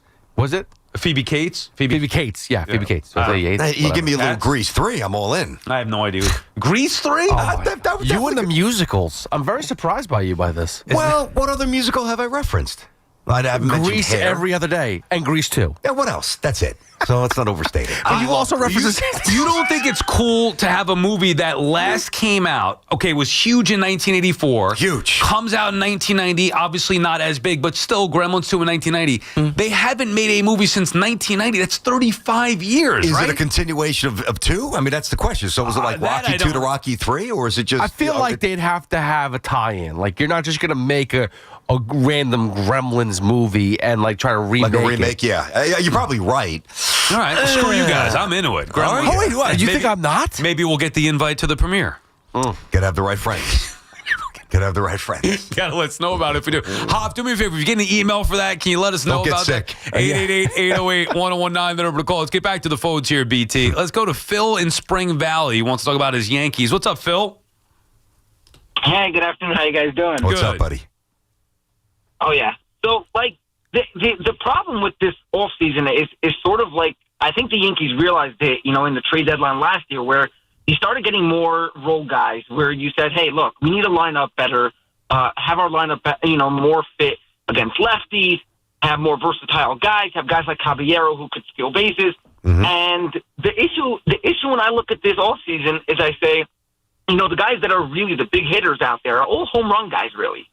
Those are all guys that, crush home runs. The average is not necessarily there. I mean, Alonso was good, but Alonso was not a guy who does the little things. Yep, true. It wasn't, Schwarber's not the guy who does the little things. No. And if you look at the team, you always look at the World Series teams and you say, hey, what did they do to get there? And you look at the Blue Jays, the great at-bats and the great, small things they did. You look at the Dodgers, they always have done the small things, the stealing bases. The amount of times Yankees don't do the small things is part of the reason that that fans are so frustrated. I feel like that has to be the focus. Well, I think you accomplish that by finally getting a leadoff hitter. Think about this. Yeah. Like, it's nice to have a couple of options. Like, when they got Rosario, when they brought in Caballero, these were moves that made the Yankees more diverse, more just better, really. But that's something that I want at the bottom of my order. I don't want to be mixing and matching at the top of the order, nor do I want somebody going up there like when Grisham really kind of grabbed the stranglehold of the leadoff spot, who's going to hit 160 against lefties, especially good lefties in the playoffs, which is what you're going to see. So they've got to reshape the way things. That's why Quan is somebody that you've said for a while. I wanted them last year at the deadline. If he's available, I think he will be. Go get him. Yeah, I don't want to hear it. with that. Spencer Jones, Dominguez, whatever Cleveland wants. Obviously, not talking about Schlittler. He's untouchable. Lombard, no, we're talking about. I mean, look, if it were Lombard and I had to do it, I'd have to consider doing it. For Quan, I wouldn't do that. They also I'm not doing that. Well, then what are you going to do with Lombard? Well, I'm going to hope that he's the player that I think he's going to be, and he'll be in the minors. He will probably start in double. He's got no chance to make the team this spring. He needs more time. Well, then who's playing shortstop this year? I don't know. Probably Caballero to start as Volpe gets healthy. I mean, but that's I'm just telling you what I think they're going to do. Do I think that's perfect? Well, why not trade for Quan? And maybe it doesn't take Lombard. I'm just saying trade for Quan. Now you get him. I don't care what has to go the other way. Now you get Quan. You have a leadoff hitter in left field. Bring back Bellinger. He is in center field. I like the plan. And you have him. And then go get a shortstop. Yeah, I mean, just a guy just to kind of patch it together. You're not talking about like a Bichette type, are you? No, I'm talking about a real shortstop. Well, but who? Give me a name. Who's out there? I don't know who's available. Well, how about this? Not Volpe. Okay, that's fine. Yeah, but that's what I'm saying. I don't think right now the Yankees have a shortstop. I think their plan is to be. I think they're going to go with Caballero to start. I mean, if Volpe, and then what? When Volpe gets healthy, go back to him? They probably will. That to me is a losing plan. It's not the best plan. It's not. This is year 4. So I'm just telling you what I think they're going to do. Now, I don't think that they're going to even really seriously pursue Bichette. Like, I don't think that that's an option. I don't know any other shortstops. Not that you can't entice somebody to make a trade, but I don't know that there's a real abundance of options on the market. Yeah, how about they get Bregman and move on from McMahon? You could have Bregman then shore up third base at the very least. I don't like the idea of Caballero being the everyday shortstop. Dude, I don't like their infield. Think about their infield right now. But that's what I'm saying. Think about the whole infield. Jazz, I don't like. They don't have a first baseman. That's a big problem. Yeah, there's a long way to go. That's why I do think, though, for starters, let's shore up the outfield. Go get Quan, put him in left field, and now you left field, Gold Glove, and the leadoff. 2 things at once. Bring back Bellinger, center field. You are set beyond belief in the outfield, and you're set at the top of the order with Quan, Judge, Bellinger. I like that. Yeah, okay. Now I like that. And then you can live with Volpe if he's catching the ball. Correct. If you've got a real leadoff hitter in Quan, and Volpe's just down there, which you would be anyway, I'm fine with that. You don't need offense. You want somebody who's going to catch the ball and play good defense. I just don't know if I'd run it back again, running the risk with Volpe. It's not the biggest issue. You know they're going to. You know they're going to. I hope not, man. I think they got to be smarter at some point. They basically told us that at the press conference. They didn't make it seem. Did it sound like they were getting ready to move on from Volpe? No way. But there's still maybe there's a better option. They could eventually move Volpe if they want to play him at second base and move on from Jet. There's a lot of work the Yankees have to do. I would move on from Stanton. I'm not so sure the Yankees are going to do all those things, but there are, much like the Mets, there are a lot of different things. Dante is calling from East Brunswick. What's up, Dante?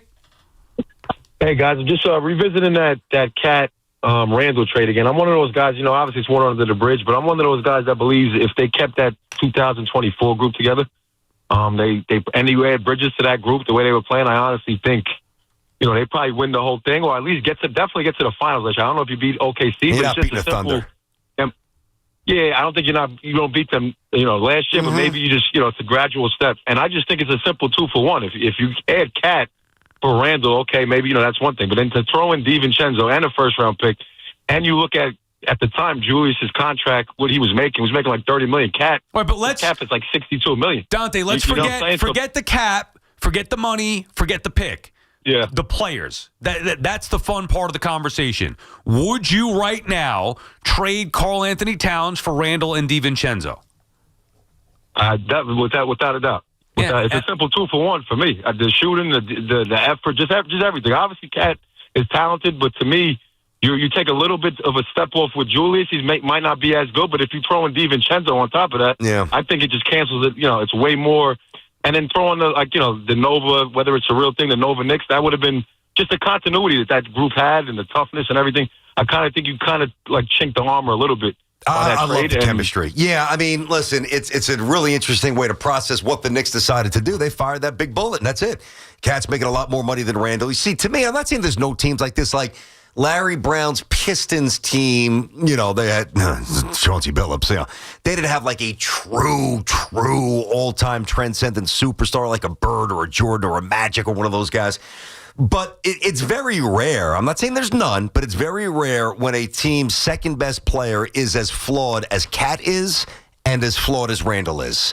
Which is why at the end of the day, while it's a really interesting thing to dive into, I'm happy you brought it up, and to flush through it, I don't think it would have worked either way. Neither team's winning a championship if Randall's your 1A or Cat's your 1A. Right, but you got to make a decision. I know. You got to pick one. I know. Would you rather have Karl Anthony Towns? I'd probably go with Cat based on the size and the shooting prowess. So at the time, I thought talent. Right now, I'd rather have I'd take my chance with the max effort and having those two glue guys and that core and that chemistry. I do believe that team with Randall and DiVincenzo last year would have beaten the Pacers. Whereas with Karl Anthony Towns, he's more talented. I get it. It's why I was in love with the trade to begin with. Talent, bring it in. Talent wins in the NBA. It does, but it's got to be the right fit and the right player. And there's just something off with Karl Anthony Towns in the postseason. The other problem with this, too, is think about this. So if Mitchell Robinson was much more physically reliable, right? Well, now I still wouldn't do it. It wouldn't ultimately change my ultimate opinion, but it would seem like more possible. Like if Mitch was a 30-minute-a-game guy, 31, like a normal player who could play 75 games a year and play 31, 32 minutes, well then, Mitch at the 5, Randall at the 4, now that's more palatable for me. But think about this. Because we're talking about an alternate universe going back to a world without Cat. Without Cat. So let's take Cat out of it, but now also take Mitch out of it because he doesn't play all the time. Randall's your center? Who's your center? No, but now it's getting too convoluted. But it wouldn't have been because Mitch. Just say right now. Yeah, but forget about what happened. You can't though because Mitch was already signed. So there's things. No, but I'm saying right now. If you have Mitch, I still prefer Cat. Right, acknowledging that it's not probably not enough to win. I think Cat is better off with Mitch as well. So you could say you like Julius at the 4. That's fine. I like Cat better at the 4. I don't like him as a center. I want him more on the perimeter. What I can't watch anymore is Karl Anthony Towns lumbering to the rim, throwing his arms, and then hitting the deck and looking at the ref as if he's confused as to, me elbowing this guy in the face is an offensive foul? Wow, I'm shocked. Man, I'm not even trying to pick on Cat. All I'm saying is we never saw it have the chance to be fulfilled for a full season after the Anunoby trade, because really that was the turning point of the franchise. R.J. Barrett and Emmanuel Quickley, while popular, were not getting it done. When they made that trade for OG Anunoby, it changed everything, and the Knicks got to another level, and they were playing like that. And then Randall got hurt, and then everything else started to fall to crap, and they got banged up that year and fell short. And we never got to see that full team take their shot at it. Yeah, I know. That's my...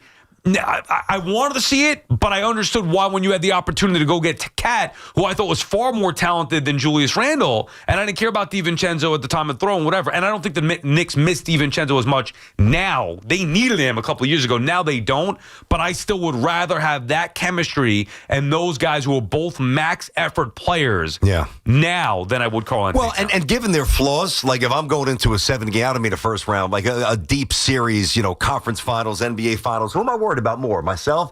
Am I worried about Cat or hurting me, or am I worried about Randall? And I'd be more worried about Cat. I would be more worried about Cat hurting you. Meaning hurting me, doing good things for the Knicks and hurting the team that I'm playing against. He could shoot. He's a better shooter. BT and Sal on the Fan will finish up on the phones when we come back. 888-808-1019. It's Boomer and Gio. Mornings on the Fan. 1019 FM. Joining us in studio, St. John's men's head basketball coach, Rick Pitino. We have to do it the old-fashioned way. We have to go out and bang on doors and get people like you two to give. Both of you guys have given now 100,000 each to us. I appreciate that. Listen to Boomer and Gio on demand on Apple Podcasts, Spotify, or wherever you get your podcasts. This is Andrew Perloff with an Odyssey Sports Minute sponsored by Old Trapper Beef Jerky. Old Trapper, what's your beef? Forgive Alex Ovechkin if he feels a bit lonely, because now anything he does on the ice is unprecedented. Last night, the Capitals star became the first player to reach the 900-goal mark. You'd think Ovechkin might have hung up his skates after breaking Wayne Gretzky's goal record last year, but even at 40, Ovechkin still knows how to put the puck in the goal, and he's going to continue to rewrite the record book. I'm Andrew Perloff. Your favorite neighborhood spots run unsquare. You know the ones. Maybe it's the popular shop that just opened a new location by you, or the big sports bar that's always packed on game day. These places make the neighborhood, and the money spent there stays in your community. Square powers more than 4 million neighborhood businesses worldwide. To learn more, go to square.com, or just stop by your favorite local business. See you in the neighborhood. Square.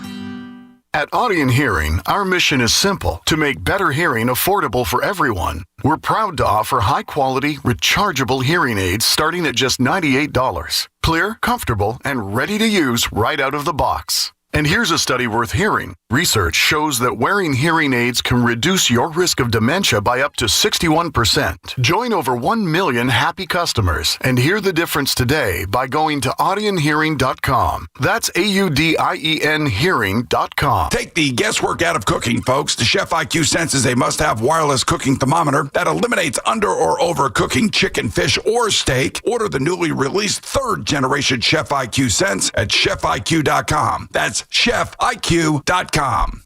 Target's early Black Friday deals are finally here, and they're moving fast. Take 40% off select gifts and holiday decor for 3 days only, ending this Saturday. Score can't-miss deals on new fits for the whole fam, festive lights and decorations to brighten your home, and even top toys like select Lego sets for endless holiday fun. Shop in-store or online with free shipping. But don't miss out.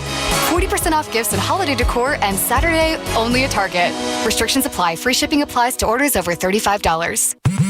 Straight Talk knows the best holiday gift is simply saying yes. Yes, you can stay up late. Sure, more cookies. Of course we can watch that movie again. That's why we give you real unlimited data, so you can say yes to all of your family's streaming, scrolling, and sharing. And now at Straight Talk, get another gift worth giving: a free 5G phone with select plans. Because yes is the best gift to give. Yes! And receive. Available at straighttalk.com and Walmart. For network management practices, visit straighttalk.com. Talk New York sports on The Fan. Every now and then I rinse it out, and I need dummy rinse tonight. And I need it more. My kick myself in and the smell never leaves. I don't know what to do. I'm always in the dark. The sweat and dead short smells like a dog park. And I dummy rinse it tonight. Downy Rinse fights stubborn odors in just one wash. When impossible odors get stuck in, Rinse it out. Well, good morning, kiddo. I love that you're home from college. I've missed you. Still taking your Nature Made vitamins? Every day. A multivitamin and a probiotic. You better be taking yours. Still looking out for me, Mom. I'll never stop. Made to care for you every day. Nature Made, the #1 pharmacist-recommended vitamin and supplement brand. Find us in the vitamin aisle, based on a survey of pharmacists who recommend branded vitamins and supplements. If you're injured in an accident, the Rothenberg Law Firm is on your side. A legendary team that has won billions over 5 decades. The Rothenberg Law Firm. 1-800-624-8888 or injurylawyer.com. Hey everyone, this is Chris Hodge from TakingVegas.com and the host of the Bet Big Talk Loud podcast. Pro football action for Thursday night, Las Vegas, Denver. Absolutely free on the text line. Just text the word WIN to the number 545454. That's text the word WIN to the number 545454. Last Thursday night, easy winner on Baltimore. We're going to do it again tonight. Las Vegas, Denver. Now, if you're in the tri-state area, you might not care about this football game too much, but what else do you have to care about? The Giants are in last place. The Islanders and the Rangers still stink. The Nets aren't even worth mentioning. Give the Knicks time, they'll screw stuff up, and the Jets would have just traded their refrigerator if they were allowed to do it. There is nothing else for you guys other than to make some money betting on sports. We'll help you out. Las Vegas, Denver tonight. Free. Text the word WIN 545454 and check out the Bet Big Talk Loud podcast. Call of the Day with Brendan Tierney and Sal Licata on The Fan. Today's Call of the Day brought to you by Edison Heating and Cooling, New Jersey's heating experts. I have a bone to pick with your guy, A-Rod. How about an invite to the premiere of his new show on HBO? I did get invited. You did? I did. Well, now, okay, so you're out of this one.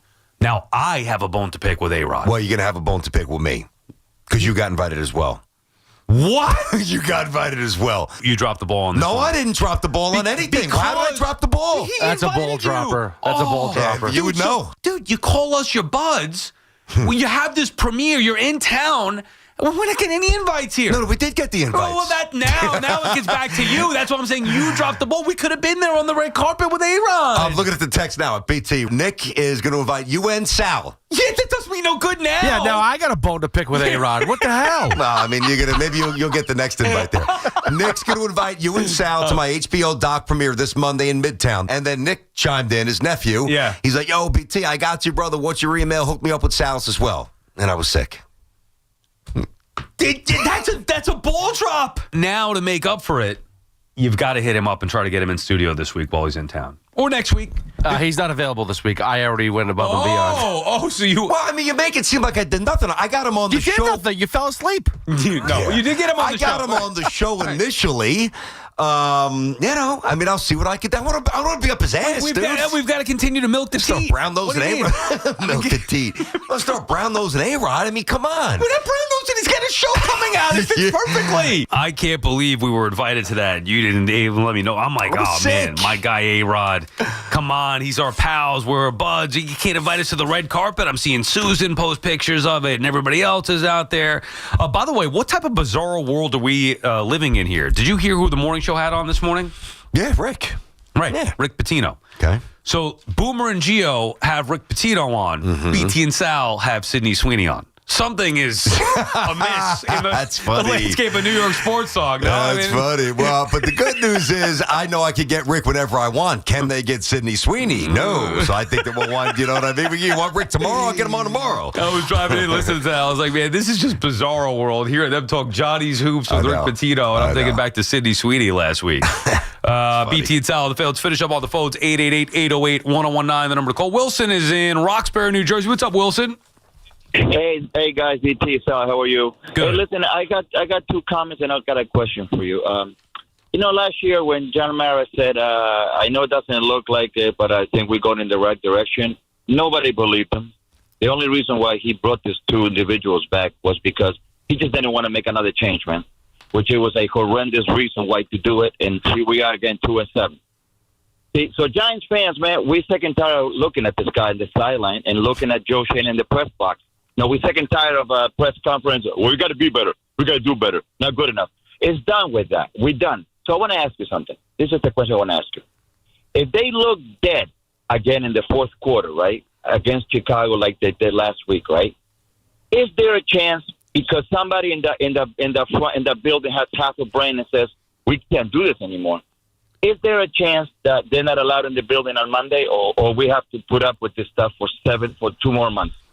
I don't think they're going to fire. That would feel a little bit abrupt to me. I don't think Shane gets fired no matter what until the end of the year.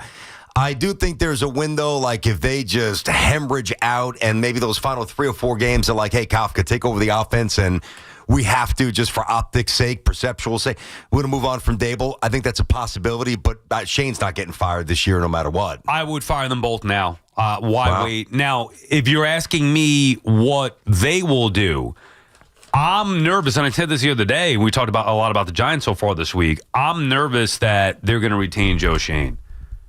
That, to me, would be a disaster. You can't let Joe Shane pick another head coach. I wouldn't let him pick another player, certainly not another head coach. And if I had to keep either Shane or Dable, I would prefer to keep Dable.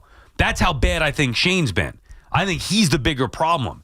I'd rather run the risk of Dable, a guy who was a head coach of the year, the coach of the year in year one, a guy who's at least shown that he could turn the offense around with his rookie quarterback that he wanted. I'd rather invest in him if I had to pick one, but I don't want either around any longer than they have to be. I don't believe the Giants are going to do anything, though, in season. If anything, maybe they fire Dable with a couple weeks to go. Yeah. I don't think it's going to happen anytime soon. Yeah, I mean, this split ticket thing, we were talking about that on Monday, obviously playing on the election timeline here. I don't think that makes any sense to me. I don't think either one's distinguished themselves enough, like to the point where they're so much more valuable to the organization inwardly than the other, that it would be very justifiable that one stays and one goes, but that's not my team. If it was my team, they would have been back this year. Mario calling from Long Beach. What's up, Mario? Hey, how's it going, guys? Good show. Thanks. I just had a couple of comments on the Randall conversation. I enjoyed it very well. I thought you were going back and forth, and you had a lot of good points. I think one thing we're missing here is that Randall is not a center, right? He's a forward. Yes. So if you look at last year, he averaged 7.1 rebounds a game. Cat averaged 12.8. Mm-hmm. That's a big difference, you know? And the big difference here, and I think we forgot to say this, you might think a little bit differently, and tell me if you do when I tell you this, we lost Hartenstein. When you were talking about the team they had Hartenstein. That was a big loss. They were going to lose him anyway, and they couldn't afford not to have a center back because you can't go into the season with your only center being Mitch Robinson. It's a good point. Take about call. Let's do response. I think that's an outstanding point. You know, listen, you know how much I love Hartenstein. I may have even loved him more than DiVincenzo in terms of value as a player.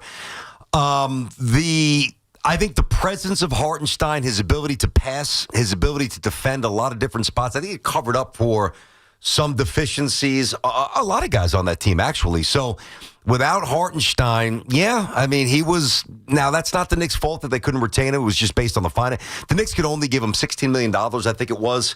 But I keep coming back to this. If Randall's here, even with DiVincenzo, not a championship team. And right now, I don't think they're a championship team with Cat. I think they could get to the finals. I just don't think they would beat the Thunder. And maybe the unknown is more appealing to me. I know, or at least I believe that I know that they're not a championship team with this trade or after they made this trade. I don't know what it would have looked like with a healthy Randall and a healthy Anunoby and DiVincenzo and Bridges. So forget Hartenstein. We're talking about Mitch being back healthy. And I wanted Mitch more so than Hartenstein just because I know he brought something that they didn't have as far as being a rim protector and the rebounding skills. And you're seeing that when he's healthy, it's game changing. It's elite level where they should be able to piece together the scoring around him, not minimizing what Hartenstein did, just they needed what Mitch brings. The problem is he's going to be healthy enough. Let's just assume health. Let's assume that it's just a straight up Towns for Randall and DiVincenzo. I don't believe in this iteration of the Knicks. I would rather have Tibbs, Randall, and DiVincenzo than I would Mike Brown and Karl Anthony Towns right now. I don't love either option. Yeah, I would disagree, but I don't love either option. Keith is in Ridgewood. What's up, Keith? Yo. Hey, good afternoon, guys. What's up, Keith? Hey, listen, I hope Brick is listening, and he's got off of school today. But first and foremost, Quinnen and Sauce, great Jets. Wish them well going forward. Mm-hmm. But this last half of the season is huge for this franchise. We got to get through no injuries to our young guys, Brees, Garrett, Olu, Membu. And the biggest part is we absolutely need to lose to the Browns, Saints, and twice to the No, I don't look at it that way at all. So, I mean, this is going to be a common theme throughout the next couple of months. Thank you for the call there, Keith.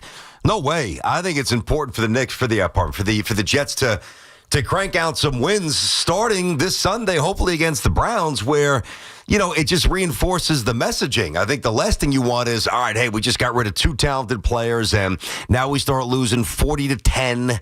And even with all these draft picks that they have for 2026 and 2027, you still need some tangible results here, and you need the messaging that Aaron's been imparting on this team behind closed doors and, publicly, because let's face it, the media is a liaison for him to his team. It's a megaphone to his team. You got to get some wins here the last couple of months of the season. You can't go 2-15. I always believe, now you and I have had disagreements about this, I always believe winning does more good than losing. I'm not about tanking or worrying about the draft pick. I'll worry about that after the season.